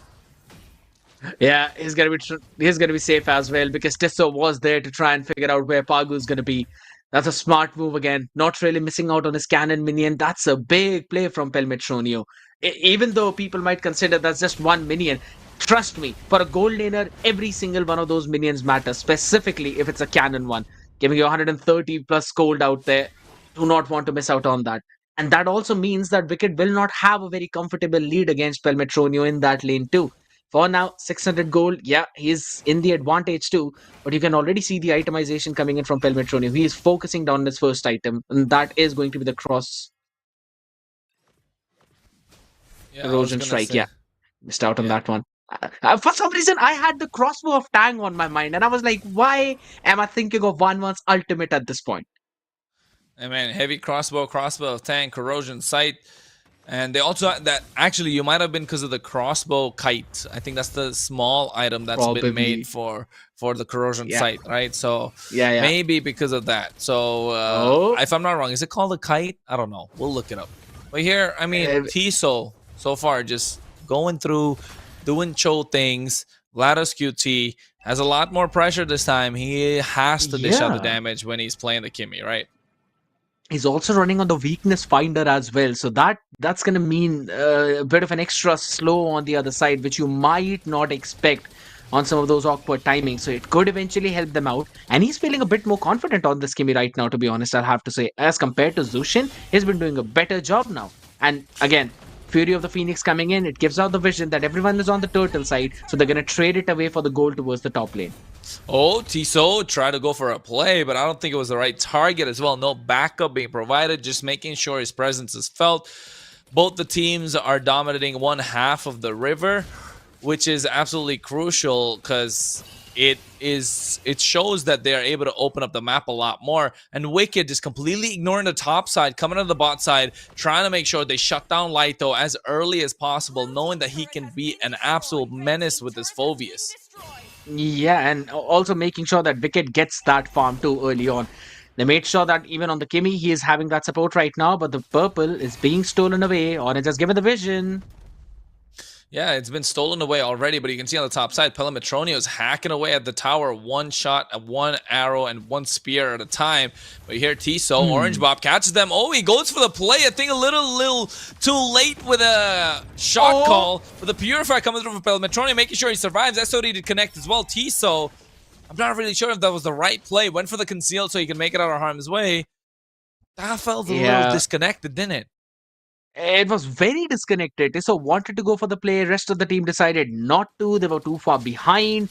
That eventually resulted in a Purify now being baited out by Pelmetronio. So he cannot really stand up on top and defend it unless everyone else hop in to support him. Because Orange is going to get his ultimate backup faster than everyone else. And even Tiso, he's got the Way of the Dragon available right now, but it just seems like Minerva Fury don't really want to force the issue anymore. But I like the rotation that's coming in from Minerva. They've sent out Macaron to make sure that Lancelot is not pushing those off lanes and everyone else are playing together. So it's like all four people on one part of the map for both the teams, while the junglers are on the opposite ends. Yeah, well, a cross-map plays need to have some sort of way, right? Especially when both these junglers. But you know for a fact that one's gonna make it on time. But Fury of the Phoenix comes through. Tisa goes into the Way of the Dragon, taking out low. Orange Bob looking for the kill on the flank angle. Bravest Fighter comes out as well. Tisa's able to make it on harm's way. Landshaker trying to dish out some sort of damage, trying to create an opening and an opportunity. But unfortunately, nobody goes down. It's just a trade of skills, a trade of HP, and again, reset and focus on the neutral objective. But the river control has been taken by Minerva Fury, and Noel's going to be forced out of that bush. He's not going to steal this one turtle away as well. That's the third turtle now going in for Minerva. But here's the fun fact. The goal lead is only of 800, and that is not high. It's just like a couple of $100 for almost every other hero right now. And any time any of the team can actually tilt the odds in their favor depending on the engage that they're actually going to go with. I do have to mention that Tiso has been outplaying the other side a bit too good. He has been, but you can see, oh, here comes the heavy spin, actually pushes him back into the hands of Wicked. He purifies from the Astra's Eye as well. Able to get that kill. That was really good coming in. That was good communication, but here's the Fury of the Phoenix. Laito creating the opportunity for his team as well. Goes in, but doesn't contest. He actually gets that kill nonetheless. He could have gone for an Infernal Pursuit, but just didn't go for it. But meanwhile, here, 1v1, Orange Bob versus Pelmetronio. Not to no avail. He's not going to go any far forward right now. I mean, three of the people out there in the tower. He had the flicker, but just deciding to play it a bit more disciplined out there as towards the bottom lane. Wicket should be able to get this tower too. Look at the damage he's dealing. He's already got the Berserker's Fury, and he's just taking control of the entire game now. Wicked does wicked things. That's what I call it. At this point, he's just able to control the pace of the fight. He controls when they want to pick a fight. He knows when they want to disengage because he's the one that has the damage and is being respected by Team Entity. And knowing that he has a Purified, Tiso can't really jump on him quite easily as well. But that gives the opening for Noel to go, puncture his way through and try and get him. But Pagu along with Orange Bob are not going to let that happen as they catch him off guard here. Tiso still makes it out of harm's way with a Shunpo.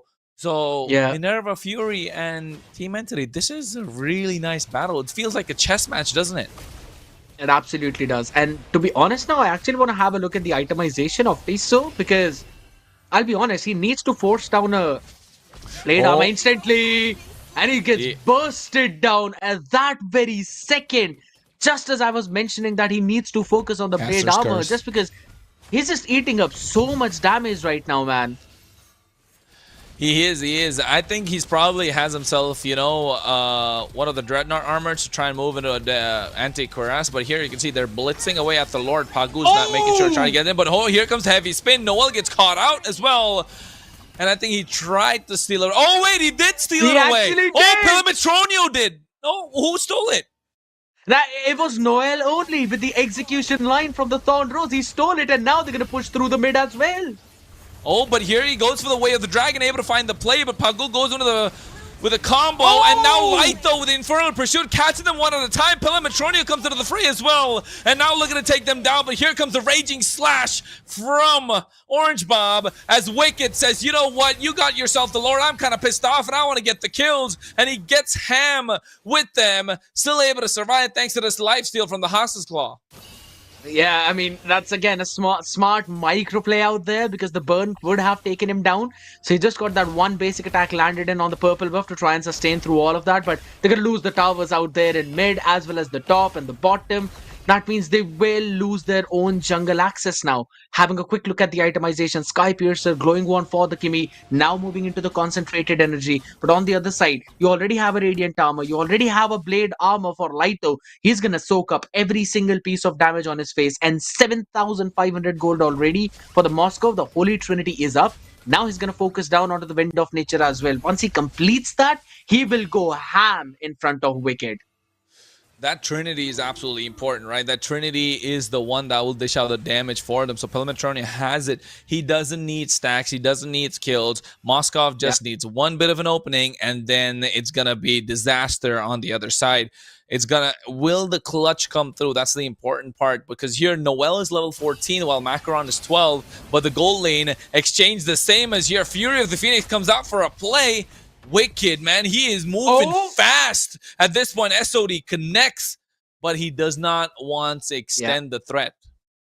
I'll have to say, how Minerva defended their tier 3 into that mid lane, that was absolutely crucial. It still is standing up, and that is one of the big reasons why right now we did not see Pelmetronio completely go into the fight with his SOD. He realized that he's going to be in tower and everyone is just ready for him to spawn there.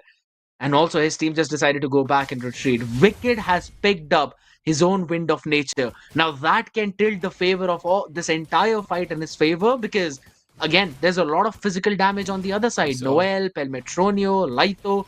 That's going to be a big thing. But yeah, I'm looking at Tiso. But the thing is, he's got no backup right now for himself. He has no backup, but if you look at it, they're trying to make a sandwich out of Minerva at this point. It's looking like it's going to be a sandwich play. They're trying to scout out Pelmetroni because he's going to be the target, and they find him, and now they're trying to make his own sandwich. Purified a little too early and makes the use of the SOD to get on harm. Somebody can see Tiso comes in, no heavy spin presence, so Macaron's going to be the target, but Laito gets caught out and is able to flicker out of harm's way. Yeah, it's a lot of major spells baited out on the other side. A flicker from Laito. Pelmetronio has not got the Purify for the next 69 seconds. And every single thing is up for Minerva Fury. That's a big macro win now. Pelmetronio gets his hands on the Wind of Nature as well at the same time. Noel able to make it out of harm's way. This time they understand that they don't want him around to be a threat to the Retribution. That Thorn Rose has a lot of base damage, so able to get it. But here they go for it with that Way of the Dragon and able to get that kill with the Raging Slash. Will he make the outplay the 2v1? Wind of Nature comes out as well. And this could be the opening that they're looking for the Fist Break Fist Crack combo. But the Fury of the Phoenix catches one as Pagu is able to get the kill onto Pelmetronio. Lord is marching on the bot side. Wicked knows that the rest of Entity were offside and is smashing their way through one at a time now. That was an absolutely brilliant play coming in, to be honest. And this is the strength of Lapu Lapu. Orange Bob, he just did a phenomenal job in that 1v2. Almost catching both of them, though. He only fell because of the Fury of the Phoenix out there.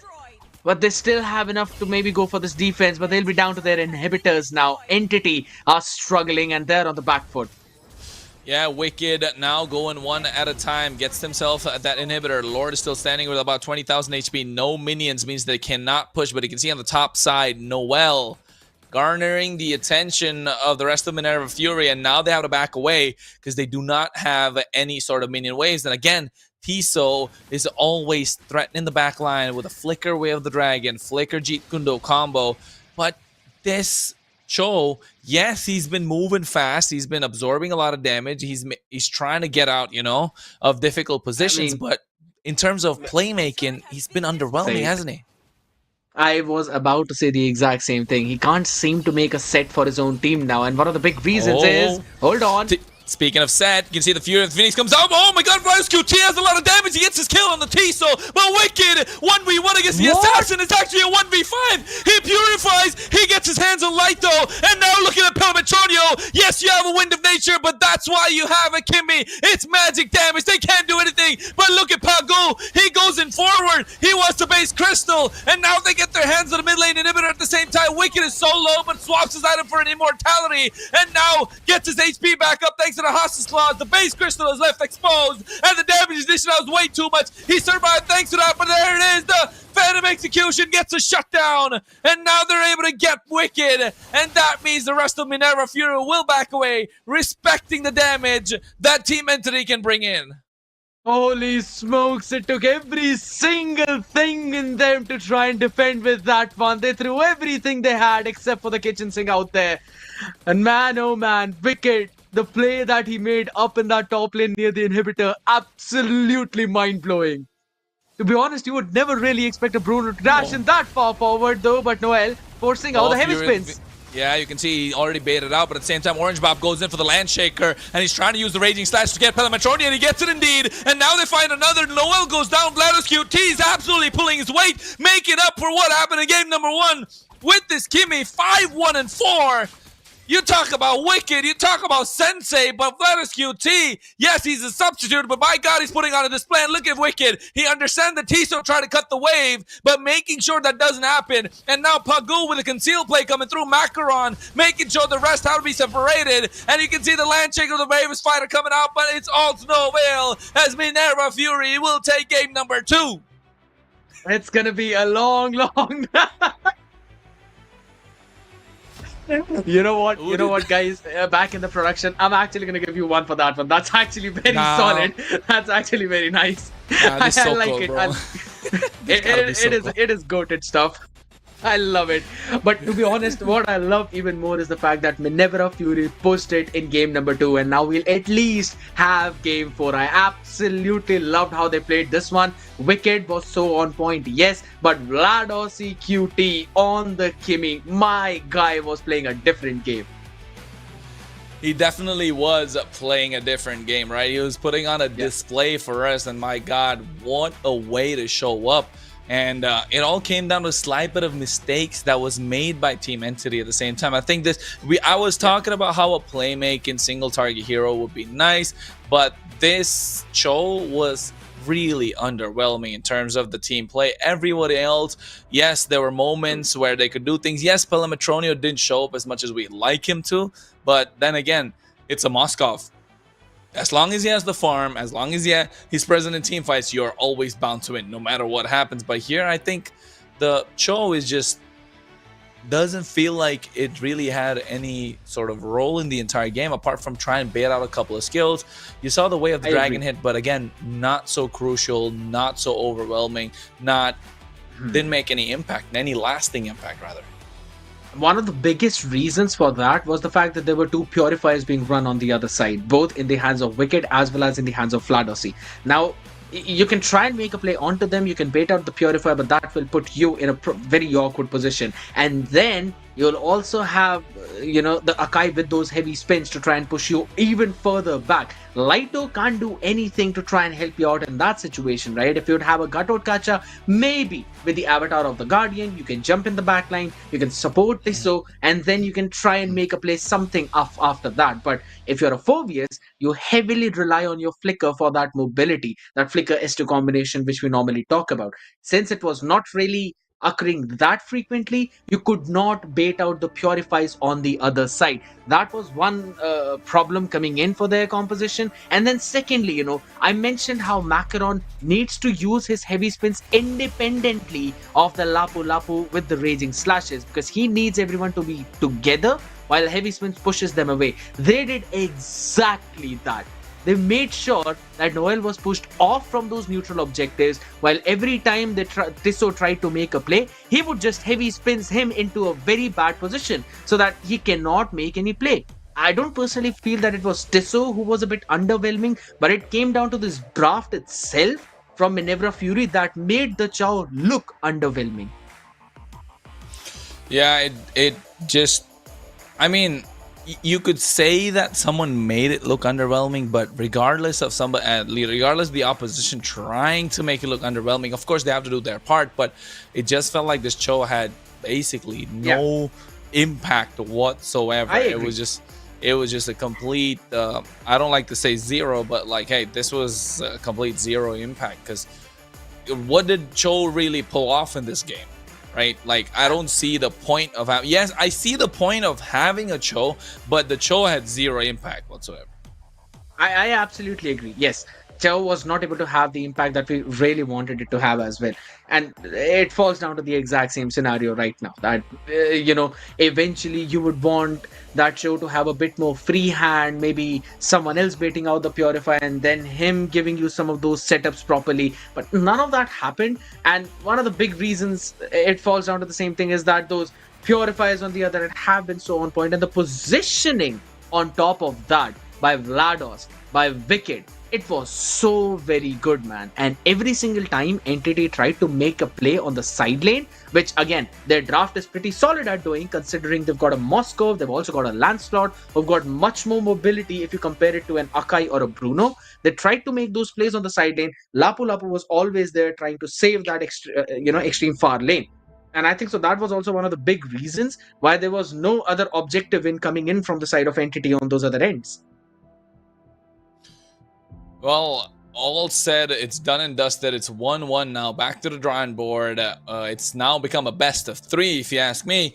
So who's going to come out on top of the BO3? We've seen Minerva Fury just pull off upsets and pull off impossible victories before. Team Entity, again, this is a solid lineup, man. The names speak, and the names speak for itself.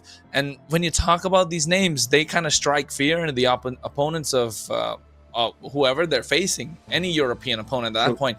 And I think they really need to learn how to pull up, especially in next game, unless, otherwise it's just going to be a one-sided story.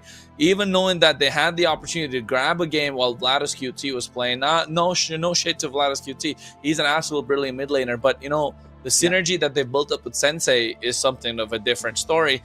And I'm not really sure if Sensei will be making his way back. If he does,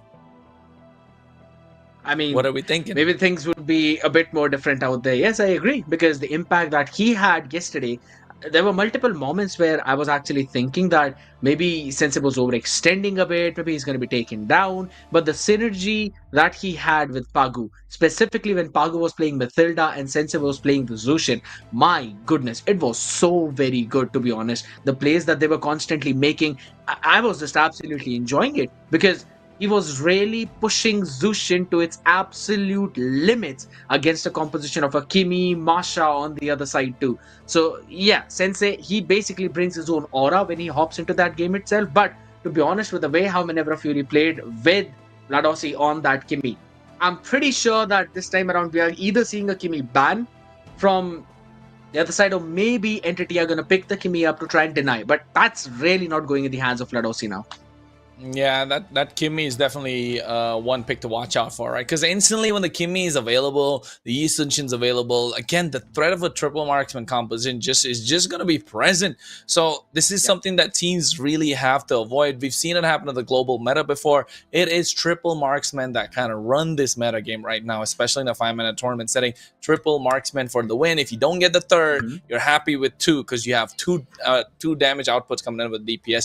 So now, folks, you're asking, why a triple marksman? Why what's so great with it? You know what? You wanna know about that? You can catch us on our socials. G_Kronos for me, at Scared Yet for him. So that's where you find out why we are talking about triple marksman, because definitely there is a story behind it, but we can't tell it to you right now because we're focusing on this game. So follow, like, subscribe, do all that good stuff. I mean, that's the most important part out there, right? You do not want to miss out on any of the action. Plus, we'll have the grand finals tomorrow as well, which will be a best of 7. So all of that you're going to catch on Surge Europe itself. So make sure you subscribe and do not go anywhere right now, as we'll be moving on to the draft of game number 3 itself. And this time, ET are going to be on the blue side. So there's a bit of a change now. Minerva Fury finally getting on that red end. That means now you've got a certain priority bans that you'll have to do, while ET can actually try and dictate the draft for themselves. That's why we're already seeing a Mathilda ban coming in. I'm probably thinking they want to try and prioritize, again, something along the lines of a Kimi or maybe a Zushin, or if they get their hands on, since it's been banned out, I was about to say Yi Sunshin, but yeah, that's not happening. Definitely not, but hey, they got to make sure somebody takes out the Kimi, otherwise it's going to be a problem again. Yeah, I personally think so. Vlados was absolutely beast on that one. So you don't really want to give it on the other side too, but it's a 1-1 ban right now. Farsa, Uranus, Bucks, yeah, all 3 of them opened up. I think so. 2 out of those 3 are going to be banned out. I'm probably leaning a bit more towards the Baxia and the Uranus. You do not want the other side to pick it up instantly. Plus, we have seen Minerva Fury enjoying the Uranus into the jungle, and it's a very solid flex pick. Can also go into that EXP lane if you want to, and becomes super annoying. It could be. It could be. It could be. You know what I want to see? I want to see Uranus, man. It's been a long time since. Get out of here. Get out of here. I already saw the gameplay for Uranus yesterday, and as soon as you mention it, it's been banned out. Just stop saying these names now, man. You're just predicting the bans Farsa. unintentionally. Farsa gonna be banned out here. Has to be. Only if you say you want to see it. No, if only if I say what? If only you say that, yeah, I want to see a Farsa, that's when ET will actually ban it. Nah, I think it's gonna be a Farsa ban. Like Farsa, Zetian. These are one of the 2 heroes. Oh wait, let's not forget Baxia. These are the 3 heroes. 2 out of these 3 get banned. 2 out of these 3 get banned. Hey yo, you just stole the words that I said a few minutes ago, man. But hey, you know what? I'm gonna give you that. I do that too to you as well, so it's fine. Well, I'm also expecting a Baxia to be banned out right now, though. It's been pretty solid in terms of the meta itself, in terms of the jungle. You can also try and play the Baxia in the roam position too, which we actually saw yesterday in the quarterfinals. You predicted the Farsa, my man. Yes, I know you're going to be on cloud 9 right now. Baxia. I'm absolutely fine. You can also stand up and give yourself a pose that you want to. We'd eventually see if you're actually wearing the full suit or not. Hey man, I am wearing a full suit. Why would I not be? Let's see. No, but I see Baxia. See, I told you Baxia is the ban, and I told you Kimmy's gonna. It's written. I have the crystal ball. Phoveus Stop Lancelot. leaking the script. Stop leaking the script. Phoveus Lancelot. All right. Let's see. The Ascension is banned out, so to be honest, those are 2 of the best picks in this scenario. We've already seen Macron liking to play Lancelot, but I'm not quite sure if you'd really want to lean into it right away. Maybe they can pick up a Zushin. I think so. I like the idea of Hayabusa. I was thinking the same thing as well, but again, then Zushin could be let through. Yeah, it's a Phoveus Zushin.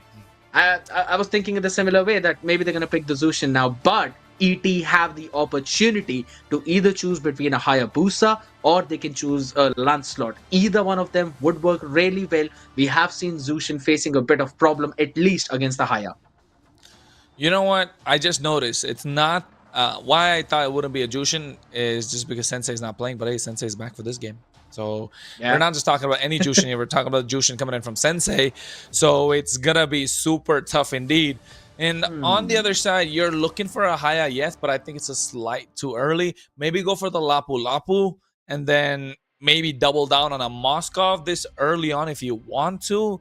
Otherwise, get yourself a jungler that could move around, maybe in the form of a Fredrin, but it's not really greatest against the Jushin. So I think a Lapu Lapu here is valid.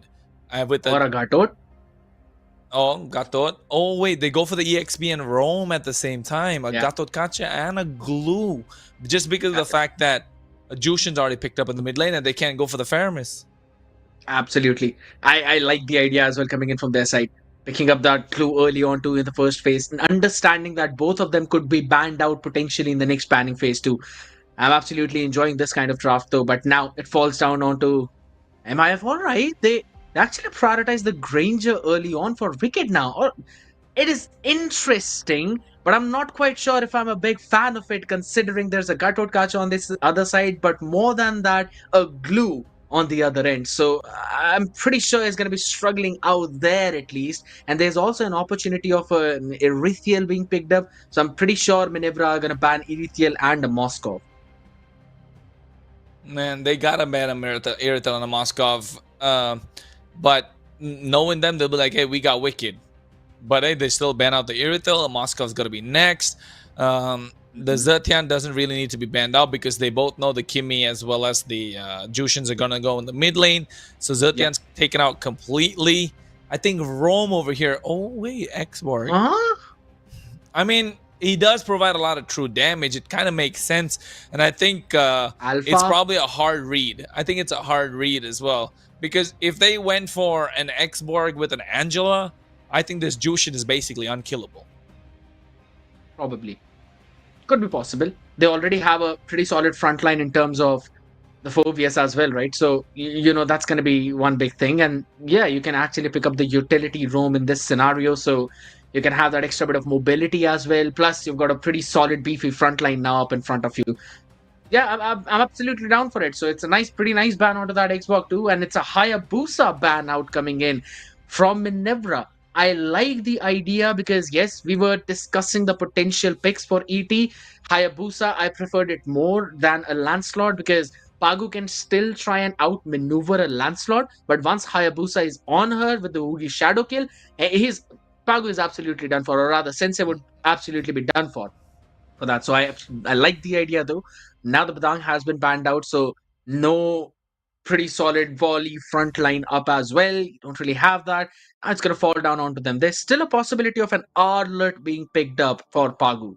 I was gonna say Pagu is definitely an Arlot connoisseur. So Arlot in the roam position makes so much of a difference, especially when they're going against like such tanky lineups, and especially Igloo, where you can just vengeance your way in completely. It's like it's unstoppable at that point.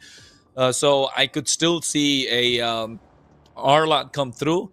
I just hope it's not an Akai again, just because an Akai in the jungle, I wouldn't be a fan of it.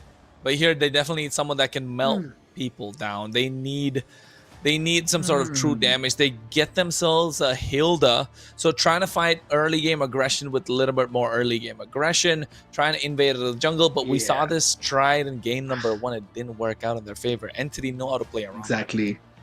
They also had the glue in that game too, but I think so. The only difference in that case is the fact that there was Vlados who was playing onto that Zushin. He was a bit uncomfortable on that though. This time it's going to be Sensei, and we already saw, right, Matilda, you have that, you really like the early game, so Pagu was able to give that leeway to Sensei to play around with. And on this Hilda, he's going to do the exact same thing, just in a bit of a different way where he will be a bit more aggressive and he'll be opening the map up for Sensei. So he can keep on going in with his, annoying pokes too. But all right, it's a Lancelot being picked up. Pelmetronio goes in for the Melissa.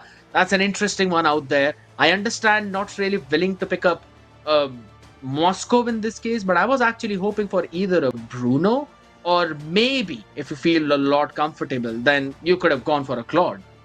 Let me tell you of a history lesson. Melissa Pelemetronio's, I think it's his favorite signature hero. Yeah. Signature pick.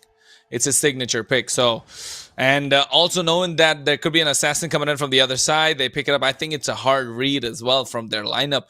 They understood that they're going to go against an assassin, and here a Joy being picked up as well. So Macaron not gonna have the greatest of times when he's gonna go up against his Melissa. And again, Wicked is not gonna have a good time in the laning phase as well. So I really like the lineup of the Entity, where they have a good front to back composition, double marksman, a really good scaling. But in terms of early game, not the strongest. They really need Noel to show up in the early game on this Lancelot. I agree, and to be honest, to pair everything up with that, I think so Noel is pretty solid on those retributions as well. Now, considering the lineup on the other side, you don't have any hard stoppage for that Lancelot, so he will have a free reign too. And I think so that can enable him to have an advantage in the early game itself. I'm still leaning a bit more towards the lineup of Entity right now, just because of the fact that this Joy has not really been that successful. And considering how there's a Kimi on the other side, there's also a Gutout on the other side with the taunt. You already have the glue on that EXP lane to try and stop you out there. Yeah, and with the Melissa out there with the go away, I'm not quite sure how Macaron is going to find success onto that one. Yeah, it's definitely going to be a hard time. They're not going to be able to find anything for that one, but hey, it's a BO3 at this point, and it feels like it's going to be a tough one if Wicked doesn't get a one-up on Pelemetroni early on. Oh, Laito actually steals that crab away. That's a big one out there.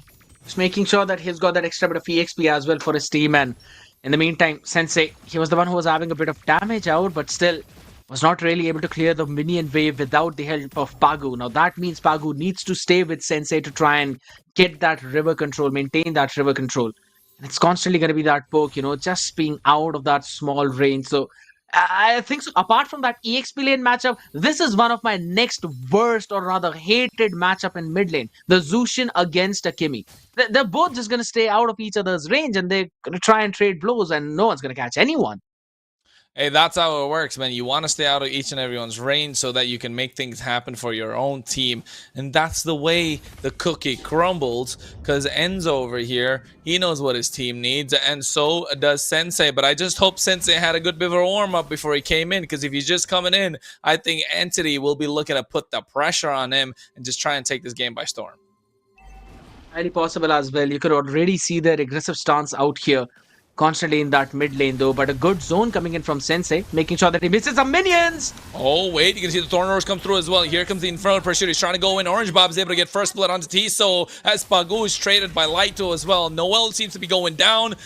Thorn Roars to survive, he actually does! But no, Orange Bob comes into the fray, gets himself a double kill, flickers forward for that nonetheless, and here goes in deep again with that Infernal Pursuit, but gets taken down by Pelimetronio, traded, and now Macaron gets his hands on some turtle soup.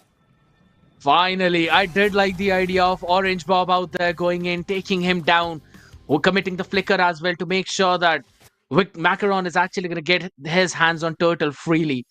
I love the idea out there. But still, a 2-for-2 trade overall at the end. And I'd eventually say it would have gone in favor of ET, but Minerva Fury winning out on that early game right now for the first Turtle rotation definitely has set a pace up for them now. Definitely has set the pace up indeed at some way, shape, or form. Pagu, along with Tiso, look at them. They're just saying hello to each other, trying to control the river. So far, Entity have controlled, and here comes the electrifying beats from Tiso, but gets caught out in the taunt. Sensei with that Crimson Beacon, showing that he is able to and ready to engage at any given point when his team calls for it. Tiso right now, again, been dominating the river. Minerva Fury just cannot get their hands on it. Yeah, but there's one big thing as well now. Entity, Pelmetronio has picked up the Corrosion Strike, and he's picked it up before Wicked could take away the Hunter Strike out there, right? So that's going to be a bit of a problem out there for him, as he will be a bit behind in farm, and he's going to be taking in a lot more poke now than what he'd actually love to. But the good thing is, he's already denied a couple of minions to Pelmetronio, so in terms of the EXP, he is lacking. And he's also trying to freeze the wave in his own favor. So he's winning in the macro game that has forced the rotation from mid down bottom. The bot side is going to be the target. Of course, it's the goal lane indeed. Wicked versus Pelimetronio is the one that we want to see. AOG from Tisa to try and get out of harm's way. At this point, Traction Pulse to pull them back. And Enzo trying to shout the damage. But still, they're able to survive. They have enough. The Cuddles and Muddles not going to be able to do anything at this point. But he still stole that Go Crab, and that's a big thing. You've still denied some more gold to Wicked now, and you're going to keep that advantage for yourself while the turtle spawns. Macron is going to have that advantage, but I'm pretty sure Noel's going to go in. Noel gets on top of Sensei with the Phantom Execution, tries to make it out, but Macaron gets himself another turtle. Yes, Joy has been kind of countered by the Gatokacha's taunt. He's been countered by Pelimetronio's Go Away. But still, you know, you want this assassin to get as much ahead as possible because the damage is still damage. Because eventually he can find a perfect timing to land into those team fights. You don't really need Joy to be the first entry for the team. He can wait, he can find a perfect timing for that flank, and then he can jump in. But right now, Orange, he needs to be the main opener for the team. He needs to try and open things up a bit more because Pagu is doing his own things on Hilda, and Sensei is kind of out in the open in his own world. He is indeed. Oh, Noel gets caught in the Phantom Execution, trying to get out of his way. That Lantern Flare pulled him back, and I think that is an opening slightly created for them on the bot side, and this should help them clear it out. But you can see Pelimetronio saying no. He does have enough damage, trying to move them out. He doesn't pick up the Inspire, went for the Flicker this time around, and I feel like that is debatable because you want Melissa to have slight bit of a power spike with that Inspire. Meanwhile, Orange Bob just having a day and just trying to make it out alive. But considering the amount of crowd control on the other side, I think so. I'm down for that flicker at this point. You also have the Zushin out up in front of you. Orange Bob, he's going to make sure that He jumps in with the S2 flicker combination multiple times, and even go away is not going to help you sustain through that because it's a ranged ability. You will get tagged by it, and then he'll bonk on top of you as he's ignoring every CC out there then. So yeah, I agree that it could have been a bit more debatable, but I myself Ooh. would have probably gone in for that flicker as well. Now he's already building into the Demon Hunter sword as well for his Holy Trinity as the second item. Wicked has that Sky Piercer building to a BOD or a Malefic Roar. Not really sure at this point, but he has the damage indeed. Old Crimson Beacon already baited out. Cuddles and Muddles coming through. You can see Pagu trying to buy some time. Orange Bob goes in with the Infernal Pursuit. Already used the Astro Sai. Wicked trying to show the damage. Using the Death Sonata. Gets caught up in the threads and the needles coming in from Pelemetronio. Pagu again trying to create a separation. They're trying to fight for this neutral objective. Yeah, but it's going to be taken down by Noel right now easily. But guess what? The glue is going to bring the Orange Bob back. Oh, AOG trying to catch Pagu, but he has concealed to make it out of harm's way. Orange Bob trying to go in a little bit more with the Infernal Pursuit. Unstoppable. This guy just trying to go in deeper and deeper. Does not care what happens. He just wants a fight to the death. Cuddles combination yet again from Pelemetronio, just out here to deal a bit more damage though. The only good thing that is working out right now for ET is the fact that they are not really losing that mid tower. They've lost the tier 1 on the top side, and that has resulted in a 700 to 800 gold lead for now for Minerva Fury, but it can be stolen away instantly anytime when they take away one tower off from the other side. And in terms of that gold lane matchup, Wicked's items are a bit more cheap as compared to Pelemetronio, but Pelemetronio is keeping up with him in terms of getting those power spikes. So I think so he's still going to have more impact in those fights as compared to the Granger in his hands. And that could be one of the crucial things, right? Because they've got 3 kills, and all of them have actually been in the hands of Orange. I agree, and not just that. Granger is a hero that survives on Snowball, right? And Snowball means stacks on a Sky Piercer. The moment he doesn't get stacks on a Sky Piercer, that's basically one item down. It has almost non-existent damage, and if you do not have any sort of stacks in a Sky Piercer, this Granger is going to be underwhelming, just like how we saw Tiso being underwhelming in the previous game with his Cho. So now they're really trying to fight fire with fire, because I feel like Pelemetronio, if he's able to keep up with these expensive items that he has to purchase, man, it's looking dire for the side of Minerva Fury, because that Trinity is going to start hurting when it's up. And now even Noel has picked up the Endless Battle. That means a bit more onto that true damage. The good thing is, Wicked is actually landing in those Death Sonatas. Enzo soaking up all 3 of them. Now, if he can keep on finding those kind of avenues and angles, I still feel that he will be doing a decent amount of damage, at least right now. And that basically gives them the control of the river as well. And he can constantly go in for those pokes. Does not really need anyone to give him the vision. Look at that. Tiso already being forced to recall right now. That means the priority in the Lord Pit is already in the hands of Minerva Fury. Yeah, and I think Pelemetronio here really needs more than 3 items to hit a power spike, right? Because let's not forget, he doesn't have the Inspire. Yes, he can get the Holy Trinity, but he needs that Malefic Gun to add that penetration factor to him. Because look at the other side. Orange Bob, Fovey is super tanky. Hilda is super tanky. You have a Joy that definitely is going to be really mobile, probably not going to get caught out in that Cuddles and Muddles. But then you have the Jushin that gets a lot of shield with that Crimson Beacon. So you need not just 4, you probably need all 5. You need a full build for this Melissa to actually have some sort of impact, unless you're snowballing with them. So Pelemetronio really has a lot of farming to do, and that's how you can see always moving towards the minion waves to get extra gold. Yeah, and I like the idea as well as the team is giving them the opportunity right now. Sensei pushing a bit far forward. Oh, Macron actually looks at Pelemetronio off position, tries to catch him off guard, but Lito flickers forward, and you can see that's the first kill in his hands as Pelemetronio gets one, and he gets taken down by Pagu without having to go away. Noel tries to go in on top of Wicked, but Wicked uses the flicker to make it out of harm's way as well. Orange Bob trying to survive in the thick of it. He gets taken down by Noel and the rest of Team Entity. And now Minerva Fury, with the numbers advantage not on their side, will have to back off and concede this Lord unless Wicked has a way to snipe it down.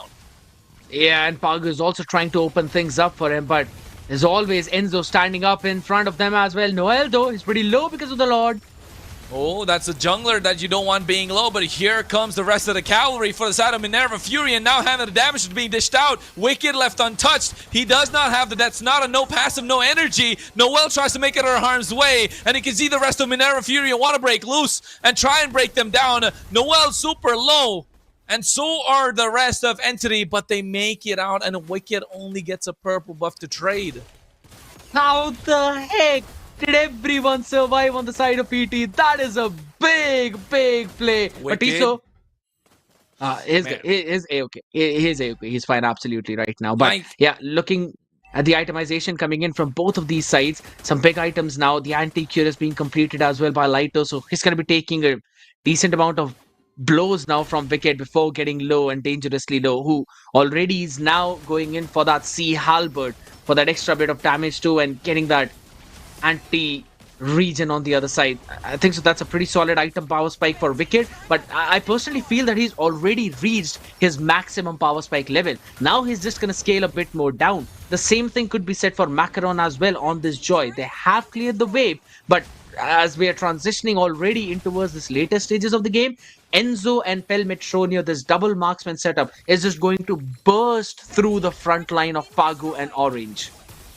Man, it's looking difficult right now, especially for the side of Minerva Fury, because Wicked is starting to play a little more aggressive than usual. And why? Because he wants stacks on the Skypiercer as a Granger, and that might be a slight bit of a mistake, an overextension that could turn things around, and they need to capitalize on that team entity. And that's why you can see they're doing as much pressure as they can on the opposite side. Again, Wicked playing more aggressive than usual, gets caught out, he gets taken down, and this is what I was talking about. And now the rest of them have to back off because they have no form of damage. As you can see, Team Entity are being the aggressors, looking to take away the tier 2 on the top side, while Macaron's trying to get a clear on that with the electrifying beats, goes on top of them. Tiso still hanging on with a lot of HP, and the damage coming out from their side is way too much.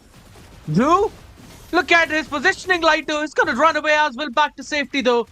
Almost pulling another pick onto Macaron. He did not really jump towards his own team. He wanted to jump towards Macaron to try and stun him down and immobilize him to get that pick. But a lovely play coming in from ET. And they're also getting their major power spikes now. The Malefic gun being picked up from Melissa. 9.6k gold up in total. Wicked. Yeah, he's gonna be safe. As of now, he's gonna be safe out there. Flickered for it. True. So, and that's one important utility too, right before the Lord, because it's going to march up in the next 20 seconds. And I don't think so they're going to have any major control in terms of the river as well, considering they've already reached their item power spike. And I'm going to double down on the point that you mentioned, Kronos, that Wicked having no stacks on the Skypiercer means that this Granger is going to remain absent in the next few team fights because he does not have that execution. And right now, he's just so off position. Yeah, he definitely is. Again, it's just the fact that he is starved out by the rest of Team Entity. He needs gold, he needs kills, because that Skypiercer is just not helping his case right now. And at this point, I think it's looking dire for Minerva Fury, because the Team Entity are playing this so very well calculated, and I think they're doing well, thriving in this calculated chaos. The double marksman just working out phenomenally for them. Look at that. Enzo single-handedly zoning everyone on the other side. And they understand if Wicked is not there, they will lack a maximum damage source. Sensei is there, yes, but he is the utility support, as for you can say, the constant crowd control on the other side to try and get you those knockups. The damage is being dealt by Wicked. Macaron on this Joy is also struggling, and I think so it's not again Macaron's issue, it's more of a Joy issue where you're not tanky enough to sustain through the burst, and you have to get into the backline. You will have to get into those uncharted territories of the opponent's side, so you will have to soak up a lot of damage. None of that can happen with a Joy, so he's also struggling in terms of getting a perfect timing out there. Lord is going to march down from the bottom side, and all the lanes are being managed perfectly. Man, this is not just perfectly managed waves or perfect macro. This is just absolutely decimating the opposition. Just perfect execution coming through from their side. Starting slow, ramping up the pace when you need it, and absolutely going loose in terms of team fights as they are right now. And the first one to fall is Orange Bob, and this double marksman composition again is proving wonders as Wicked is clearing out the wave, but the rest of Minerva Fury Macaron cannot do the same because there is no possible way for them to be protected. As you can see, Pelamatronia has the extended range. Here comes another set of minion waves. They're trying to focus on the base crystal, but the minions are not being present, and that has might as well found them the opportunity. They have traded Orange Bob for Enzo, but that has been all because Noel is trying to go in. Wicked trying to dish out the damage. No kills yet. Got himself the Wind of Nature. Again, the 1v1 not working out in his favor, and seems like Pelamatronia has put on a display of how to be a top goal laner along with the rest of Team Entity as they're looking to end this game and taking the base crystal, and now one at a time they will take the kills as well, and Team Entity make it 2-1. It seems like a lot of questions are now being answered today as to who the best gold dinner is out there in Europe. And I'm pretty sure I'm going to say it right now. Pelmetronio, with his team, has been doing a phenomenal job. Right? In the first one, or rather in the second game, we did see Minerva Fury make a bounce back. But after that, it's constantly been Entity. They have worked out so very well till now, and their composition was just too good at this point. Not really giving a lot of kills to Wicked, understanding the win con of your opponent, and denying that. That is also one big way for you to claim that victory, right? You don't really need to play on your win conditions. You need to deny the opponent's win conditions as well. Everything being done perfectly gives you a proper macro game. ET cooked up that so very well, man. And I think so if they're going to continue this form, I'm pretty sure we're going to see this as a 3-1 rather than a 3-2.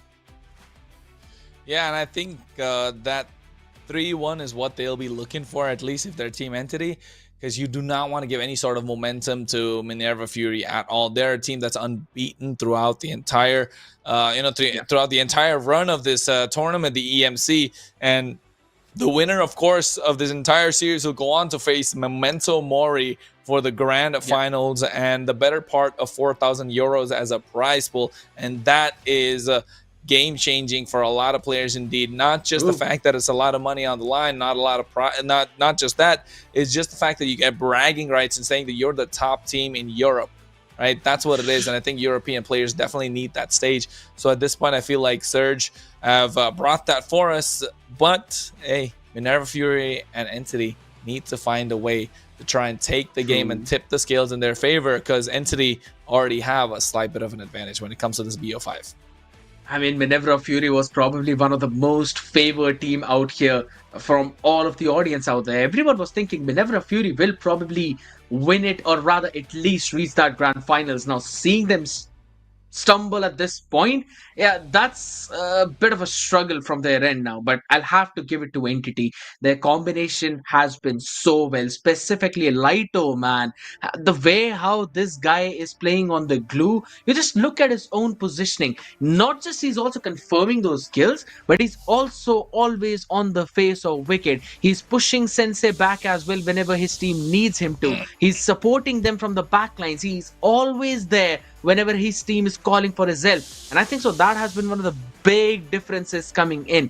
Orange, on the other end, he's been trying to go aggressive, but he's been going a bit too aggressive where his team cannot really give him a proper follow-up. Like even in this situation now, he's just left alone on an island. There's absolutely no one to protect him.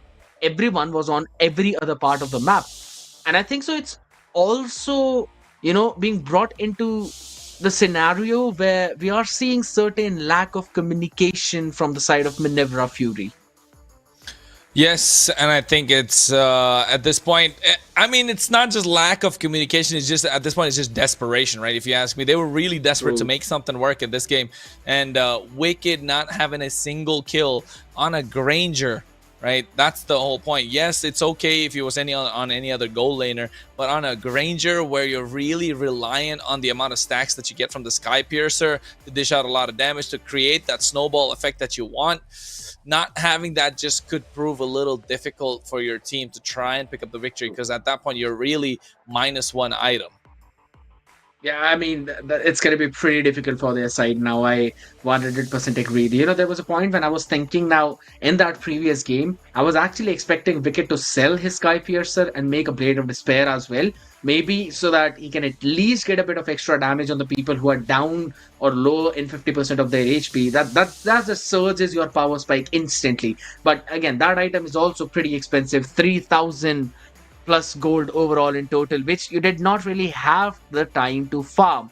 And he also went in again with the Sea Halberd along with the Wind of Nature over towards the end, which we saw being popped in. But Pelmetronio, he was just a bit smart out there. He made sure that he has his own Wind of Nature to try and counter Wicked in that scenario, and he did it perfectly. Eventually winning that fight and then transitioning it into a base crystal destruction as well, securing the entire game for his team. Again, a pretty solid job now. But looking at these statistics, Chronos, look at that. Two of the first three turtles were actually taken by Minerva Fury. They had the advantage. In overall damage, they have dealt more damage to Team Entity than Team Entity has done to them. That clearly indicates you the fact that Minerva were having that damage, but it just did not go in the right direction with the right person that eventually resulted in Team Entity's win. Yeah, I think the damage department did work out for them just because of the fact that they have a Phoveus, they have the Hilda, right? Most of the damage probably came out from the Hilda as a roamer, and that's where the tides would have tipped, the scales would have tipped a little bit. But then again, like not having a single stack on the Sky Piercer really hurt the chances for Wicked, right? He must be furious at this point for the rest of his team, and I think this is make it or break it. Again, it is a single elimination bracket, no safety nets for any of the teams that end up losing. And that's why we saw Team Rain. That was an upset of a series where Momento Mori just pull up a victory 3-0, dominating fashion nonetheless. So here, Team Entity could again pull up with a 3-1 victory unless Minerva Fury pull up and say, you know what? Hey guys, we're done. We got to shake it off. No more ring rust. No more, no more playing around. We're here to go for the jugular. We want their throats. We want the victory. It's probably now time to get serious now and maybe get those super sane cells going in for all of these people.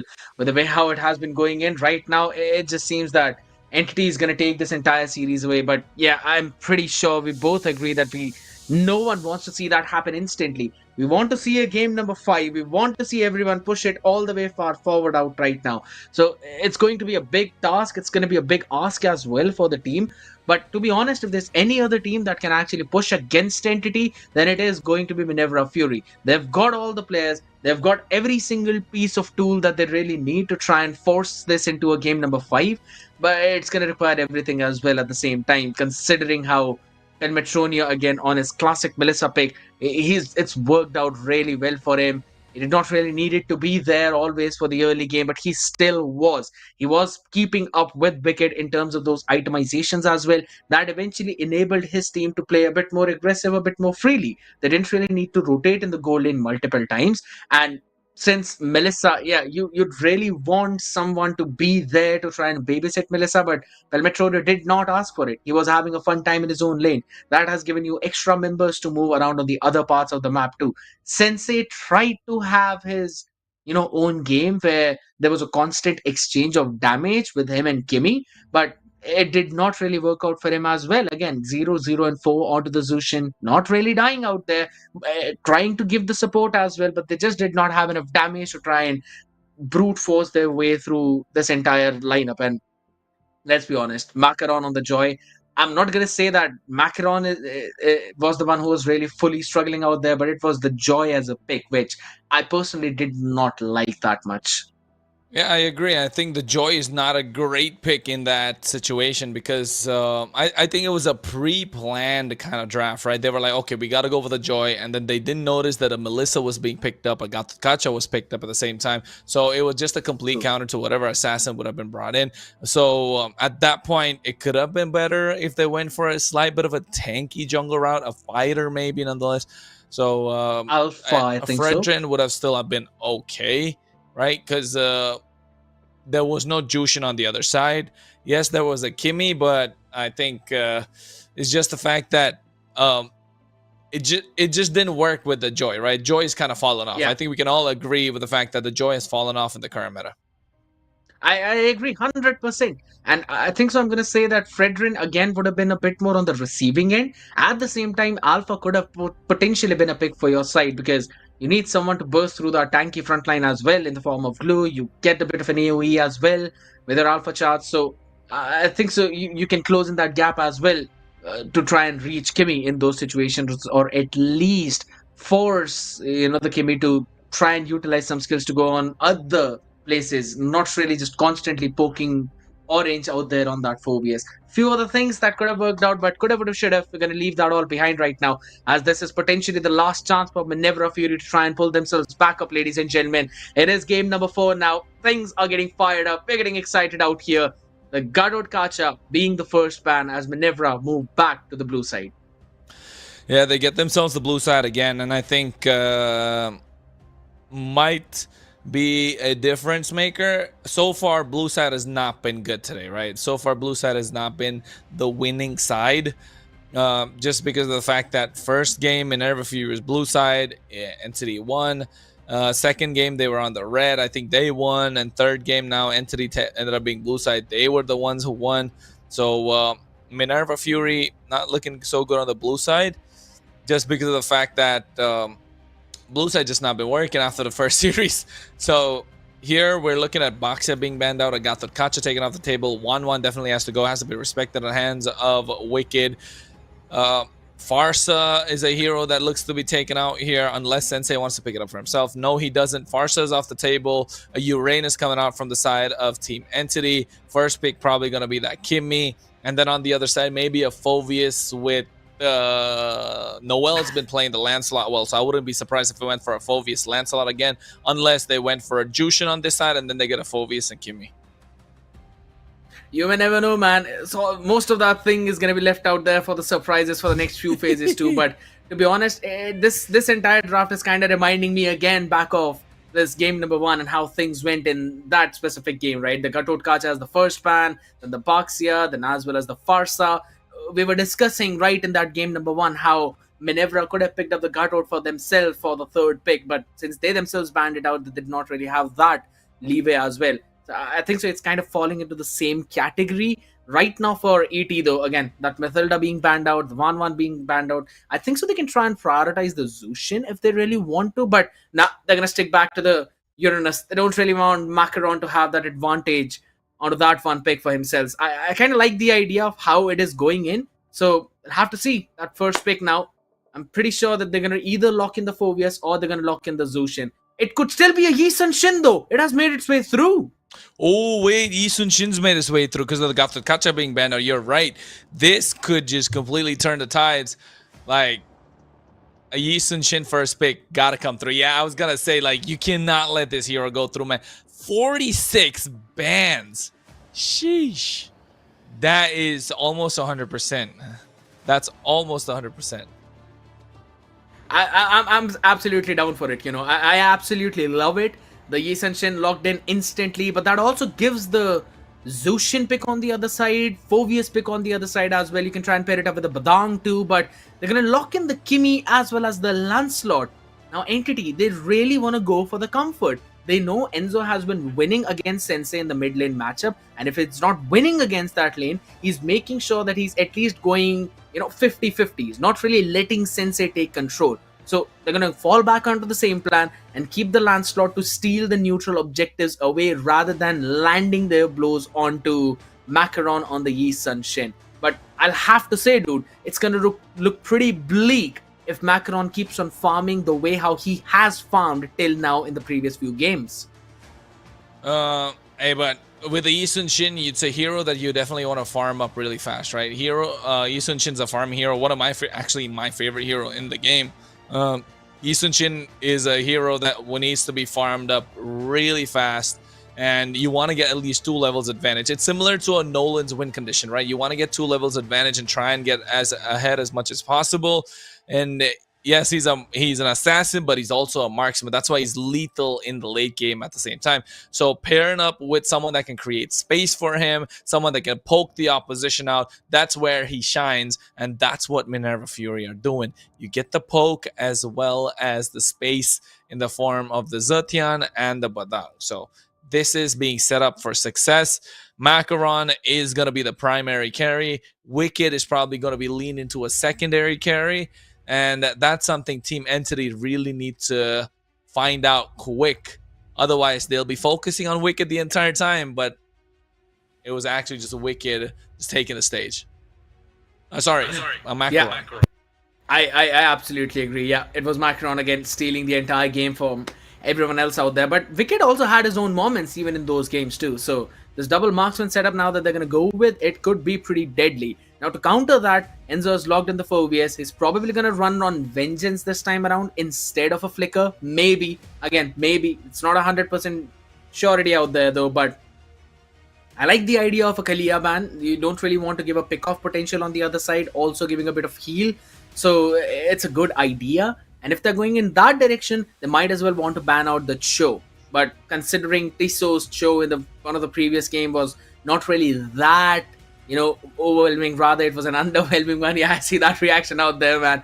I think so the same. Maybe they're going to let it through as well in this draft. But I like the ban from ET, Lapu Lapu, Karot Kacha, or rather the glue, making sure that the 4vs is not going to have a lot of problems out there in that EXP lane. That kind of makes those options a little more difficult for Minerva Fury now, because they don't really have either one of them. I think a bit of an unconventional pick here, but maybe they can go for a CC.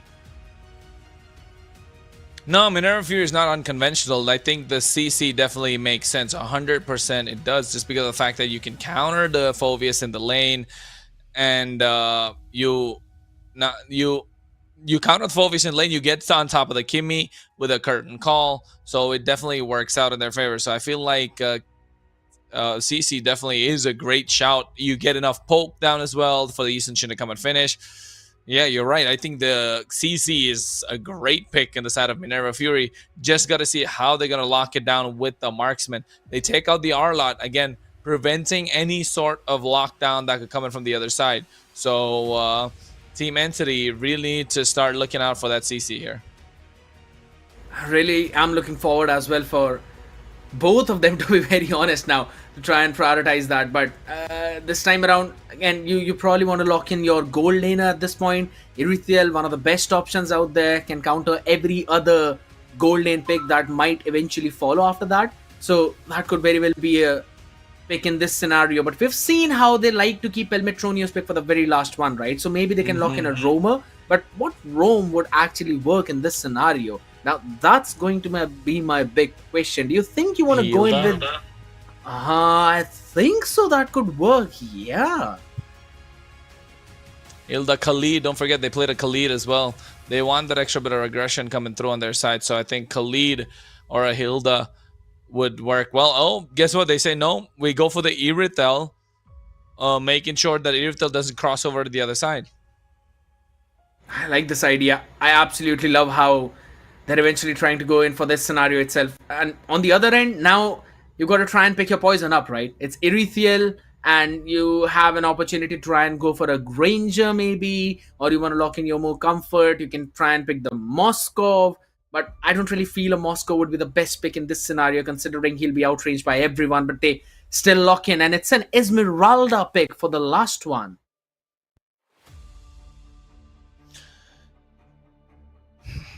Esmeralda. I think they're hard reading into something of Hilda in the roam position. That's why they're gonna go for the Esmeralda, which sounds really good because I think we both predicted the Hilda as well at the same time. So Esmeralda here is a good pick in my opinion. But again, you're really lacking somewhere on the damage, right? It's just gotta be the fact that Esmeraldas need the one to be creating the space. And now ET really questioning, are they going to go for a Hilda because it's against an Esmeralda? But hey, Khalid is the next option, and they've made Khalid work before. I'm pretty sure that we might possibly see a Khalid being picked up in this scenario. And to be honest, that will work really well. Again, Moscow is going to be outranged by everyone on the other side, so he's not going to have a fun time. Plus, you can always surprise everyone on that end with your flicker raging sandstorm combinations as well. And again, the Crescent Scimitar also deals a pretty decent amount of damage to you. But maybe they can try and go for something else too. Maybe since the other side really wants to dive on you, you can probably want to prioritize the Tigreal out there. It's going to be disrupted a bit considering the amount of ultimates, or rather the skills there are on the other end. So that might not really be the way to go. Or else it's a Jawhead pick. Ooh, so this is what I was talking about. Some of these teams do not like pickoffs, right? But then again, like every time I talk about pickoff and ET together, I'm thinking about Tiso. Like, is it really going to work out? They're really relying a lot on the early game from this Jawhead. But then again, they have a double marksman composition on their side, so they might just be able to get away with it. But to give the other team the benefit of the doubt, they have a double marksman on the other side as well. Exactly my point. It's literally a 4 marksman setup right now from both of these teams, considering we've got the Moscow Vrithiel, Yisun Shin, as well as the Kimi out there now. But it's going to be pretty interesting, Kronos, as we probably move for potentially the last time in the Land of Dawn right now. If ET wins this one, they close the series out to 3-1 rather. But if Minerva Fury win this, they're going to force a game number 5, which we really want to see. Now, this is a new matchup up in mid. Sensei on the Zetian, while Enzo is going to play on that Kimi. So Zetian is going to have advantage. Yeah, they got to get some advantage on their side. I think Zetian is the one that's looking to lead the charge for that one with the extended bit of range. And I feel like Team Entity here, with the help of this Kimi, might have a lot more DPS than the opposition would like. It's highly possible as well now, and to be honest, they would really want to try and sustain through all of that. But Enzo, lucky out there to be alive down there in the bottom side. I don't think so Orange's going to be that lucky though. Yeah, I think over here, Orange Bob might get taken down. And yes, he does. And that's first blood in the hands of Noel. But here, Tiso walks into the Death Brush with the Phoenix Descent coming through as well. Sensei dishing out the damage. Pagu here looking to get the stun on him. And there it is after using the Mountain Shocker as well. Now might go for a little bit more on the bot side. Macaron is moving like a machine, like what a Yisun Shin wants. Missing out on the gold crap, on the EXP crap there, however. But at this point, feels like Macaron with the rest of Minerva Fury need to start moving like an absolute unit. And now it needs to work out in their favor. So here they go in with the Thorn Rose, and Noel with the rest of Team Entity focus on the neutral objective, have the space that they need. But here comes Minerva Fury, trying to poke them down over the Fury of the Phoenix, casting them off guard as well. Falling Starmore to the back line. Enzo gets taken down. And here with the throw coming in from the ejector, they're looking for more. But Enzo, after he's down, Pelemetronia on top gets taken out 1v1 as Macaron is melted down to the back line. And Orange Bob just dishing out so much damage with Frost Moon Shield, looking to take down Noel as well. But Tiso ejectors him out and makes sure his teammate survives. That's such a big ejector out there from Tiso. I'll have to say, man, he saved not one, but rather 2 out there. And now Orange seems to be in trouble, but he's still trying to dash all the way away, but he will be taken down. Enzo, picture perfect play out there, but look at the top side. Yeah, the top side already. Pelemetronio got taken down by Wicked, and that's a Moskov that we were talking about. He doesn't want to get any advantage, but you can see here again with Purify coming in from Enzo, able to survive the slightest bit of HP. With the unstoppable force Tiso going in, Macaron, hey, that was almost a death wish right there. Absolutely fine right now, but look at the bottom side again. Lighto seems to be surviving out there on thin HP as Orange wants to chase him down, but I think so he should be okay. He should be A-okay and maybe survive out there. But looking at this early game, Kronos, unlike the previous few games, this one is just so aggressive, so back and forth, as both of these teams know the importance of this early to mid game transition, because then that means the mid to late game will be in your favor unless you make that mistake. And both of them have got the snowball composition. They both have a I would say slight bit of a snowball composition coming in from both sides, but they also have late game insurance, right? That's what's the most important part. And they also have a mid game power spike. So I think it's important for them. So I feel like this is going to be crucial. Wicked, however, seems like he's having he's not having a bad time in the goal lane, given the fact that he's going against someone that has more range compared to him. But here, Fury Phoenix comes through as well, and now they're looking to make a play. But there it is. Tiso, after throwing back Orange Bob, will still survive. Everyone still survives. The Purify coming in from Orange, that was a crucial one out here. And to be very honest, it's actually been pretty annoying to the other side to deal with, because he's constantly dealing a decent amount of damage. Now, it falls down to how quickly can those dominance eyes come up, how quickly can Enzo make the glowing wand. That's going to be the main key to try and shut down this Esmeralda, because the amount of shield he's going to get, it's absolutely insane. Oh, they're looking for invade.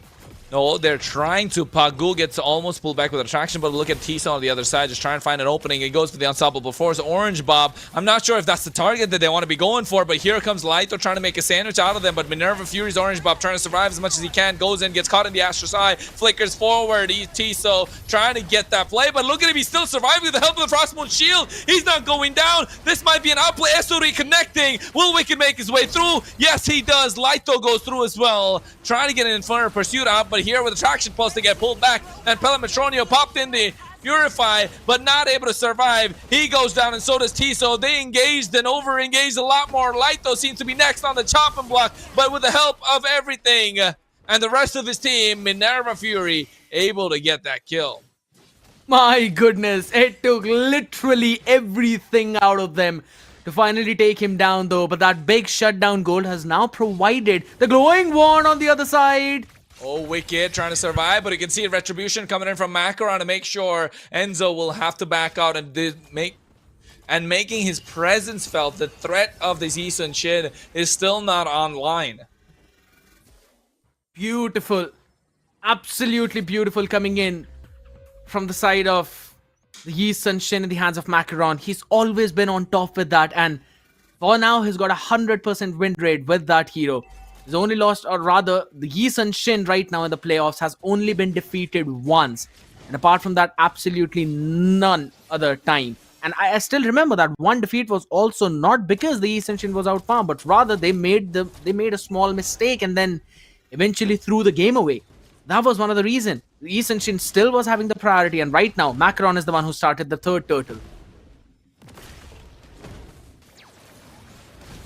Oh, and the team fight breaks down. You can see the turtle is going to be there as well, and he goes into the Infernal Pursuit. Laito able to survive, and so is Wicked, but Wicked is the target. He gets taken down. Pagu gets pulled back by the Astra's Eye, and he goes down as well. Two traded for the price of none, and not just that, they also get their hands on the turtle. Big play out here being made now. Wicked being caught as the first one was the biggest problem. And look at Pelemetronio. This time he's decided to go for a Wind Talker first. Look at Orange. Oh man, I told you this Esmeralda is a great hero. I love this hero, but just doesn't have the damage output that you need in this current meta. And that's where you can see they're slightly lacking. If Esmeralda had a little bit more damage, this fight would have been turned around. And that's why at this point they need Wicked to be online as quick as possible. But Tiso's not letting him breathe whatsoever. And Pelemetronio with a Queen, the force of the Queen, able to pick up that kill. It's absolutely being done now. I personally feel that it might be a 3-1. Considering Wicked has been shut down twice already on the small score. But look at mid. Fury of the Phoenix to try and put back Tiso, and they're able to get the kill onto Macaron. 2-1-2, gets his hands on the Hunter Strike as well, so he should be moving a little more faster. Has a slight bit of extra penetration coming through. However, they don't have the lead. They don't have the map control that they would like. And Orange Bob, along with Pagu, really have a lot of work on them to try and create the space that they need for themselves. And it's just been getting so much more difficult right now because, again, on the other side as well, it is a double marksman. It is a scaling composition. But if we're really talking about which one's going to scale harder into the late game, I'd still say Minerva Fury will have the advantage. They've got the Esmeralda, already picking up the Blade Armor as well early on, and now it's going to move forward towards either the Oracle or the Radiant armor. I'm really going to prefer the latter one in this case, considering there's Enzo on the other side too. But you also need a bit of a dominance ice as well, right? Otherwise, the Phobius is just going to have his time of life out here. Already prioritizing the Blade armor as well as the Radiant armor as the first two items. He's just trying to sustain through all of the damage though, but I still feel Wicked and Macaron could combine their damage to take him down right now. There's no dominance ice on either of the sides. Yeah, Pagu as well, trying to create the space, and so is Sensei with Orange Bob, but you can see at the same time, they go in, Fury of the Phoenix push them in play. Oh, knock-up coming in from the Lord as well, and now Noel taking down low. Thornrose trying to make it out, but Macaron gets caught out on the Astra side. Traceless to make it out of harm's way. Wicked in the back line, went into the SOD, gets caught out, and now he's down, no marksman present. Macaron has the turtle ship, trying to get the Lord. Will he be able to do it? Goes in with the Traceless, tries to get the retribution, he gets the turtle, but sacrifices his life. A double kill in the hands of Lito, 6, 1, and 3 on a Phobius. This guy is dangerous on this hero. Do not give it in his hands. Was 3, 1, and 2 when he got shut down for the first time. And then again has now got that killing spree and another assist onto his name. But I'd still have to say, a big retribution by Macaron. Stealing away that Lord, making sure that his team will have some more time to sustain through that burst that's coming in from the other side. Pelmetronio already farming up. He's got the Hearthclaw, Windtalker, and the main power spike of Berserker's Fury. And this guy is now cooking up the Malefic gun. That extra bit of range is going to be so much problematic now. And a dominant size as the first item prioritized by Tiso. That means, yeah, the Moscow is not really going to have an easy time out here. And Macaron on this Yi Sun-Shin, this is probably the first time that I'm saying this, Kronos, but he is struggling in terms of farm. Level 15 on Noel on this Lancelot already. Yeah, he definitely is at this point. You want to see Attraction Pulse pulling back Pagu as well. Orange Bob going into the Falling Star Moon. It's taken everything just to make sure one of them survive. Tiso, the concealed play, looking to take somebody down. Not able to find a target. And again, you're right, Macaron not being able to get the farm that he needs is going to be crucial. But one good thing about the Yi Sun-Shin is that no matter what happens, he will always scale into the late game. As long as he can hit level 15, as long as they can buy enough time for him, they are going to start hurting. And Yi Sun-Shin has been hurting a lot in this current meta, man. And I feel like they just need time. Will Orange Bob and Pagu find the space and give them enough time to survive to try and be able to scale up to that point? There's only one possibility that he needs right now, and that is for this Badang to survive, but he's getting caught. Oh, yes, he does. And you can see at the same time, Falling Star Moon from Orange Bob, but he's able to survive indeed. But Orange Bob taken out low, has to pop the Purify to survive. Tiso had the right idea, went for the Unstoppable Force, but the Fist Crack coming through means that he's CC immune, not knowing that, I don't know, it's just Tiso's under pressure, went for the Ejector even then, knowing that it's not going to work out onto Pagu. Feel like this, the length of the games is getting to the head of Tiso, right? It's not working out in his favor. You can see again, it goes for the ejector onto Pagu. They're really looking to burst him down. And now the Fist Crack trying to catch him off guard, but the Falling Star Mode coming in place as Orange Bob does not have the Purify to survive this time. Double kill in the hands of Pelmetronio. Sensei actually had the Fury of the Phoenix. Still did not decide to use that. I think so that could have saved Esmeralda, but now they're going to have to hold on to this push that's coming in right in front of them. Seems like they will be able to. The clear is there, although the tier 2 is barely hanging by a thread. Now the Lord is going to be the next target. And I feel like 12 minutes, 45 seconds, about 13 minutes into the game, they're blitzing this Lord so they can get a push down really quick. But then the Lord is going to be up in 13-11, and that's enough time for the side of Team Entity to set it up for themselves and set up for a victory run. And to be honest, I'll have to say though, in the meantime, Minerva Fury have been doing a good job in terms of managing the far lane. Look at that. The minions are pushing in because again the Eastern Chain pushed up, but they're going for engage. Fury of the Phoenix just started off, and here comes the turtle ship as well. At the same time, they go through and now they find one and they trade one nonetheless. But this is a good trade for the side of Team Entity as they get the roamer for the EXP lane. But at the same time, for Minerva Fury, any gold in their pocket is still gold in their pocket as they're almost down by 5k gold lead. And this is not looking good for Minerva Fury because this final push seems like could be a final push, could be fatal for their side. And considering now Pelmetronio also has the Wind of Nature and Noel has made the Blade of Despair, yeah, I mean, good luck trying to defend through all of that. Wicked has picked up his own Malefic gun, so he's gonna have that extra range, but he's gonna be choked upon now. Yeah, he is, and you can see at the same time, Wicked is able to get the clear on the Lord, but here comes Light though, man. But the Fury of the Phoenix is trying to get them. Rather, that wasn't even Fury of the Phoenix, it was... Oh wait, you know what? Sometimes I get confused. Is it Fury of the Phoenix? Is it a Mount Shocker? They need to find a way to try and make the separation. But here, Noel able to help clear out the top side. The pressure is still on the side of Minerva Fury.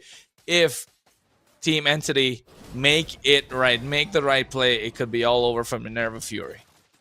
I'll just say yes to both now. I think so. It was both the Fury of the Phoenix as well as the Mountain Shocker out there, though. But yes, I agree. They need to find something else to try and stop Entity right now. They're absolutely on cloud 9.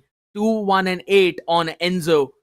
Insane play. Noel 104, yes, but he's constantly getting those neutral objectives. And Pelmetronio has been on fire on this Erethiel. A full build already coming in now. And on the other side, Wicked still trying to find that one last item. He needs that Wind of Nature to try and out-sustain the Erethiel and try and deal some more damage out there.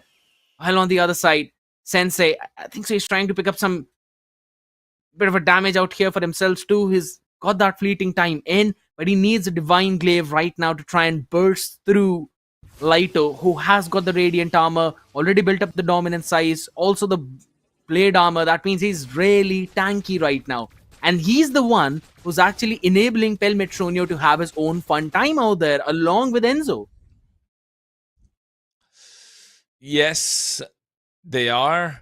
But Pelmetronio, Enzo, talking about all that. Lighto has been creating so much. Oh, wait, they go for the flay. Fury of the Phoenix comes out. Falling Stormwind catching them in place as well with the turtle ship being done. And now one after another, they're getting the kills. But guess what? Wicked was in the thick of it. And Enzo saw that coming a mile away with the help of the traction pulse, able to get that kill. And now Noel with a puncture, trying to go through. They traded Wicked for Lighto. That is not good news for Minerva Fury because they need their goal laner to try and contest the Lord. And now without their main damage dealer, without the one that they're relying on the late game, it's looking like Team Entity might just take this Lord. But Orange Bob and Pagul preventing that from happening. Really want to try and brute force their way right now. They want to make sure that this Lord does not go on the other side. So Orange Bob's position needs to be important. But look at Tisso. He's hiding in the bush. He's just so ready for the ejector instantly to try and throw someone out there. As the Lord Dance was continuing till now. But everyone is back on board. Litho coming back into the action. And they are ready to take this down. There it is, the Mountain Shocker trying to real position, but at the same time, Fury of the Phoenix comes out. They lose out on the Lord. Turtle Ship already being used, and Tiso, unstoppable force onto Pagu to try and bait out that fist crack. Not there yet. However, it is looking like Minerva Fury have conceded the Lord, and 6k goal lead on the side of Team Entity means that this could be the final push. And if this is the final push, Minerva Fury will not make it to the grand finals, and it will be Team Entity versus Momento Mori. It seems to be the case right now, my man. Because just the way how it's been going on right now, this Lord is going to be difficult to defend against. Already an enhanced one out here and everyone else having their own damage. Good thing is that Wicked has now picked up his own Wind of Nature. So that's going to help him probably stay in those fights a bit more longer, considering Lighto has also got the physical damage. But Enzo has picked the same item up now. So he's going to keep on knocking their doors too. It falls down onto Orange as to how good of a setup can he give his own team. Mount Shocker already used, and so is the Turtle Ship. The Lord is on the top side. The tower barely hanging by a thread gets taken down instantly. And now the traction pole already used, but Tisa goes into the flicker play, and understanding that they pop in the Purify, and one after the other they fall down. Lighto trades his item for a Winder Crown, but Tiso, having the immortality, is able to survive. They clear off the Lord, and they're able to clear out the bot side wave as well. Lighto with the Astro Sight, creating an opening, and now here comes Pagu with the rest of Minerva Fury with the concealed play as they catch them off guard, and Wicked is trying to go ham one at a time, but he's in the thick of it. He actually makes it out alive. He get two, looking for the third. Lighto tried to make it out play, but Wicked got his own, and as they were there at the edge of defeat, they are pulling off mirror miracles indeed. Miniver Fury survive for a few more minutes and hang on to dear life. It is highly possible that they can potentially force an end as well right now, as they've got a bit chunky wave out there in mid lane and no threat on any of those side lanes as well. What a lovely play coming in, and what a hold. They're pushing forward. They are trying to push forward indeed. Noel gets pushed back, and right now the puncture makes it out of harm's way. Wicked gets his hands on the tier 2. All tier 2s are down except for the one left on the top side. If that's taken as well, and a little bit pressure on an inhibitor, seems like Minerva Fury would have got what they came for, but now understanding they cannot go any further.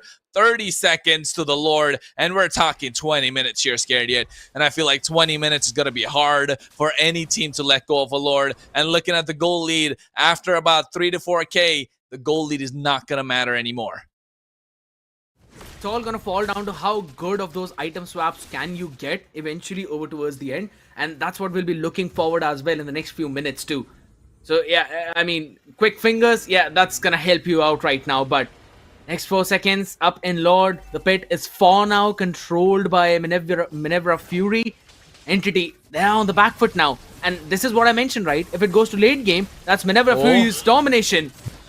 Oh, they get the Fury of the Phoenix used as well. Tisa already used the Unstoppable Force, but the Astro's Eye, oh my goodness, they melt down Orange Bob, and that's -1 for them on their side, but Wicked wants to continue the split push, and you can see Macro and the rest of Minerva Fury are forcing the equation on towards Team Entity right now. They understand that they need to get the advantages. They've already lost out on the EXP laner, trying to buy some time for the rest of their team as they're trying to get the pressure on into the waves, but Tiso and Pelametronio looking at Wicked right now on the bot side. They're looking to take that trade. They're looking to get that kill. Understanding that it is not going to happen. Wicked knows his role right now. He is going to be the damage dealer in these team fights, and seems like Minerva Fury bought themselves enough seconds for Orange Bob to make it back alive just in time for this Lord. I think so. It's going to be 5 seconds a bit too late right now because they've lost all control of this. And also towards the bottom side, Wicked is now going to try and push. So his SOD needs to connect. If he misses this game is done for. Oh, Fury of the Phoenix to try and cast him in place, but you're right, 5 seconds too late as they get themselves that Lord, and SOD did connect, but it was blocked by the rest of Team Entity, and now they make it back, and seems like it's another Lord that they have to defend. 21 minutes in, it is a luminous Lord, it is the highest level of Lord that you have in the game, and this is going to get tankier by the second, and more so if it's grouped up and escorted by the rest of the team. Big one indeed. This time, it's going to be so difficult to try and defend against us. Everyone's going to be pushing in together. Everyone has got a full house except of just the Badang right now, building onto that last item. And this time, it's going to be bonks coming in from Lighter. You've got to play it and smart. Super difficult for Minerva, but Entity can close it out right here, right now. They need to close it out, rather. Every time they're not closing it out, they're giving more of an opportunity for Minerva Fury to come back alive. Tiso goes in for the flicker play, but doesn't know that as the Purify. Fury of the Phoenix pops in. As you can see, they're trying to survive, but the damage coming in from Minerva Fury's online. They get themselves a killing spree. The Lord is almost taken down, and now again, they've made a blunder. And off that blunder, Minerva Fury looking to clap back if they can. However, Team Entity will go back and do not want to bite the bullet. Every single time their backs are against the wall, they're on the edge of defeat. Minerva Fury, off the back of Wicked, are pulling off miracles. I'm also going to give credit to Sensei at that point. The positioning was just so crucial. And the man, he picked up Divine Glaive a while ago. And that's also helping him go for that extra bit of penetration onto Tiso as well as Laito. Those tanky players are not going to tank as much as you would expect them to. And then Wicked popping off at the right time. A proper team effort after such a long time from Minerva. It seemed like they're kind of getting a bit fatigued out here in this game number 4. But seems like they want to pull themselves back up. They want to pull their socks up right now as they finally make the map a bit more blue. Steal that area away. The goal lead is not going to matter. It's 68,000 to 67,000 on the other side. So it's all down to those item swaps. A couple of immortalities coming in. One for Noel, one for Pelmetronio. That means Pelmetronio might have either sold his boots. He might not have the Dragon Spear. Or maybe I think so it's still going to keep on to this Wind Talker as well as the Wind of Nature right now. But Macaron. He's cut off position. He used the Mountain Shocker to reveal theirs, but you can see, oh, Tiso, he took the Astra's Eye as well. Cyclone Eye, rather, to try and make it there. You can see, but at the same time, they go through. The Lord is already being secured by Noel. And the rest of Team Entity are trying to make it out, but Wicked is trying to go for the backdoor play. SOD trying to connect right now, and he gets it onto Lighto or Tiso. Tiso goes down. It's not looking good for the side of Team Entity, but they did get themselves a Lord. And now we'll be looking to push down the mid lane and try to end it as fast as possible. I don't think so that could happen because the Lord is now spawning in. It's already 11 up on clock. Tiso is out for the next half a minute or a quarter of a minute now. That's going to be so much problem for Minerva Fury, or rather ET, to deal with. Either they can try and brute force in a 4v5, or they can still let go of this Lord and maybe force the next one in the next 100 seconds. I think so. Minerva Fury can still defend it. Entity, but they're trying to they're actually trying to brute force. Yeah, they're trying to brute force their way and try 4v5. That's not some pressure. That's just some opening that they need. But you can see Wicked, man, every second this late into the game, it feels immense, right? Every second feels like a lot of pressure. Every second feels like an eternity. And this guy is making every second count. He connects with the SOD. Pagu goes for the concealed play. Look at him. Very well calculated. He's not moving like what players do usually. He is just, you know, moving that joystick a little bit at a time. He's tapping those screens a little bit at a time, knowing that if he commits fully, his team will have to follow up. And I think the first time in 25-minute game, Minerva Fury have a goal lead, and it's 113. At this point, the goal lead doesn't even matter. It's all gonna fall down to those item swaps. Everyone has got a full build now. Even the roamers of your team can go for those item swaps. And as we talk about those builds already, yeah, there's Pagu who's trying to complete the anti-Curious right now. Again, he's probably swapped one item off of his list right now. And that's the only reason why he's still out there with half an item. The Immortality's passives are up as well on the other side. Noel has picked one up for himself too. Already got the Brute Force Breastplate with the Borax Endless Battle. This man can burst through Wicked. He can burst through Macaron. But he's just not getting that timing. 4 more seconds. You already have the Fury of the Phoenix out there though, but it's Macaron who's actually trying to gain control of the Lord River. They are trying to, and they know that on the other side, Wicked is going to have a split play. That's why you can see they're taking the lower half of the Lord Brush rather than the top side. And Wicked understanding that they could come through. The conceal play is there. Team Entity are going through. Traction Pulse comes back as well. Orange Bob caught in the midst of no land. And you can see Purifier survive, but he seems like he has the immortality. Buys himself the winner. Crowd with a shutdown onto Enzo after using the Fury of the Phoenix. And that is down and out. That is a DPS damage dealer. Wind of Nature comes through as well after Wicked used the SOD. He's still trying to survive. They get themselves the Lord. And now they're going for the clapback. Noel is down and out as well. Macaron dishing out the damage. Lighto is down and down. 3 down for the side of Team Entity. And Minerva Fury, in the blink of an eye, have flipped the script. Now we're looking at taking the game number 5. It's about a minute that the rest of Team Entity will make it back, but that is more than enough for them to try and take the end as the Lord is marching down the bot lane. It takes 30 seconds for Lord to knock onto the doors, and now it's gonna take less than 15. The mid is gonna barge in as well. Only 2 to defend. Tiso and Pelmetronia. Good luck surviving through that.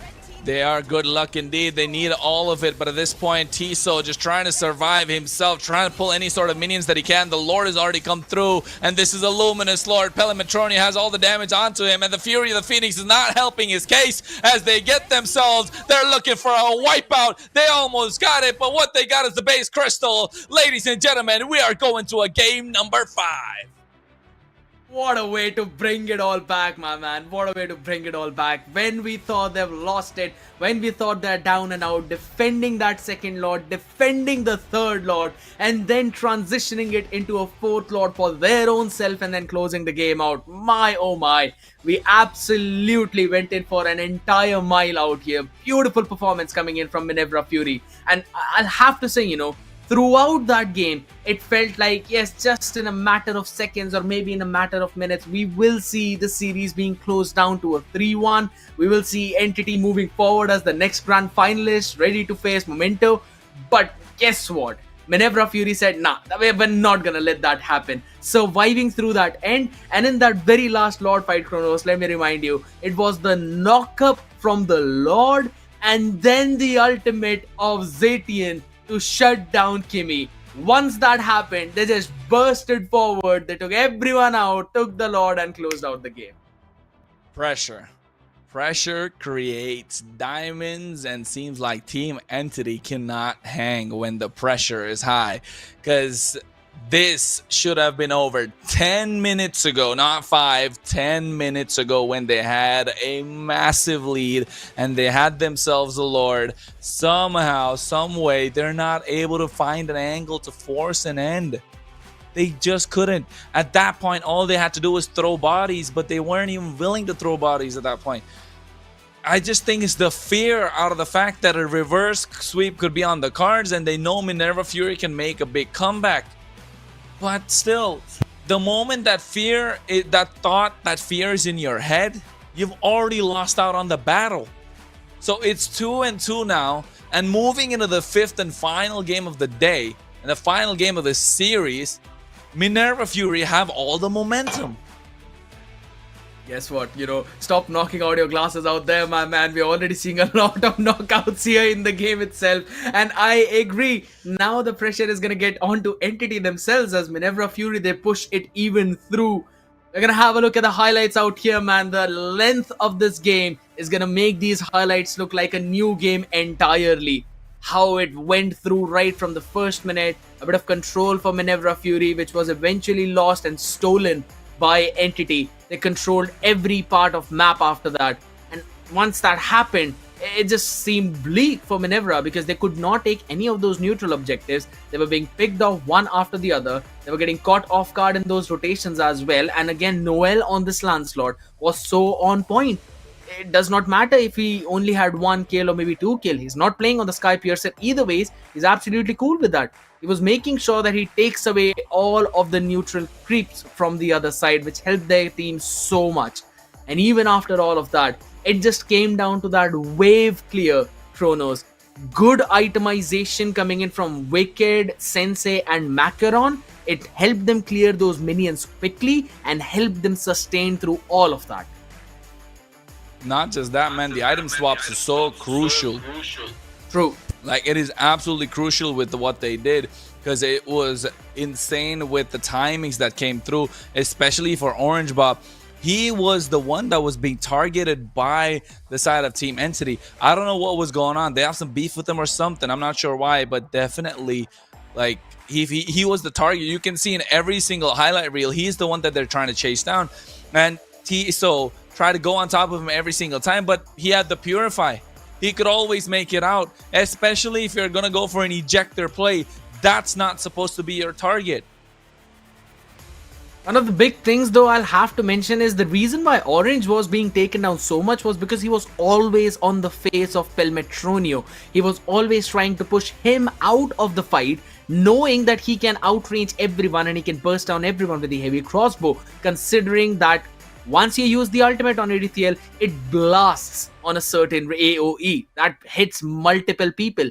And understanding that fact, Orange was always forcing Pelmetronio on an off angle or in a position where his damage cannot land on multiple people. And again, over towards the end, it fell down to those nasty outplays, Wicked as well, surviving through all of that. Even Macaron forcing out all of those crowd control skills, just immuning all of that in general, and then forcing themselves backwards too. This one play, though, I'll have to give it to Wicked again.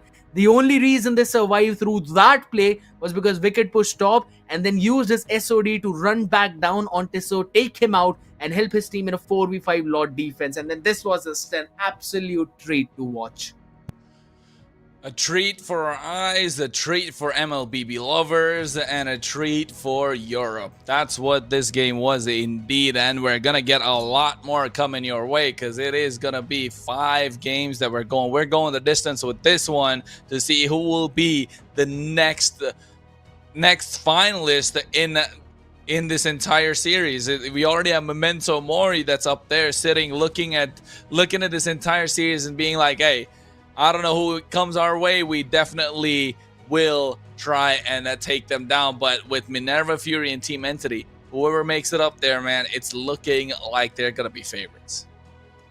I 100% agree with the tenacity that both of these teams have showed up right now.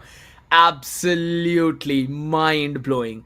Now look at that. Sandbag is Orange Bob, right? We were talking about that he was the one who was always on the faces of Team Entity. He was soaking up everything and getting all of that HP back as well with all of his skills.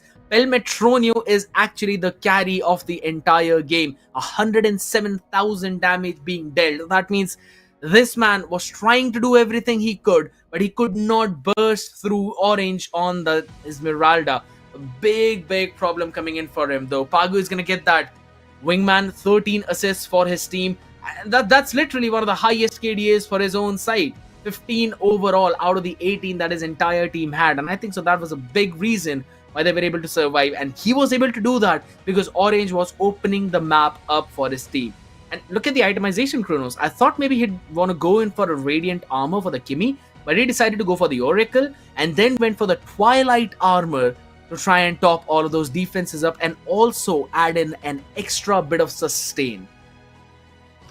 I like the Twilight armor, to be honest. Like, it caps up the damage that they can dish out, right, from the other side. So it's really looking good on there. So I actually even went for a warrior boots rather than tough boots. In this situation, players would go for a tough boots just because of the fact that you can prevent the amount of CC that's coming in from the other side, right? You have a lot more maneuverability with that. But warrior boots just means that he's going to be slight more tanky for Pelmetronio, Lito, Noel, as well as Tiso when he's trying to go against them. So I feel like the itemization definitely working out as well. It's just peak European Mobile Legends gameplay. I agree. I don't deny that. You know, I was absolutely enjoying it right now. And to be very honest, now I'm hyped up for this game number 5, man. 2-2 was the scoreline. ET, Minerva Fury. It seems like this could have very well been the finals as well had the brackets not been in a way where they are facing each other off in the semifinals. But it's all going to fall down. You know, we started off with a best of 5.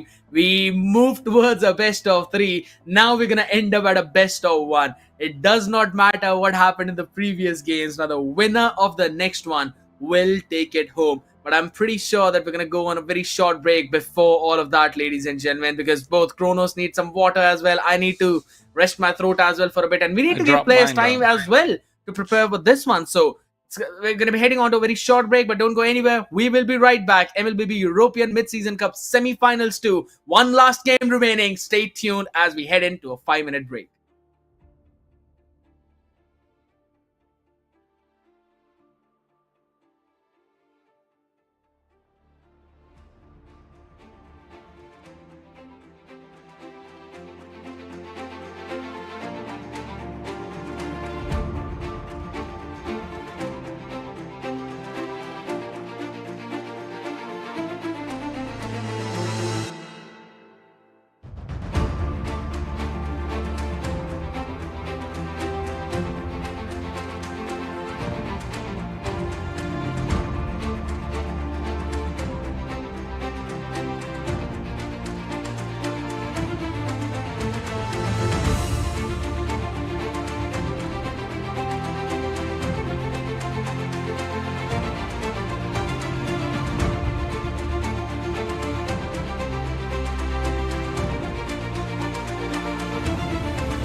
All right, ladies and gentlemen, you can feel the tension through your screen.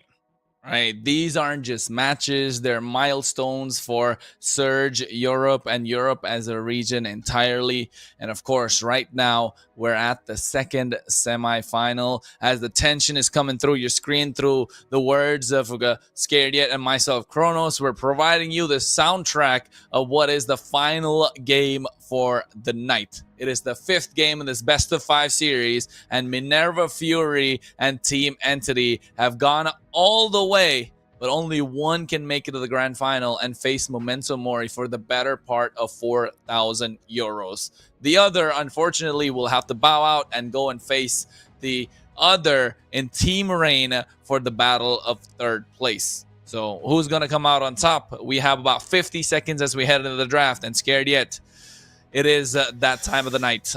Yes, I'm talking about sleeping for you, but only after about half an hour to 40 minutes. What do you think is going to happen here?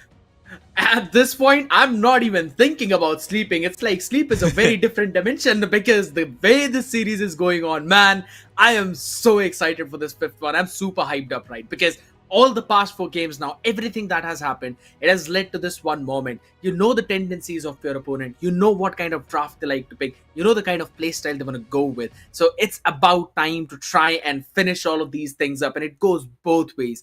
Entity, Minerva Fury, it's about time for them to pull every socks up and show every single card that they have now, because it's a do or die scenario for them. You win, you're ready to face Momento up in the grand finals. If not, then get ready to face Rain down in the lower bracket matchup, or rather the semi-finals, or the 3rd place match, which we normally talk about. It's about time we're jumping into the draft itself. It's ET on the blue side this time, with Minerva Fury are taking on the red side. And you know what, Scared in the end, we've seen this happen in the previous game, but right now it's going to be even more crucial, where every mistake is punishable. Every move that is good is going to be rewarded. And of course, we are almost at the ultimate part of the competition. We are at the penultimate part of the competition, which is the semifinals. Indeed, on the second one. And again, as you mentioned, Minerva Fury on the red side. And I think they definitely want to get their hands on that Yi Sun Shin again. But will they be able to? Will they get the Kimmy? Again, it comes down to what they're willing to let go and what they're willing to trade. At this point, my question is, does Noel like to play on the Yi Sun Shin? Because if he does, then there's absolutely no way Minerva Fury would let it through this drop. But if he does not, then they might as well decide to. But guess what? They'll have to ban it out now. It's not going in on the other side. Mathilda being banned out, 1-1 being banned out. You've got the Farsa, Zushin, Zatian up. You also have the Kimmy available now. Farsa has been taken care of. There should be a Baxia ban. It should not go out up front. Otherwise, ET will have a smooth rolling into their jungle. I agree, and it's going to be badass as well for by the time they enter the rolling phase. So yes, you see it. They take out the roller, the badass roller in Baxia, and now it's going to be Team Entity who's going to pick up a Kimmy, and then that's on the other side is going to be a Phoveus, along with probably a Lancelot or maybe a Jushin, unless they get a Jushin here and then go with a Phoveus and the Kimmy on the other side. So we're back to that game again, aren't we? It's the game of chicken. Who's going to give away the Kimmy? Who's going to pick up the Jushin? Yeah, I don't think so. It's going to be more of a Zushin now, because Sensei was able to lane pretty well against the Enzo Skimmy with his own Zatian. I think so. It's going to be another question where ET, they probably might decide to take the Phoveus for themselves in that lane, or maybe lock something along the similar lines. Guess what? I'm going to throw all of that prediction out of the window. It's still Akimi being first pick as well. Now that means on the other side, you've got the Lancelot available. It was working out for you pretty well previously, though. There's been a few struggles here and there. But I think so it's still a pretty solid pick, considering you've got a Kimmy on the other side and a Zatian to lock things up as well, to force this Kimmy in the mid lane. Yeah, I think they should really break from the shackles of having this Phoveus slash, Zetian or Zushin being picked up. Just roll the dice here. We want to see a team roll the dice. Who's it gonna be? Because Kimmy, of course, was gonna go. What are they gonna respond with? Are they really gonna pick up the Phoveus again? Phoveus is good. It just absolutely works wonders, but they need to find different answer at the same time. They need to find a way to try and shut them down. And yes, they roll the dice indeed.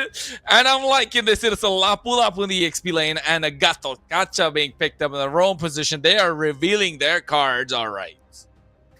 I'm down for it. I'm down for an absolute new thing out here, though.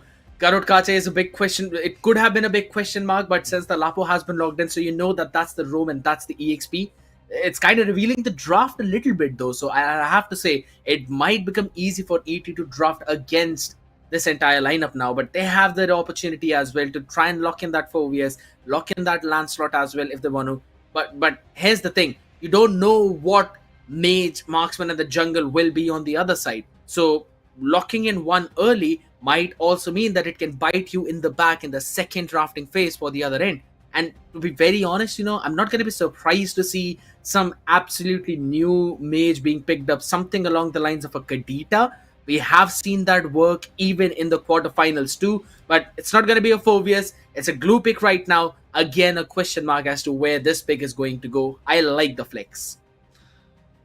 The glue is usually slotted the EXP lane, right? Before it was possible the roam position, I think over here still it is just very, far-fetched to say a little bit of a flex, but it still kind of is a flex. But if you ask me, it's probably solidified. It's going to be the EXP lane. However, here I was going to end up saying, I'd like to see the Faramis come up just because they have a really divey composition on the side of Minerva Fury, which would work out in their favor. But seems like they don't want to go for that. They still go for the Jushin, trying to get the advantage as much as possible to Sensei and create an opening that could help them out. Right, they're looking to play a little bit more of extended team fights or try and garner the attention of Noel from this Lancelot onto him directly. And now they understand that Pele Metronio is going to start leaning into his comfort picks, one being that Melissa. So that's taken off. And I wouldn't be surprised if Team Entity just said, you know what, let's ban out the Beatrix because we know how good Wicked is on that one. I think so they can, but I'm pretty sure they might not remember that right now, considering how things have been going and how Wicked also decided to pull up a Moscow, has decided to pull up the Granger as well. So I think so maybe they're going to let that one through. It is interesting to see, though, that the Erithiel is also being led through in this route. And I do like this idea because it's Minerva's Fury's first pick now in the second phase. So they can prioritize the Erithiel. Has got a good range advantage against every other marksman now apart from 1-1 as well. If anything, I think so Erithiel can counter 1-1 really well too if you're going to run it with a sprint. And also that Kimmy. Counter. Exactly. And also the Kimmy is now going to be struggling as well once that is picked up. ET should recognize that. I'm expecting that one. No, they will ban away the Moscow. I think Wicked is going to lean on to that one. And I think it's fair. In the previous game, Wicked showed his outplay all the way back in the base. Yeah, but that leaves open the Irithel, and if you pick up the Irithel, a Granger's picked up on the other side. So I mean, given this point, I'd rather go for the Irithel than the Granger, but I don't know. Is Wicked looking for a redemption? This has got to be a goal lane pick, right? Unless they are like, you know what, screw it. Let's see what you got. I can still have a Bruno in my arsenal. I can still go for him. So why not pick up the Bruno at the same time? So they might just be like, let's go with a jungler here. A Fredrin would really be good. But again, against the glue is something you don't want to pick. I absolutely want a higher at this point. I mean, Kimmy on the other end, Lancelot on the other end. Yeah, you will not really win all the 1v1s. It did not work, man. We both saw Macaron try to pull it off. It just does not have enough damage. So they're gonna stick back to the basics. Exactly what we both predicted.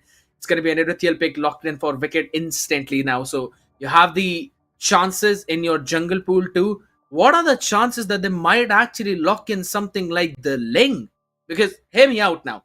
They have the Lapu Lapu for the dive. They've got the Gatukacha as well for the dive. And Erithiel's going to enjoy his own time though. But it's a carry pick coming in. And it's going to be difficult to pull off. Straight up saying. But it's going to be fun to watch out for. And guess what? It is a Hayabusa for Macaron. I am so down for this draft though. I love it from both the sides.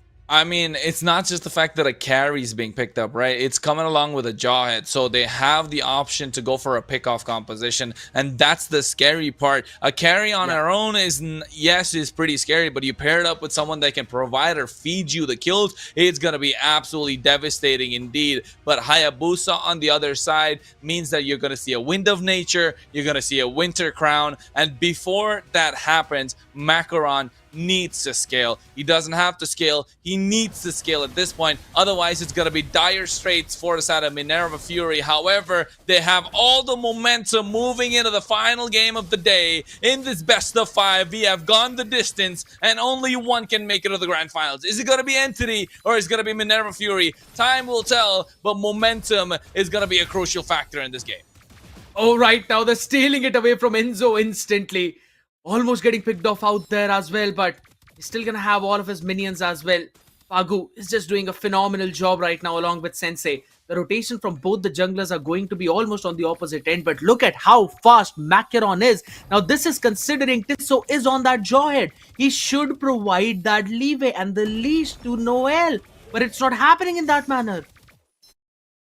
It definitely isn't, and I think it's thanks to the Jushin as well, right? They're able to create the separation, try and make sure Enzo doesn't get his farm. So he got a call from from Enzo saying that, hey man, I need your help here, and that means Noel's not gonna get the leash that he wanted. But here they get caught out. The taunt is coming through as well. Ejector to make sure they push back Pagu, but Noel, he's moving around. He's moving smooth like a criminal indeed. And even after that scare, you can see that Macaron is still slightly behind in EXP thanks to the pickup of that Lethal Wanderer from Noel. Yeah, and also Noel was able to clear up all of his jungle as well after that Lethal Wanderer. It's just the Gargoyle remaining. Now since Macaron has picked up that Gargoyle, he'll eventually be scaling up. Now he can catch on to Kimmy. Oh, they're trying to go for it as well. Ogi shadow kill, and that is first blood off camera for Macaron. And for those of you who didn't get how that happened, just rewind a little bit and take a look at the map as you should in your ranked games. But right now you can see they go for the bravest fighter, Noel, trying to make it out of harm's way with a Thorn Rose. Raging Slash comes through as well. Light, though, trying to catch on top of Orange Bob. But Macaron hacking away at the turtle. And seems like Minerva Fury will get their hands not on just the first blood, but also the first objective of the game.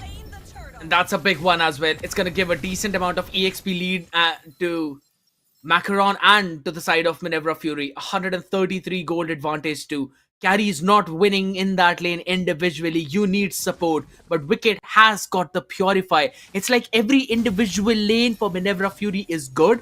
And their jungler just found the maximum impact by catching Enzo up in that mid lane. Yeah, definitely the maximum impact of catching him off guard. And Enzo being a level down, a kill down, and here Macaron looking for more. He goes for the Ogi shadow kill on point as well, waiting for the puncture, waiting for the Phantom Execution, and waiting for the Thorn Rose to pop that ultimate to make it all happen. And guess what? It landed perfectly in his favor, but Lighto here goes for the split, tries to get on top of Orange Bob, but he dashes out of harm's way, and now Lighto's caught in no man's land, and here comes Macaron, but the traction pulse from Enzo is pulling them in place. He is left unchecked and untouched the entire time, and again, this is a mistake that Minerva Fury better made early than late, because now they have to realize that, hey, regardless of what happens, Enzo has to be our target. Focusing down on him, picture perfect. Time and time again though, but in the previous one, now since Macaron has got the advantage onto this Lancelot, this means he can rotate fast onto the bottom side. Pelmetronio! Oh, Pelmetronio looks like he's going to get caught out, and yes, he does. Ogi Shadow Kill comes through, but he's not taken out low enough. He's still able to survive. Meanwhile, on the top side, Noel is trying to make a rotation, but again, Orange Bob's a Lapu Lapu. You really want to gank him? It's a bit of difficulty out there, but a double puncture setup from Noel, it's going to save his life out there. Down bottom again, Pelmetronio dodging that one shadow of Macaron means the couple of stacks that should have been on top of him, they were not there, hence the damage was just not enough. And if I'm not wrong, he's also completed the item, but look at mid! Yeah, he's trying to go through. Lighto right now caught in the thick of it. Seems like he'll get taken down. Yes, indeed. That's one kill right now. Macaron gets pulled back by the ejector in the hands of Pelmetronio. That kill. AOG comes into the fray. And you can see that one kill gave a lot of confidence to the side of Team Entity. And now they're moving aggressive. They're moving ahead. And in the hands of Pelmetronio, that is looking lethal. They can also take the turtle now without any problems. Or rather, I should not say without any problems because there are 3 big problems standing up in front of Noel. Orange, Pagu, as well as Sensei. They're still holding it down though, but was the bottom side. Velmetronio having his own time against Wicked. Velmetronio is constantly going in for those rotations. He's still taking He the fight. flickers. He flickers forward. He's able to get the 1v1. Meanwhile, in the turtle pit, they're able to get that Sensei as well. So that's 2 kills in their pockets, and they're even up the kill score. And not only have they got control of the turtle pit, they've got the bot site control as well. So Wicked is not having a good time. He goes for the quad shadow. Macaron tries to get the turtle, but Noel just pausing for a bit, making sure that he waits for Macaron's cooldown to go away so he can pick it up for himself. Now seems like Team Entity, off of the back of that one single pick-off on the bot side, they're able to get the turtle, they're able to get the tower, they're able to get the goal lead, and even convert one more tower on the top side. Macaron is still trying to find a timing right now. He wants to jump on Noel. Yeah, Phantom Execution comes out, and Lito being present didn't really help his case right there. Yeah. Now they're looking to get in, and they're moving like a unit, and Team Entity, again, have dominated the river. Conceal comes down. At the bottom. Ooh, Wicked. Gonna be the target. AOG comes through as well, trying to create the separation. Wicked looks like he's gonna get taken down. Yes, he does, but this time in the hands of Tiso, Orange Bob, and Pagu, a little late to the party, and ET are dictating the pace of this game. It should not really have been in this way. Considering Macaron won the early game, Erythiel should win out the lane, but they're struggling so much just because of Tiso on this Jawhead. His ejectors have been so very good, and look at the damage that they've dealt. Tier 1 on top and bottom taken down, mid almost taken down. They've got the jungle access entirely for Macaron, and he's still level 9. Oh, another ejector, but here comes the heavy crossbow with the Purify as well. Tisa's gonna be the target. He gets taken down in the hands of Wicked, and now with the split coming in from Lito, he's able to tank up a lot of those turret shots, and thanks to that, the rest of his team is able to survive. Wicked this time was almost going down, but able to survive and get a kill in his favor as well. So that's some good news on the side of Minerva Fury. Meanwhile, Macaron hacking away at the tier 1 in the mid lane means that the map has opened up a slight bit more. If they're able to get the top tier 1, it will be even better. Yeah, but I think so it's going to be defended as well, and Minerva will have to respect the damage that's coming in from ET right now. Well, Metronio has been insane. Enzo as well, he's been having his own time, but look at Macaron. He's constantly trying to find one or the other person to try and go in for those engages, but he still needs 2 more levels so that his Yugi Shadow Kill has the maximum impact, as this another turtle will go for Entity. No difficulties out there, and he's also picked up the Sea Halberd right now. A couple of big items coming in for Minerva Fury, so they are getting ready for the next few fights, and they're not letting this goal lead increase more than 1,300. That has been a good play from them, regardless of how many turtles that they have lost. Yes, it is indeed. And looking at the retribution that Noel has picked up, it's not the flame retribution. It is the bloody retribution. That means he's gonna, even though he's not gonna be in the team fight, slight bit of true damage is gonna be taken down to whoever uses it on. So that's some good news for them. Ideally, you'd like to go for flame or, you know, ice retribution, but here often go for a bloody retribution. Just might be the slight bit of a difference maker between surviving on 8 HP and not. But here comes the Traction Pulse, pulling back Sensei. He uses the Purify and the Crimson Beacon to make it out of harm's way. Pagu being the front line and trying to block that, as Tiso doing the same for Pelemetronio, as Pelemetronio gets his hands on the tier 2. And this is a fast-paced game a little bit because they're taking away towers one at a time, and it's all thanks to the presence of this Jawhead. Yeah, Macaron right now, it's got to go back to safety. It's got the shadow available as well. Just wants a little bit of XP to get to that level 12. But that's exactly what he's not getting. Oh my god, and not just that. Orange Bob didn't get any sort of room to work with. Tiso has been a monster on this Jawhead. Where have they been hiding this Jawhead pick? They should have just gone for it when we said we needed a pick-off, not the Cho you were playing, brother. Because right now, Pelemetronio is going to be the target. Seems like he might get taken out, but the ejector coming through. Pelemetronio still survives. He has the quad shadow, but here is Wicked. He has the damage. Enzo make it out of harm's way as Macaron gets burst down by Lito and Tiso. And that was a messy fight, but still Team Entity able to make it out alive and on top. Tiso saving the life of Pelemetronio out there. The trust coming in between these players, absolutely immaculate. No retribution for Macaron as he's out right now. And look at the unstoppable force. Oh yeah, you can see right now he goes in but a little too deep with the Raging Slash coming through. Orange Bob went in deep as well, has to flicker out of harm's way. And Tiso still survives even after everything was thrown at them. But one good part is the fact that he doesn't have his flicker available for this Lord push now. And that's going to be 100 seconds. Yeah. And that's 100 seconds too many for Team Entity to give away. And I agree onto that, Fun. But there's one big thing, right? He's constantly been keeping the cooldown check of Purify onto Wicked and Sensei. They're trying to force it before any major fight, and then they're trying to push it forward. Because every single time that Purify has been up, Wicked has survived and his team has won the team fight. It's a very low kill scoring game. It's only 6-4 right now, but there's already a 5.2k goal lead for Entity. So it's going to be pretty difficult for Minerva Fury to try and defend against this. They are at least one item behind. And it's already a mid to late game transition. So one item behind means you're going to let that snowball through. Level 12 for Macaron only. And now we're going to hit in towards the mid. Yeah, they are going to do that indeed. Tier 2's already taken away. We're less than 12 minutes in, scared yet. The Lord is already down. Holy Defense is down as well. And seems like the top side's going to be the target. Tiso does not have his flicker, but threatens the ejector at this point.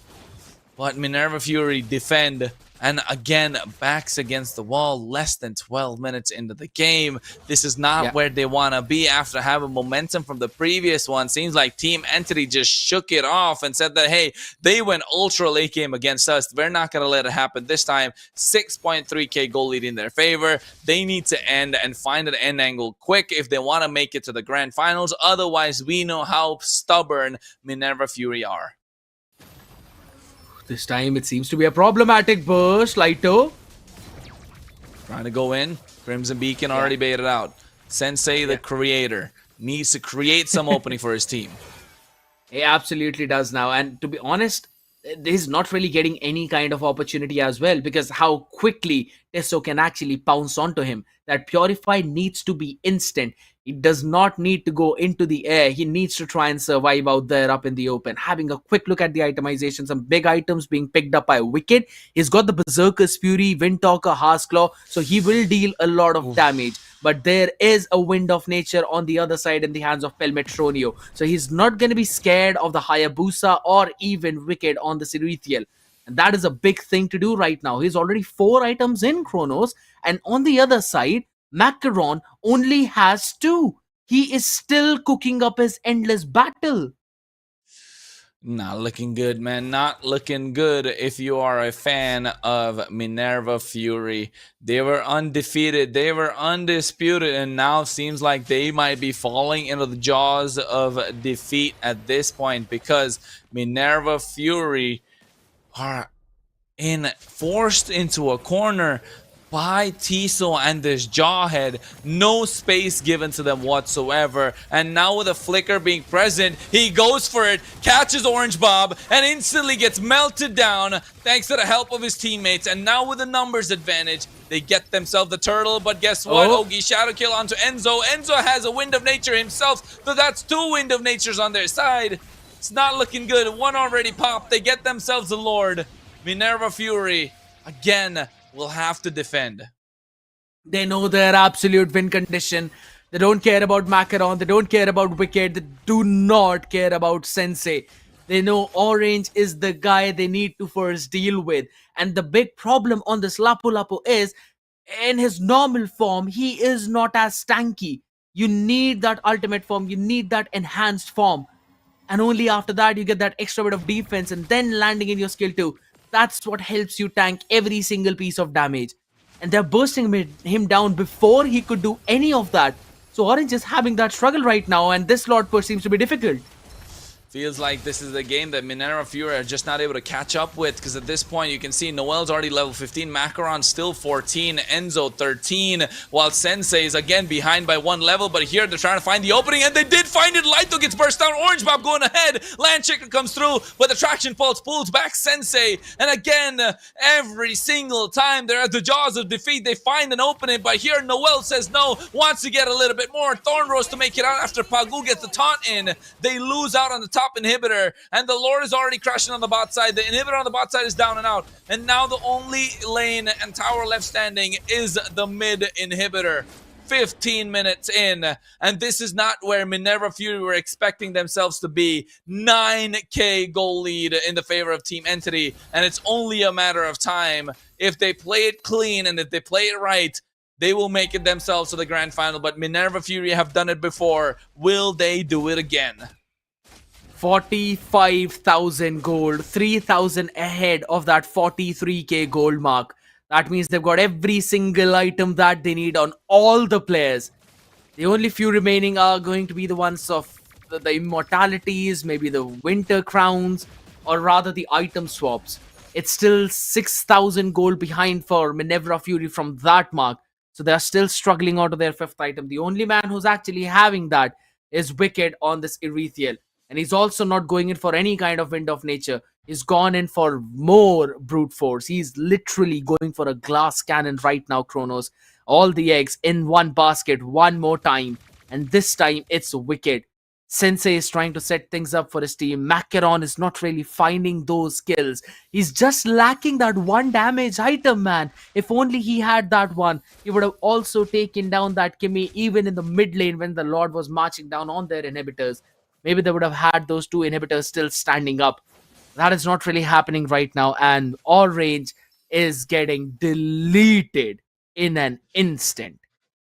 Yeah, Orange is getting deleted indeed. The point of this Lapu Lapu is to make sure he survives. He's able to withstand the damage that's coming through from the opposition and the team fight, but he's just not able to traction pulse used by Enzo. And you can see Macaron, Team Entity moving like a unit. Macaron's going to be the target. Tiso could have gone for the unstoppable force, choosing not to do so, as the Lord is going to be the target. And now they get themselves a tower on the bot side. Will they be able to do so? Oh, they're blitzing and melting down this Lord. He went in, but you can see the damage coming out from Pelmetroni is way too much. And seems like the Landshaker being used. Orange Bob did everything just to survive. Holy smokes, I want to have a look at the item of Orange Bob right now. Because we did see it from Pelmetroni. He's got every single thing in his tool. Malefic gun as well, giving that extra bit of range. It's lucky for Orange Bob to survive now, but it does not have the flicker for the Landshaker combination. And Noel has also picked up the Queen's Wings now. Extra bit of tankiness over towards that low HPs, and he'll also have that cooldown reduction too. He's gonna try and go in through the puncture his way through, maybe force Wicked to use up his Wind of Nature early on though, but he might get caught. Yeah, you can see Orange Bob trying to create the separation. Ejector already onto Pagu. He goes with the Landshaker, trying to do some AOG mechanics, but you can see Pagu just made it out of harm's way. The Lord is already there. They clear out the mid lane minions. The bot side already crashing in. Less than 5,000 HP. The Lord is already melted down. And seems like it's going to be a clear defense coming in from Minerva Fury. But here's the next set of minion waves, and they need to find an opening. Pagu creating separation. Noel goes into the Phantom Execution. Thornrose coming through as well. Sensei with the Lantern Flare, just showing them their way out. This is not your way in. Not now. Not ever, says Minerva Fury. But still, again, the goal lead is way too much on the side of Team Entity, and they need to find some time to make it to that point, or at least take it past 20 minutes. Here's the thing, they've already reached the 45,000 gold mark. That means their crucial items are up. The only couple of people who don't really have a lot of items, one is obviously Bobby, rather Orange, and the second one is Pagu. Apart from that, everyone else, they've got their main items up. Now, Vorax was picked up. Yeah, exactly. He's just absolutely insane right now with the full build, and also the Wind Talker. He can probably take all of them down in a few seconds.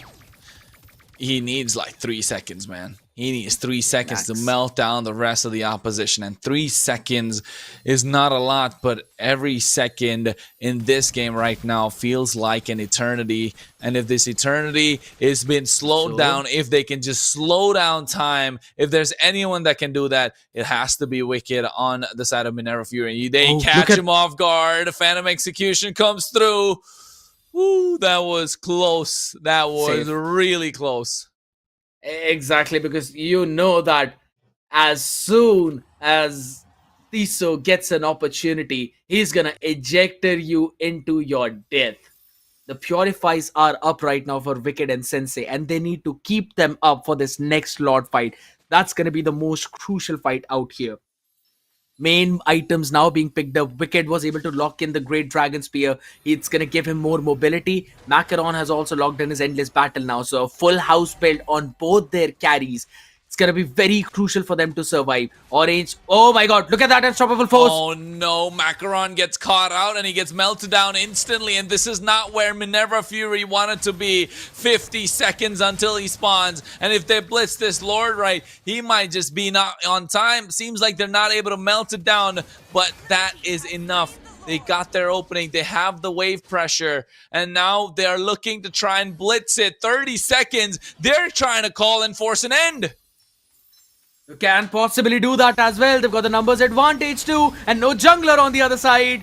Oh, they go in with the ejector onto Orange Bob, but Tiso makes a mistake with the unstoppable force, goes in a little too deep, and they didn't look back, but they needed to. And now you can see they get their hands on Tiso, and the rest of Entity will have to run away. Again, a blunder, a mistake made by Entity. This is not the first time. They've been doing this back-to-back in the previous game as well. Did it one more time, and seems like they're paying the price, just giving an opportunity to Minerva Fury every single time. And they still want to try and brute force their way right now. I don't think so if that's the Pagu. right call, but still, Pagu. the Lord is healthy. And yes, I am looking at Pagu. He can set things up for his team. He is looking to do that. Comes in from the backside. Pelametronio is there. Orange Bob goes in as well with the Landshaker. Brave Spider looking to use the Raging Slash, but still able to survive. And there again, Sensei just showing them the way out with this Lantern Flare and Crimson Beacon. You cannot walk through. You shall not pass, is what he says. Big play yet again. And it was all on the back of Orange. Finally, even though he was thrown out by Tiso, he flickered into safety and then used his ultimate as well to create a lot more gap for Tiso as he was in his unstoppable force. He could not stop really. I promise he was praying to stop. He wanted a tool to stop his ultimate midway because he went directly in the crystal. That one mistake perfectly punished by Minerva Fury. And guess what? Even though they are behind in that goal lead, it does not matter at this point. They've got their itemizations. It's only about those swaps that will be coming in from the side of ET. And considering they have been picked off one after the other for the past couple of minutes, I'm pretty sure that they will not have enough gold as well for themselves to go for those crucial item swaps. Specifically Tiso, as his immortality is down for the next 3 minutes on cooldown, and the Lord is going to spawn in the next 20 minutes. That is already a big win for Minerva. Yeah, I agree. And given the fact that we are past the 60k gold point, every single hero right now will have their full builds. And that's going to be crucial just because of the fact that if you look at the lineup of Entity, they have a dual core. They have a double marksman lineup. So you shut one down, the other one is able to carry. And together they become the backbone of a lot of lineups. And this roster especially, because this double marksman lineup is proving to be the bane of the existence of anything that comes in its way. Apart from Minerva Fury, they've shut it down before. Can they do it again? It's the Lord. It's the unstoppable force. And now they're looking for a flicker play, and they go in with a Winter Crown. AOG comes through. Pelametron is going to be the target. But in the back line, you can see Wicked dishing out the damage. He is left unchecked, and now they're trying to melt down the front lines. But Enzo coming through as well. Wicked caught in no man's land. Seems like he's going to get pulled back, and that's an immortality that's going to get popped right now. And he gets taken down, and it's a big shutdown coming through, and now the rest of Minerva Fury will have to concede this Lord one more time. Massive play out, Sensei being caught as the first one, and then it was a very awkward positioning for the Erethiel. Wicked had absolutely no angle to deal any kind of damage, and he could not protect his own front line too. He was just caught out there. He's being diffed out right in that gold, and look at the itemization. Everyone having full build. This glue as well, picking up the Twilight armor again, has helped him so much to survive through those late moments as the Lord now marches through mid. 20 seconds too early for Minerva Fury than they would like. Wicked is not up right now. They're trying to force the equation, but you can see in the backline he goes with Yogi Shadow Kill. Immortality's popped as well. AOG comes through, but they lose Orange Bomb. Pagu's trying to buy some time. He shuts down Pelimetronio. This is the opening that they're looking for. Wicked is back in 1 second, but they're not able to do it. Team Entity, take away the game. They not just take away the game, they took away your throat as well there, Kronos, with how everything was on its point. Absolutely insane performance from Entity. But man, oh man, what a tenacity from Minerva Fury.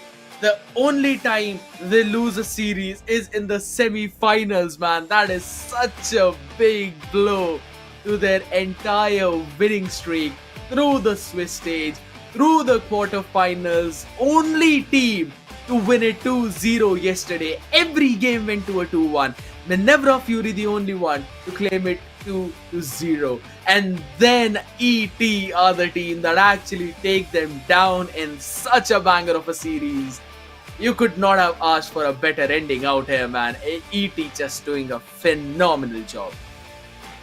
Yeah, I think this was really tough, right? I mean, I thought I had a few moments to breathe and set myself up for the big final push. These guys just blitzed their way through, and I feel like that was absolutely crucial, absolutely difficult. It made it impossible for them to defend.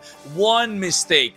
Wicked does not make many, but the one that he made costed them the entire series and a slot in the grand finals of the EMC. And oh my goodness, that one again, you said it best, Scared. He was off position. He was in an awkward position, something that you never see him be in. And that one mistake, it was not just that he was in a position, it was forced out. If you take a look at the replay when we see it, it was forced by Enzo, where he was targeting down only Wicked. And then Wicked had no choice. He went to the right side, and then it was Lito that created the opening. Watching the replay right now, it is what happened, and then Lito pulled him back. Immortality, yes, he went for the Rose Gold Meteor instead of a Winter Crown. If he chose to go for a Winter Crown wouldn't have even helped because he had the Wind of Nature. Yeah. So it just wasn't the time. It just wasn't the place. And this was GG at that point. And the Lord was just marching out a little too fast for them to deal and stop them. Came all the way down to those timings at the last few seconds, man. Throughout the game, in that early phase, we saw Minerva Fury having that control, having that lead. But right from the first minute mark, I'll have to say, Kronos, the only man who was actually struggling was Orange on this Lapu Lapu. I know that we've been talking about how good of a pick Lapu is, but it just seemed like against this double marksman composition, specifically when there's a carry in the hands of Pelmetronio, your enhanced defenses do not count. It's a true damage right to your HP.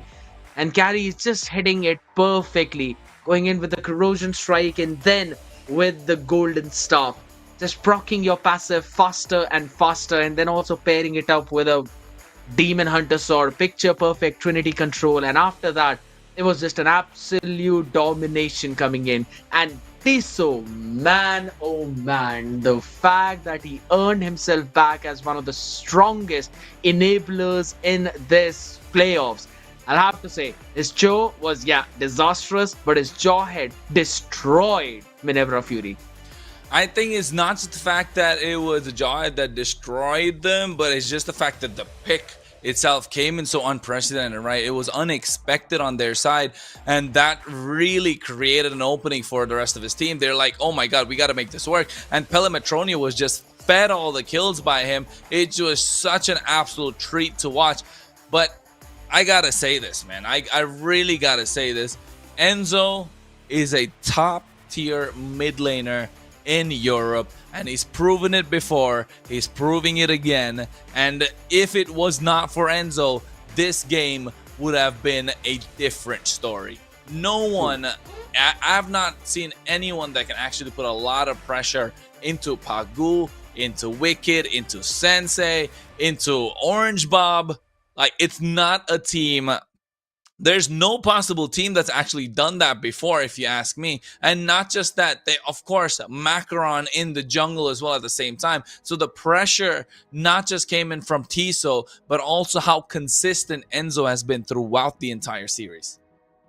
And his itemization show the exact same thing as well. We can see that rose gold meteor right at the last second, selling the wind of nature out for that rose gold meteor to get that extra bit of shield so that Wicked is not able to shut him down. Picture perfect play coming in for him. He went in for the glowing wand, concentrated energy early on as the second item, and then paired it up with the Bloodwings Divine Glaive, and then for the last item as the Wind of Nature to change up with the Rose Gold Meteor. Again, a very solid play coming in from his side. I'll have to give it to the other side as well, though. I'll not take anything away from Sensei and also Pagu, who was trying to land in his own AOGs as well and trying to disrupt the formation of Entity. But it eventually came down to certain unstoppable forces as well as the ejector plays, man. The fact that Tiso caught Macaron at least 3 times. That's the reason of his 3 deaths. Every single time it was Tiso to catch onto him. That was immaculate. It was indeed. It was immaculate. But then again, this match, this one game is the one game where they had a good combo coming through from their side. A combo of a pickoff with a single target and a blitzing marksman like the carry always works out, and they made it work to utmost perfection, and that was important. In the early game, you said it best, Scared Yet. You knew that Wicked was having a hard time. Wicked couldn't do much. I mean, Wicked was having a good time, rather, and Pelemetronio couldn't do much without the help of Tiso. And just when he said that, Tiso was trying to go into the goal lane, making sure Pelemetronio has all that he needs to be a lethal marksman. And guess what? Tiso just pulled up, man. He was the big difference maker in this final game. Yes, indeed. But if you ask me about the entire series, Enzo. Definitely a player that needs to be watched out for in the future tournaments by any other team. Hands down, I'm gonna agree with you on that one. You've been mentioning about him and singing the praises of Enzo, and I agree to 100% of your statement, man. He's always been there with his team, constantly taking everyone down, though. But here's my focus as well, right? Look at the amount of damage dealt. Minerva Fury have dealt more damage, 261,000 damage dealt in total of team entities, 238k. And even after all of that, it still is Entity to claim out on those neutral objectives. 2 out of the 3 turtles, and then 5 lords. This is just insane statistics. All the turrets then being taken down. Phenomenal play coming in from their side. Eventually closing the series out to a 3-2, man. We could not have asked for a better ending of this evening. It all started with that 3-0. Momento Mori able to close their series out against Rain, and then following up on this one, Team Entity and Minerva Fury. This was an absolute cinema. Absolute cinema indeed. And while I want to dig in a little deeper into the game right now for a few seconds, right, for a few minutes, looking at Orange Bob and Lapu Lapu, it felt like this Lapu Lapu was the same, had the same fate that Tiso's Cho had in the previous game of the series. Right, because this Lapu Lapu really felt underwhelming. You want those raging slashes, you want those land shakers to land on point, but the Lapu Lapu was just melted down so easily. And this is why we call Lapu Lapu the definition of being an EXP laner, because he can dive in, he can create the opening and provide the CC, provide the damage, and then just dies. That's what a Lapu Lapu does best, right? If it works out in your favor, it works out great. If it does not work out favor, you end up with a KDA like a 0.45. But of course, in this case, in this particular game, going against 2 marksmen who are really mobile, who have the protection that they had, and also having the purifies, it just didn't work out. I mean, I agree. There were a lot of problems out there that were being encountered on the other side too. But you know what? I'll still have to say there are certain moments where I feel that Lapu Lapu is really the first engage for your team, and then you can set things up for the other party members. But in this specific scenario, considering there was a carry on the other side, I really wanted him to be the second entry after the Gatotkacha's AOG. When everyone is scrambling away, that's when he finds the timing and that's when he jumps in to try and land some good combinations with his team. That would have given enough time for Wicked as well to scale up on the back of everyone, while Sensei would have been just there trying to, lantern flare anyone who's trying to come close to them and maybe push them all away. But Tisso just being a nuisance out there, dude. You can't really do anything about those ejectors if you're Macaron or the Hayabusa with the retribution, if you're a Lapu Lapu and again with that flicker as well. You can't do anything. You will have to, just wait for your demise out there. It's a bit of a problem that has been coming in, but I think so, Kronos, we've already been cooking a lot out here. We've been constantly yapping about how the series was so good, how the previous series was. I think so there's a bit of a surprise out there brewing up, which you really want to tell out the audience? I mean, I don't know about the surprise. I know for a fact I'm gonna have some nice dinner for myself. I'm gonna have some biryani, bro, after this. So that's the surprise I got for myself. For the audience, though, however, if I'm not wrong, we are having an interview, of course, with the player of the winning team. So you guys be looking forward to that, not the biryani that I'll be eating tonight. I mean, I'm pretty glad. Thank you so very much for that because, yeah, we're preparing an interview out here, ladies and gentlemen. You know what? You know what? By the time we actually set things up, type down in the comment section who do you think we have for the interview ready up. It's one player from the winning team. You've got 5 people out there. You've got 2 chances to predict. I'm gonna give you all 2 chances now. Type down in the comment section who do you think we have for the interview, and probably the one who gets spammed the maximum will probably cast them for the interview as well. But I this time agree. around. This And- is, but it's super fun, man. It's absolutely fun. I enjoyed this so much. And not just that, right? The one who gets it right will get a 20,000 diamonds giveaway from Scared Yet. So make sure you put in who do you think is the one that we have for the interview, and of course put in hashtag Scared Yet 20K giveaway. But yes, Wow. You're just putting me on that rail out there, But guess what? We've all been waiting for this one, ladies and gentlemen. We've got the interview lined up with Tisso right away from Entity. So let's bring him up here and we will have some questions that we'd really want to ask him. My oh my. Hello, Tisso, my man. How are you doing, dude? What a series that you had to go through. How are you doing? can't hear us, can you? Can you hear us? Yeah, he can't hear us. Wait, hold up. I don't think he can hear us. My old friend. I come talking to It's you fine. again. But you know what? Or am I? Did you guess it Negative aura. right though? Chat, did you guess it right? Did you guys guess Yeah, it right? Because if you ask me, if you didn't guess it right, then hey, you've gotta kind of, you lost out on the 20K diamonds. I want to go and check out the chat and who got it right. Because if you got it right, then Scared Yet owes you 20,000 diamonds at this point. Although, all that aside, None.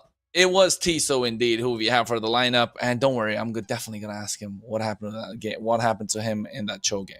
I want to ask that question as well. You know what? No, But this leave that time for I'm gonna me, let you bro. the Leave take. that for me. Sure, You sure. can't ask that.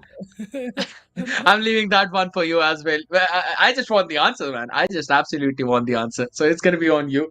That one question, because again, you've been from this part right now. But ladies and gentlemen, we're bringing Tiso back again. The aura is being gained back, my man. How are you feeling after that intense series, Tiso? How are you doing, and how are you feeling right now? Can he hear us?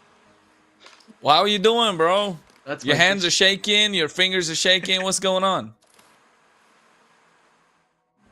You can't really speak.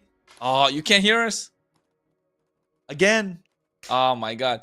Looks like Tiso is definitely having some connectivity issues, ladies and gentlemen. Don't worry about it. We will be back with Tiso again. But until then, of course, you have us, myself, and Scared Yet, to try and make things happen. So, hey, let us know, what do you think? And I think Scared Yet, it was an absolute amazing game, right? It was intense, man. It was absolutely intense. I enjoyed it thoroughly at this point. And yeah, I know what you're wondering about right now as well, as to what's gonna happen in that grand finals itself now, because we've got two of the most insane teams out there, Entity and Memento Mori. So it's gonna be super fun to watch both of them. And to be very honest, Kronos, at this point, I just really want to talk about how well this entire event has been. It's been absolutely immaculate, super fun out there. And I just, at this point, I just really want to see how, these teams that are actually preparing for all of the games out there, they're going to perform out up in front, because this has been one long tournament. It's been going on for a long time, but it's brought out the best of the European MLBB.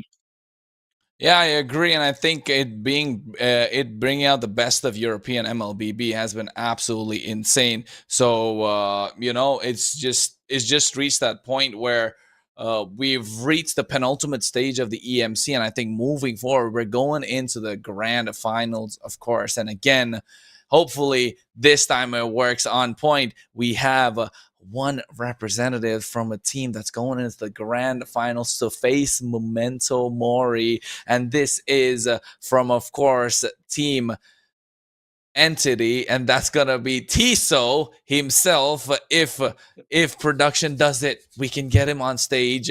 Hopefully we Your can. magic. Just trying to make sure, trying to see if Sokol can work his magic. If Sokol can't work his magic, we're not gonna bring Tiso for another few minutes. But if he can, he's gonna come on your screen right now as soon as possible. If Tiso was smart enough to put in that to click that link and join that link, so I'm not sure how that's gonna go about. But yeah, I think I can see his expressions here. He's just making faces at me at this point. But over here, I feel like it's just come down to the fact where Yeah. it's just come down to the point where it's brewed so much intensity, so much it has reached to that penultimate point. It's reached that boiling point where like teams have taken the stage. They know what's awaiting them. They know what's there. And I think Scared Yet, this is a good time to be a fan of MLBB in Europe.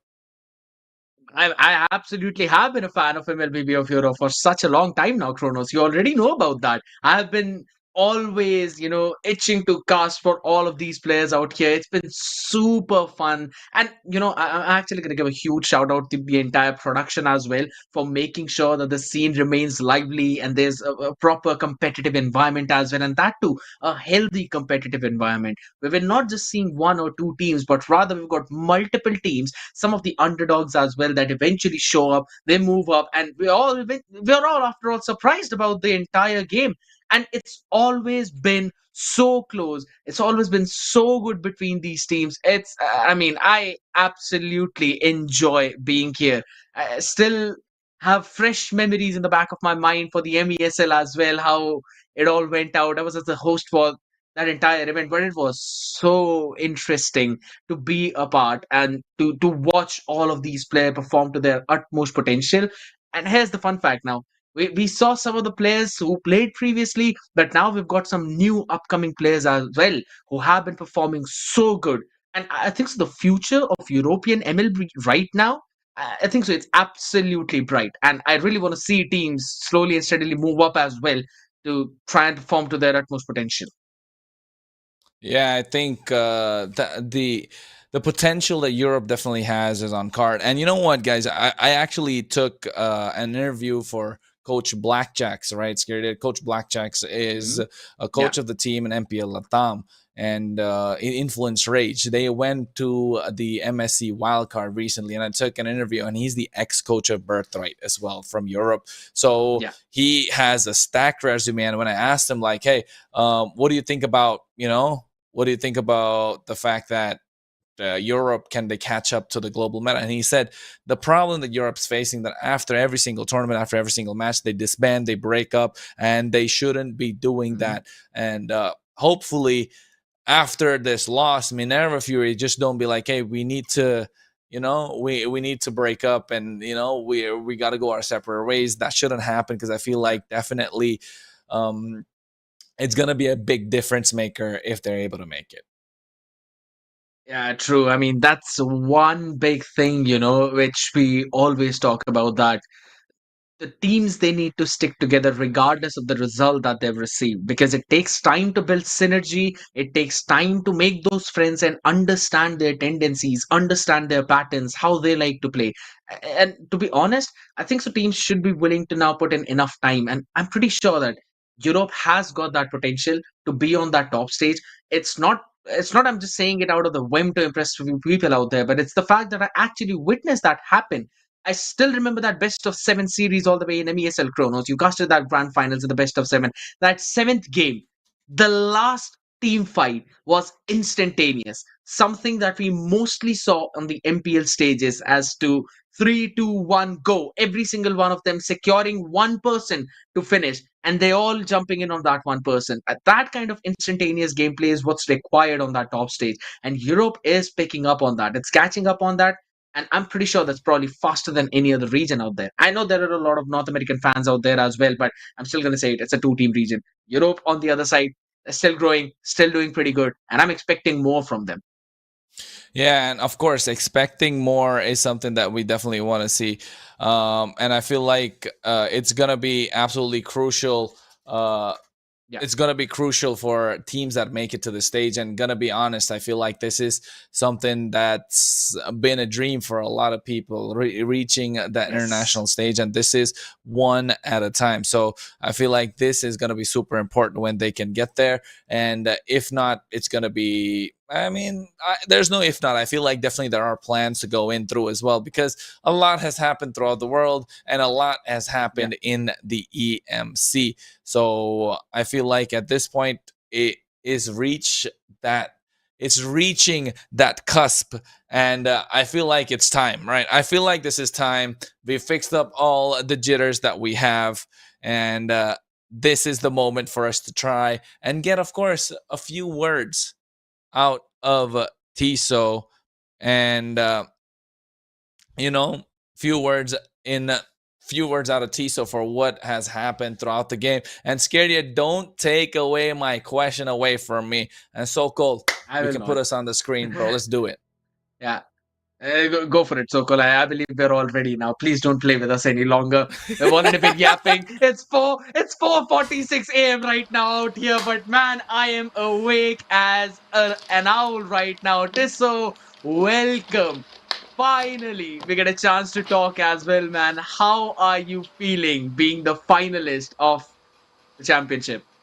Okay, so you guys can hear me, yeah? Is everything's fine? Yeah. Yes. Okay. Yes, we can hear I you. mean, I feel amazing, like maybe now my emotions kind of calm down. Like just after we won, like my hands were shaking. I couldn't even like type properly on my phone. Like it's a very serious that made me feel like that, in MLB, because I can't also kind of playing as the underdogs here, not the favorites anymore. Oof, Was man, you're right. was there any point? Yeah, was there any point throughout that series when you actually thought, that Minerva can actually take it if we don't really lock in and focus on? Was there any point? No. Like honestly, the only time I was like stressed was in the first game. After first game, I was playing like it's scrim. Like I didn't really feel the pressure. Like even after we lost the fourth game, like my team was kind of tilted, but I don't know. Like I usually never feel like this, but I was like feeling very like chill. Like I knew that we can win this because we are a better team. That's what I felt like. All right, bro. That's You know what? absolutely You beautiful. feel like Kronos, you're the take better over. team. You felt like it was a scrim. What happened with that Cho game, Tiso? Come on, you got to tell me. What happened to that Cho, bro? It wasn't you. Was your brother playing the game? Did you give him your phone and walk away? Was your sister playing the game? Was your dog playing the game? Come on, bro. That wasn't nice. Come on, you got to tell us. I'll explain it. All right. Well, I picked True. Like it was kind of a panic pick in my opinion. Didn't really think it through. Okay. I didn't really wanna pick True there myself. Like my teammates recommended it to me, and like playing True against like two re-engaged heroes that can cancel you. Like Akai, you cannot really target him because he'll just ulti. or Badang, he can like peel for his teammates every time, and they also have like 2 purifiers. You know, it's like even if I play beta, it's like a really difficult game for like for Badang. I mean for True, right? I mean, because if you ask me, right, when we were casting after the game number 1, they're like, okay, these guys need a single target pickoff, right? You need to go with a single target pickoff. And we were saying there's a Cho, there's a Kalea, there's a Jawhead, and there, these are even a Matilda was good at that point. Then at this point, bro just goes and picks up a Cho, and I got excited. I was hyped. I was so hyped, and I was ready to go for it. And then bro's just like, yo, what's going on? This is not the Tiso that we know. He doesn't play Cho like this. But hey, now hearing that what happened in the background, knowing your story, okay, we can accept that at this point, Tiso. But not again. Don't play Cho like that again, bro. Come on, you break my heart. Don't worry, don't worry. In the grand final, I'm gonna play True like a goat. Don't worry. Ooh. Okay.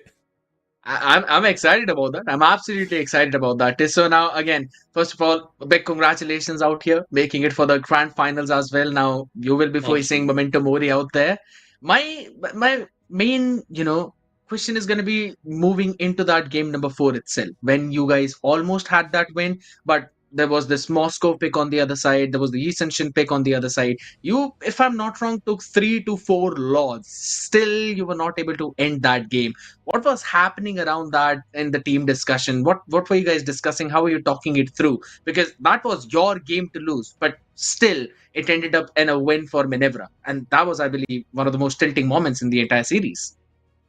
Yeah, for sure. I mean, I don't think the Moscow itself is like a really big problem. I think we kind of handled it well, like the way because I was kind of controlling the macro on my team, right? As a Roma, I was like telling them what to do in late game, basically. I think we controlled the Moscow well, but we couldn't really like utilize our lords because we got like I think we got almost every lord. We couldn't really utilize it. We couldn't finish the game. Like I'm not sure now because like I'm still very happy after the win. I'm not really sure what happened. I'll have to analyze it later. So, I'm sure we'll fix the mistakes for the grand final. Yeah, because if you ask me, right, T, so I mean, looking back at the game a little bit right now, that game, I don't think you guys are right. You control the Moscow as much as you could, and it's hard to say that because it's Wicked playing the goal lane, and I think for a fact that whichever team Wicked is on becomes favorite automatically, and that's why you felt like, hey, we felt like the underdogs, right, at a certain point. And kudos to you for winning the game as well, and winning the entire series. But here in this game, having control that Moscow, did it feel like because the meta is shifting slowly? Did it feel like it was the 2 global ultimates? Because Yi Sun-shin has a global ultimate, right? Provides vision. And then you have the Zetian also that provides the global ultimate. So that 2 ultimates that have it making sure like every time, and you were playing a Jawhead, so you have to camp and then you got to get the ejector on someone. So every time you're trying to do that, if they use an ultimate at 20 minutes into the game, I think that kind of changes your plan. Was that maybe the problem in that game if you feel like it? Or you still want to go and, do a review and stuff?